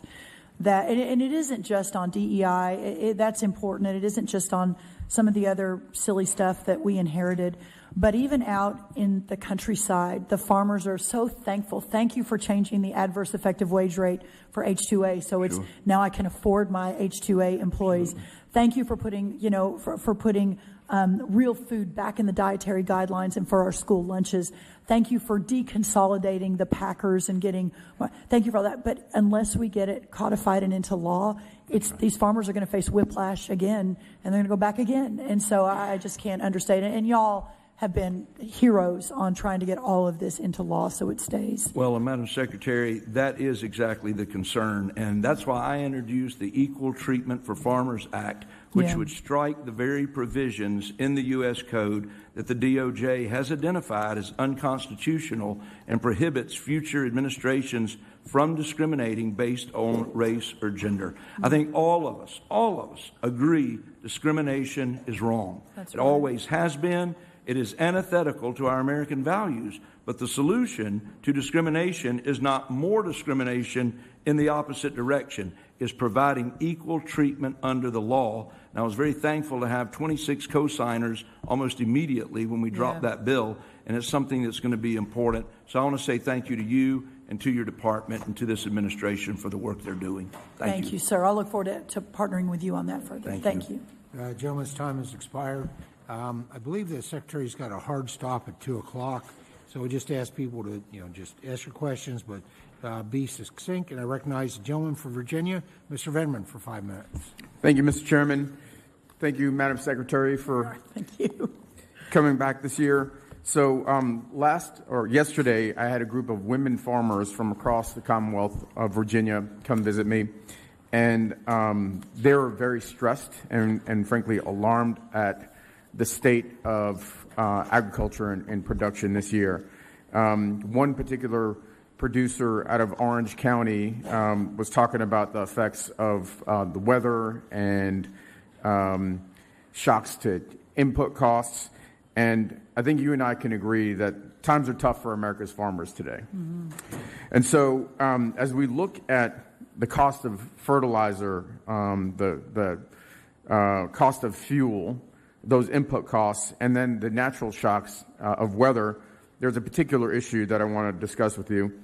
In my state, in the Commonwealth of Virginia, farmers have experienced significant damage to their crops due to below freezing temperatures. Mm-hmm. Losses were well above the 30% disaster trigger as a result of these freezing temperatures, and some farmers are even anticipating 100% loss of their crop. And so I'm concerned that between this, the current drought that they're facing, the high fertilizer costs, the cost of diesel, even more Virginia farmers will be forced to shut their farms for good. And we've seen a pretty significant increase in farm bankruptcies over the course of the last year. They need USDA disaster assistance urgently. Governor Spanberger requested the USDA issue a disaster declaration for all counties in the Commonwealth. Can you commit today to issuing a secretarial disaster designation for the entire Commonwealth of Virginia? Well, we obviously have to get the data to make sure, but her letter came in the 27th, I think just a couple of days ago. We've already reached back out to her office to begin that data collection, and my commitment is to move that as quickly as humanly possible so we can get some word to those farmers that there is help coming. Thank you. With that, I yield back. Thank you, sir. I thank the gentleman. I'll recognize the gentlelady from Maryland, Ms. McLean Delaney, for 5 minutes. Thank you, Mr. Chair and Ranking Member, and thank you, Madam Secretary, for joining us again. It's great to see you, and good to thank see you too. for. I think you're now at 3.5 hours, so I may not be quite as sharp as I was 3.5 hours ago, so forgive me. Oh, no, not at all. As you might remember, I represent Maryland's 6th Congressional District, which is Western and Mountain Maryland, and am the daughter of a potato farmer. As many have talked about, our farmers are really being squeezed, and I'm in constant contact with our 5 farm bureaus. We have over 12,000 farms that support over 83,000 jobs and generate billions every year in Maryland. And as you also heard, farm bankruptcies are up 47% this year over last by the tariffs, immigration-related workforce issues, and cuts at USDA. And I won't go into it because I can hear from many of my colleagues, including my colleagues from Alabama and other places, these tariffs and farm inputs have been really hard and destabilized markets. And I take note that you are trying to help with those 19 different trade agreements across the world, and that we do have to take back and a lot of those farm inputs from fertilizer and other places back into our country. However, there has been a lot of disruption, and some of it self-inflicted, and I am concerned. And so a couple of things. I want to first, like my colleague, Rep. Vintman, going into the frost, just want to lift up. Last May, Mountain Maryland was hit by historic flooding that ravaged communities, and hundreds of kids were rescued from Westernport Elementary. I returned just last week with Governor Westmore from the reopening of its school. And even though Western Maryland did meet the thresholds for FEMA aid, and the Western Port fire truck crossed 3 miles over into West Virginia to put out fires, same community and same storm, the president and this administration did deny FEMA aid for Maryland, but granted it 3 miles away for West Virginia. And I firmly believe in the public interest, and that our government resources like FEMA, emergency funds, infrastructure, broadband, or healthcare dollars, water resources, and USDA resources like grants and infrastructure should be given irrespective of party, zip code, or circumstance. And I show up with my big mama bear arms for every single constituent and fight like hell for them, including for my farmers. And I mentioned this, Maryland recently also did request a secretarial disaster designation for our farmers. We lost 99% of our peach crop, 98% of our barley crop, and 36% of our grape loss. And so, considering Maryland has met the thresholds and you just granted Pennsylvania a disaster declaration, like my colleagues, I just commit to offering the same relief for Maryland's farmers, irrespective of zip code or party or circumstance, and elaborate that we can, ensure that politics do not impact the economic viability or safety and health and well-being of our farmers or of all of our Americans. Of course, 100%. And I'll follow up with you on that. Would be excellent. Yeah. They are really suffering and really need it. I also do want to recognize some staff from BARC and AFGE who are here today. BARC stands for the Beltsville Agricultural Research Center in Maryland, and I do serve, my other committee is SST, Science, Space, and Technology. I'm a big believer in science and what it does for our U.S. competitiveness, our national security, and our health and well-being, and I think BARC helps with all of those. And for nearly 100 years, it has helped farmers fight pests and disease, and like the screwworm, I even have this ugly picture somewhere. Yes, there it is. He's looking at me. Yes. And they help do nutrition and host our bee lab. But many of us believe that moving facilities and this relocation closer to the farmers. I understand why you might think it has to be done thoughtfully in a way which does not include losing decades of research and institutional knowledge and the experienced staff. Mm-hmm. And, when USDA relocated ERS in 2019, nearly 85% of those staffers quit or retired. And we're hearing up to 75% might do so here in Maryland. And I know that you did open up this new livestock insects research lab in Texas, and it's exciting, but it takes a while to set up research. Mm-hmm. And particularly with our bee lab and others, the research constant is important. I'm just asking, is there a way to keep current facilities here with experienced staff, but yet still experiment, no pun intended, with setting up other labs across the country? Because in the end, it's about, keeping our research and results and impact for our farmers, and also protecting those who have given decades to USDA. Mm-hmm.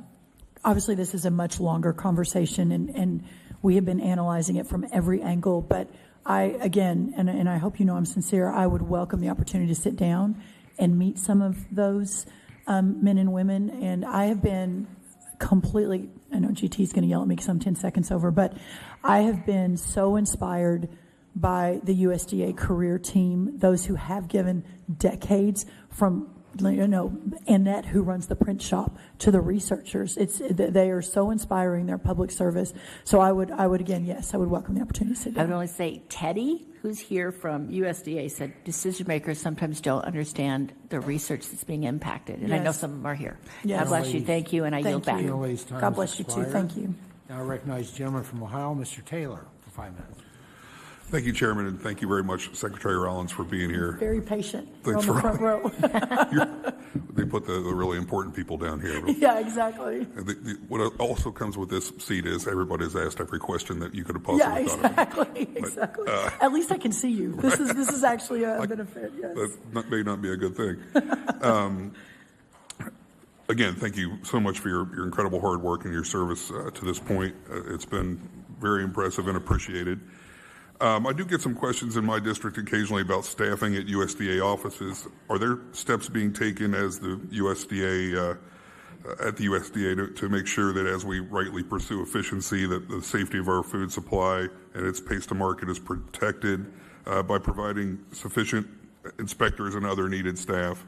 Yes, we obviously the reduction in force that was voluntary through the DRPs last year, the idea we needed to right size across the federal government.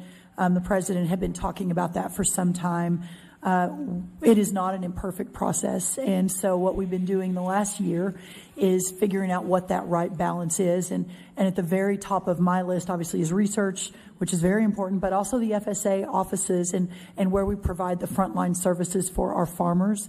And so we've been in touch. I've been visiting FSA offices. I've had some of our best practices in my office here in Washington. How do we support those farmers? I know we're moving to one farmer, one file, moving to more technology, but those offices will never close. That's congressional statute. And so ensuring that we've got the resources on the ground continues, and we're shifting around and rehiring, et cetera, and understand the challenges.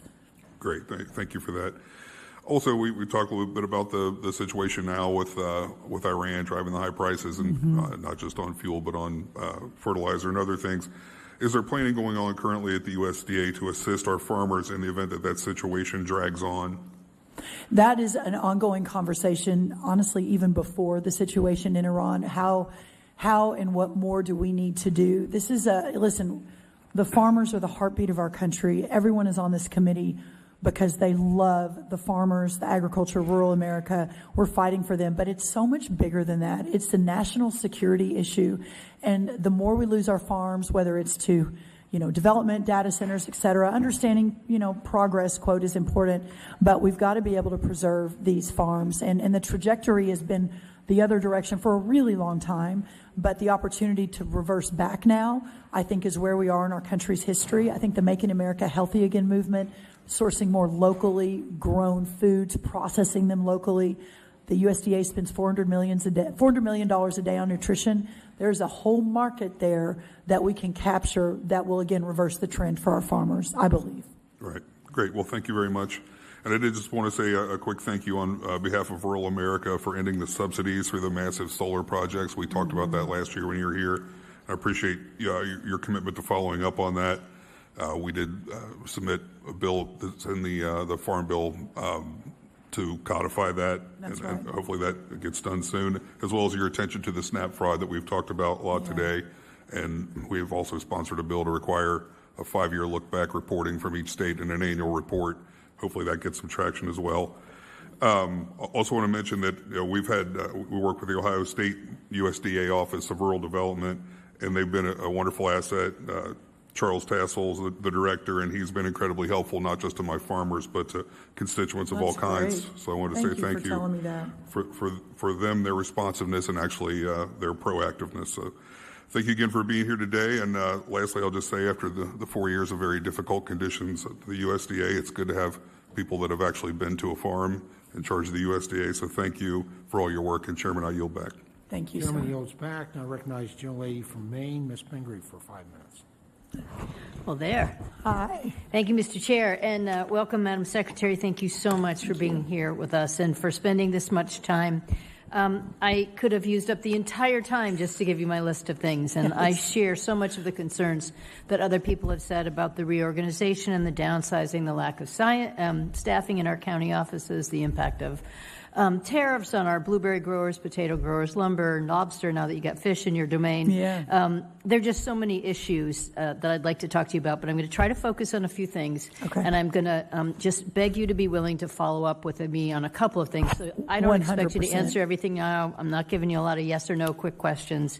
I really do want to solve some issues. Thank you. I'm the co-chair of the Organic Caucus, along with Representative Newhouse, who was in here earlier. It's a bipartisan caucus. And so you can imagine that glyphosate has been one of those issues I've worked on for a very long time. And I was really pleased in the part where both you and RFK have said we're trying to figure out ways to support more regenerative and organic farming. Mm-hmm. But my concern is that's not always coming through. I just recently heard that we're so far behind in the organic cost share program that right now, 6 months into 2026, there's no indication when the 2025 application or payment process will take place. So I want to follow up with you on that. I'll run that that money down was in today. the reconciliation bill, and other reconciliation bill money has been spent. But it's a huge problem, and I was really sad to hear that just last week, it was reported in our state that 5 farms have voluntarily let go of their organic certification. Oh, no. And the thing they cited was that the cost share money wasn't there. So it's just Okay. a specific problem we could fix. Yes, And agreed. I just want to see you guys put your money where your mouth is on these things. I've also heard on your new regenerative program, we have at least one farmer who's applied for that, and it has been months and months and no answer on that. So Okay, I'll again, follow up on that today. I'm really happy to follow up and just talk to you about that, or we don't have to figure it all out now. I wanted to say, in one of the great things, I was pleased to hear about your domestic cotton program. I'm also the co-chair of the the Slow Fashion Caucus. And the reason we have that is because we're trying to get more domestic fibers and less use of synthetics that end up in That's right. landfills, which is a huge problem. So would love to follow up with you about that, about how you're really going to implement it, how you're going to help the farmers, and about other domestic fibers. We've heard a lot about the people in the fashion industry unable to source enough domestic cotton, linen, hemp, and wool. And sometimes it's about the infrastructure, and particularly in the hemp sector where we tried to expand that a lot, there was literally no processing. So most hemp is procured in other places. Back to glyphosate. I'm very worried about the overuse of glyphosate in the Forest Service and the spraying that's going on right now. In another, world, Representative Huffman and I just sent a letter to Chief Schultz to ask for far more details about the use of glyphosate. And I'll copy you on that just because I think it's really important.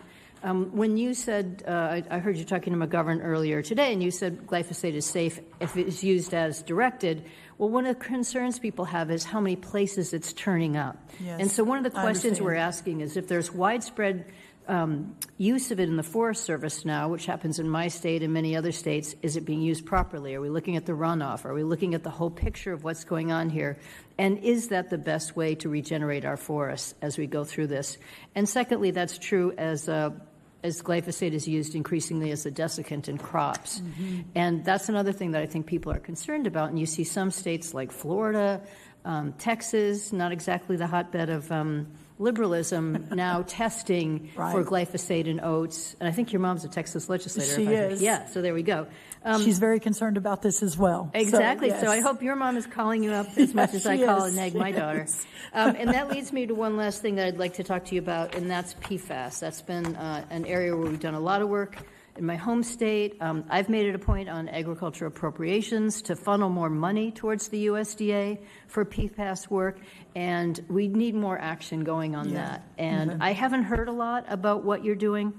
Again, I'd be just really pleased to sit down and chat with you sometime and hear who's working on it, what are your plans.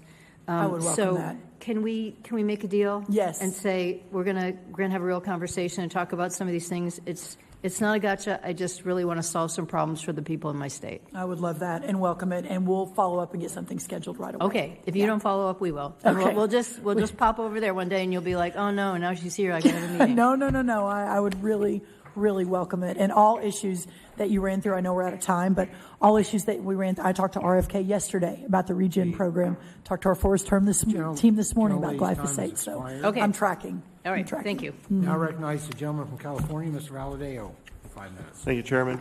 Thank you, Secretary Rollins. Thank you for being here, and thank you for coming to visit us in the Central Valley last week. A lot of great feedback. My farmers really enjoyed the conversation and the continued conversation you've had with them over the weekend. Very early emails Monday morning, so I know you're working a lot of hours, so thank you for that. Thank you. Your team and yourself have been great to work with. I know Representative Carbajal brought it up and talked a little bit about glassy wing sharpshooter. I was just on the floor talking about an amendment to the Ag-Approps bill on this. Wanted to follow up just a quick question. Given the outbreak is linked to a nursery stock, what further steps can APHIS take to help prevent future pest introductions through domestic nurseries? Have you looked into any of this, or? Oh yes, we've been tracking it. I mentioned we've been very caught up with Screwworm and HPAI the last year. That's taken a lot of our attention. But no, we've got entire teams who are looking at all of these pests that are potentially. And we've talked a lot today, not in this pest world, but we have talked a lot today about agriculture, farm security as national security. There is also a real threat in compromising our food supply chain with pests that are brought in with that purpose in mind. So it just tells you, I think, what a priority this has to be. All right. Switching up a little bit, flavored milk in schools. USDA currently enforces that flavored milk in schools must contain no more than 10 grams of added sugar per 8-ounce serving. This is a workable guideline that encourages milk consumption in kids and adds a healthy supplement to their diet. While there are valid concerns about excessive added sugar consumption among children, flavored milk remains an important source of key nutrients like calcium, vitamin D, and protein. Many dairy producers appreciate USDA's decision to continue allowing flavored milk in school milk programs, but are you able to provide some assurance that under your leadership that USDA will continue to maintain a workable standard to encourage the consumption of milk in schools? Yes. Easy yes or no answer. That's great. Yes. Thanks. Specialty crops continue to report that labor challenges are outpacing the development of mechanization alternatives. These emerging technologies help producers lower input costs and maximize profits. What is the USDA doing to accelerate the development and adoption of automation technologies for specialty crops? And you could provide an update on how your efforts have been implemented in the field so far. Yeah, we've invested tens of millions of dollars, just USDA. I know there's a whole private sector, Silicon Valley, out in your part of the country. A lot of those sort of geniuses have actually pivoted to agriculture. And so to see what they are building and creating with AI, et cetera, the drones that can fly over a crop, a field of corn and tell you exactly where a pest is, potential pickers, et cetera, ear tags on the cattle that can tell you, how your dairy cattle, how she's feeling that day, what she's eaten, whether she's a little bit sick. This is the future. And as you refer to labor, there's obviously a lot of challenges. A lot of your farmers talked to me about that when I was in your district last week. We're working on that, obviously, for the now, but we also have to look for the future, and we're making a lot of progress there. Appreciate that. Now on research. One of the most important ways USDA supports specialty crop producers is through agriculture research.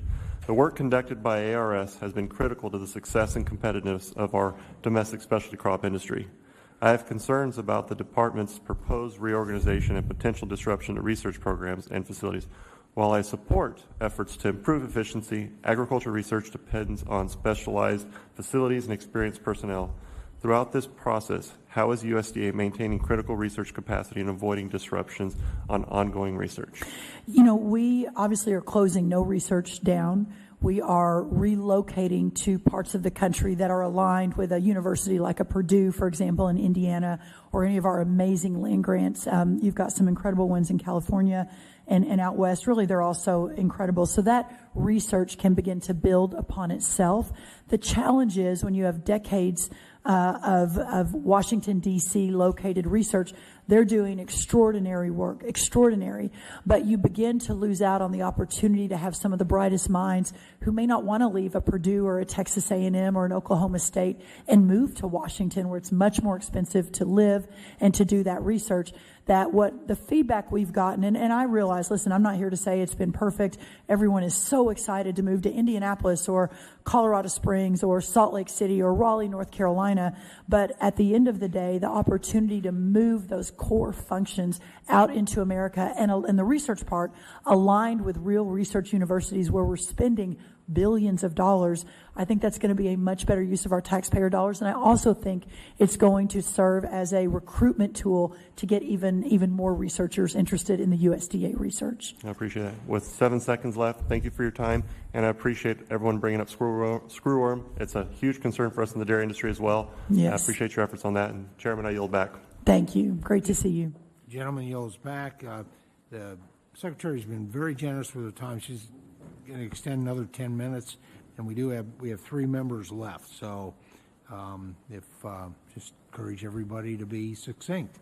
And I recognize Mr. Gray from California.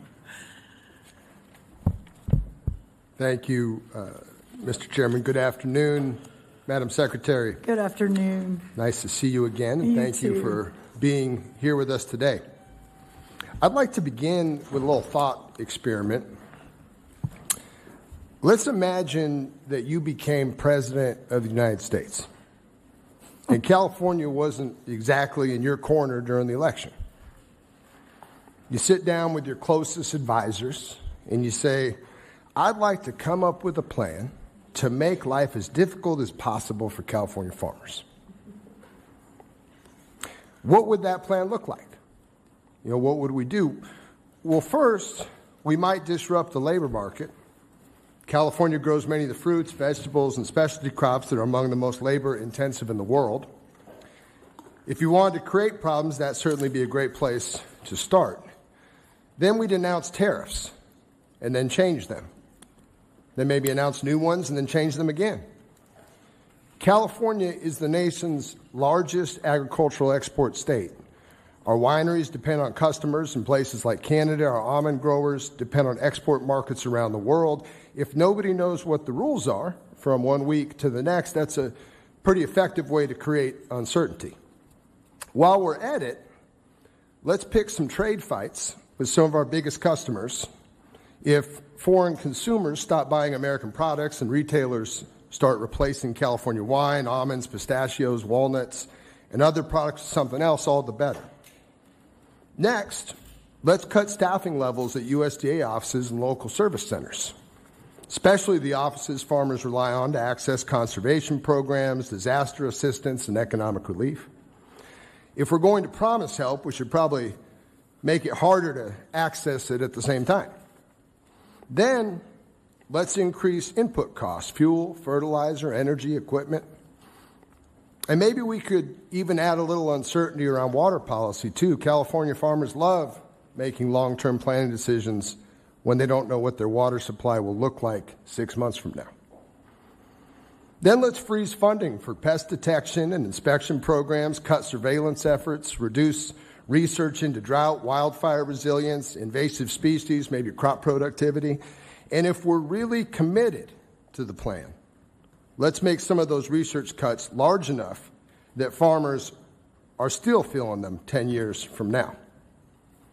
And after all of that, let's announce a massive economic relief package for American agriculture and then distribute it in a way that leaves California farmers with little to show for it. Because, after all, if you're trying to punish California agriculture, it would be a shame to let the relief program get in the way. So, Madam Secretary, I'm obviously being a little sarcastic. But the reason the joke works is because every one of these things is a real concern being raised by farmers in my district in California today. California farmers certainly don't expect special treatment. They don't expect every policy decision to benefit them. They just want a fair shot to compete. They grow the fruits, vegetables, nuts, dairy products, and wine that feed families across this country and around the world. They support rural communities, create jobs, and help make America an agricultural powerhouse. So when policies on labor, trade, research, water, pest prevention, and federal assistance all move in the wrong direction at the same time, it certainly makes people start to wonder whether anyone in Washington gets it. So I'll leave you with the success of American agriculture depends on the success of California agriculture. And I hope collectively we haven't lost sight of that. May I respond? Please. If I were looking to compromise our California farmers, I would shut down trade access around the world. I would take away about $50 billion in trade opportunity. If I were looking to hurt California farmers, I would oversee between a 40 and 50% increase in interest rates, labor, fuel, fertilizer, land cost, property taxes.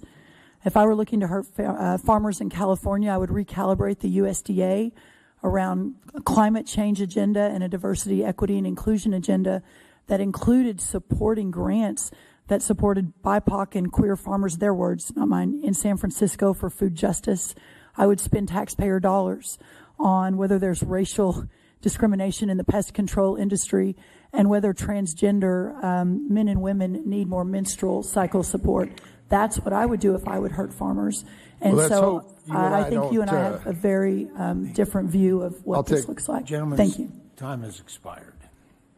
I now recognize Thank you, Mr. Chairman. You're welcome. I recognize the gentlelady from Florida, Mrs. Cammy, for 5 minutes. Thank you, Mr. Chairman, and thank you, Madam Secretary, for being here and your patience and your tenacious attitude. I love it. I know that been here a really long time. So. I've been here a really long time. Yes. I just want to say I am so very grateful, as are the 44,000 producers that call the Sunshine State their home.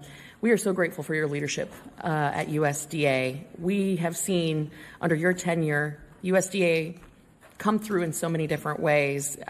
Just most recently, the $1.6 billion for specialty crop producers that opened up a little over a month ago. The cutting-edge citrus rootstock technology was approved that would not have been possible without the cooperation and data from USDA. And as co-chair of the Aquaculture Caucus, I was happy as a clam when the Office of Seafood was opened. And I was so grateful to be a part of that announcement.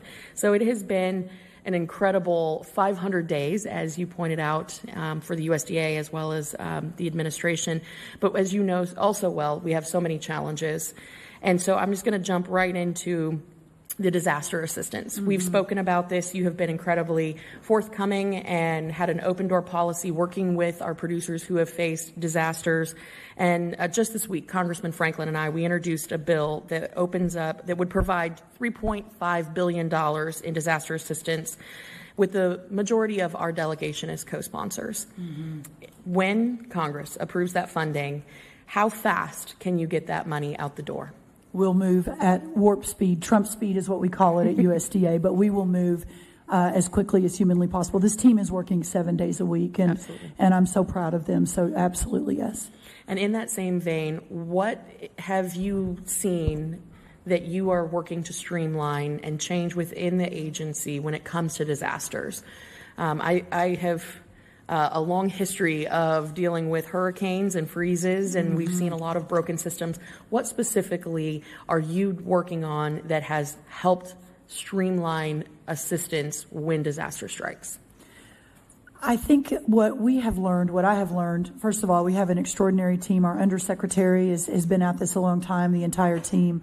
But when you're working with 50 different states, with 50 different agricultural industries and needs, the back and forth sometimes takes a little too long.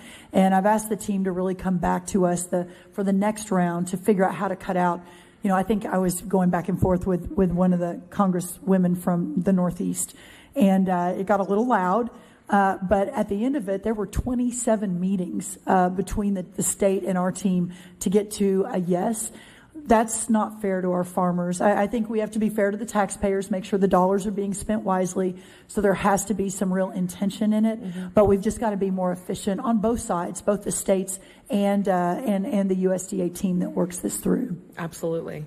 Well, and staying in the Florida vein here, obviously we've talked about Florida citrus industry and the decline that we've seen over the last several decades due to citrus greening, hurricanes, rising production costs, inputs are through the roof. We are grateful for your support as we move forward on that. And that brings me to USMCA and the need for a seasonal and perishable provision to be included in the newest version of this agreement. I know that USTR is leading on this, but would USDA support a seasonal and perishable provision?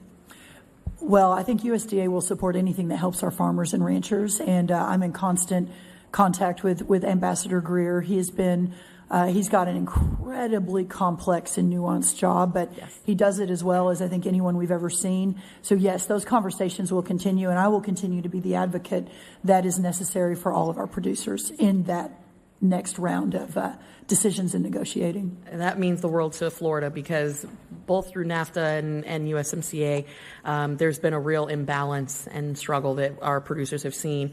I want to give you my last 34 seconds to address any accusations or comments that have been levied your way. So by all means, take the last 30 seconds to respond to any accusations you would like to address today. Well, I appreciate that. I think that we have had a really good, productive conversation for the most part. There have been a little bit of sort of not being able to appropriately respond on the SNAP fraud side. But I do believe that most Americans understand inherently the extent of the fraud, while at the same time understanding how important these programs are for those who truly need them. And this body has done remarkable work with work requirements, et cetera, to make sure those who really need it get it, but that we're doing what we can best way with the taxpayer dollar. So, excellent. Thank you for your leadership, Secretary. With that, I yield. Mr. Chairman. Good to see you. Good to see you. And the final word goes to Mr. Nunn from Iowa. Last but never least, Zach Nunn. Secretary Rollins, thank you very much for being here. Chairman, thank you very much for holding this. We're playing wrap up, but here's the reality. You went into overtime here to take care of farmers who had questions, responsibilities that we have. You've been asked a lot of hard questions, Madam Secretary. I don't think you've been asked the really hard requirements that are needed by this committee. And so I'm going to ask it. Look, the reality is right now, Texas, Iowa, who has the better state fair? Oh, you're putting me in a game is on in front of all these witnesses, Madam Secretary. Really tough position. What I will say is that Iowa State Fair and showing the steer and being part of that whole effort was really incredible. So I think I'm coming back, yes, and I'm very proud. But as the former Texas State Fair FFA'er and Cotton Bowl queen, all the things I was able to do, my heart is in Texas. That's absolutely fair. Well, it's luckily a great this year, question. The 250th birthday of America, and we're going to have the State Fair right here on the mall. You'll get to see them all. And The thank you Great very much for what you're American doing. State Fair at the National Mall is going to be great. We've got a rodeo coming. We've got FFA'ers showing their animals. It's going to be really great. That's absolutely fantastic. I've got 4 daughters showing this year. They're going to be in 4-H. We've got 2 sheep, 1 hog, and 1 Persian cat. It's a pro-American Persian cat, but we're all going to be in the fair together. Did you just say you're showing a Persian cat? Yes, we are. Yes, we are. Come back to the State Fair, man. You're going to love it. We'll send you the pictures, Madam Secretary. Every day. Who knew? The Iowa State Fair. That's right. That's right. If you were in Florida, you'd be showing gators. So this yes, is fair. Exactly. Madam Secretary, I just look at what we've been able to accomplish here in a short year with bipartisan support. We passed, $66 billion to help farmers, the largest farm safety net since 2002. Yes. We passed the farm bill that moved forward here in the House with a good bipartisan lead. That hasn't happened in nearly a decade. We've been able to, move forward with something very important to our state here in Iowa, helping with the biofuels solution for America's energy independence, year-round nationwide E15. And your leadership has helped bring to the farm country a USDA operation for the National Food Safety Center, 200 new federal jobs, not here in Washington, but right in the district. That's absolutely huge in my home community of Urbandale. Yeah. Thank you for the leadership on this. Thank you. 87,000 family farmers are making decisions right now on things like input costs, including fertilizer. I'm working with my friend Dusty Johnson here on the Fertilizer Transparency Act, helping folks make educated and informed decisions. Can you highlight for us the real here that USDA is helping to help drive down input costs and things like fertilizer? No, it's such an important question. We have talked about it a little bit, but I appreciate sort of ending on this, unless we have one more. The challenge that American agriculture faces didn't just happen yesterday. This is decades of policy of offshoring, whether it's fertilizer, seed, whether it's over government regulation, whether it is it's just one hit after another, and the input side of the equation. We're solving for the export, the market side of the equation, I think, really impressively, and I'm really proud of that. But the input side is going to take a little bit of time to get the inputs back down. Even before the Iranian conflict, the cost of, as I said, interest rates up 73%, property taxes, fuel, labor, seed, fertilizer, just inflation overall, what we stepped into for me, February 13th, for the president, January 20th. It's the largest inflation since the Jimmy Carter years. That's just going to take a moment. And once we get out of this conflict, which the president is hyper-focused on doing very quickly, you'll begin to see a lot of that come back down. We'd already seen fuel decrease. Labor is on the downward trend. A lot of that's on the downward trend. Interest rates are going to come down. But it is a massive issue. And these farmers in a farm economy with a lot of headwinds, with very thin margins, if any margins at all, that's where their margins end up going. So the fertilizer piece, we can do a lot of good to onshore fertilizer back to America. We're investing a significant amount of USDA resources from Department of Energy, also from the Department of Commerce, and across the federal government to get fertilizer back to America, and in so doing, begin to bring the cost down.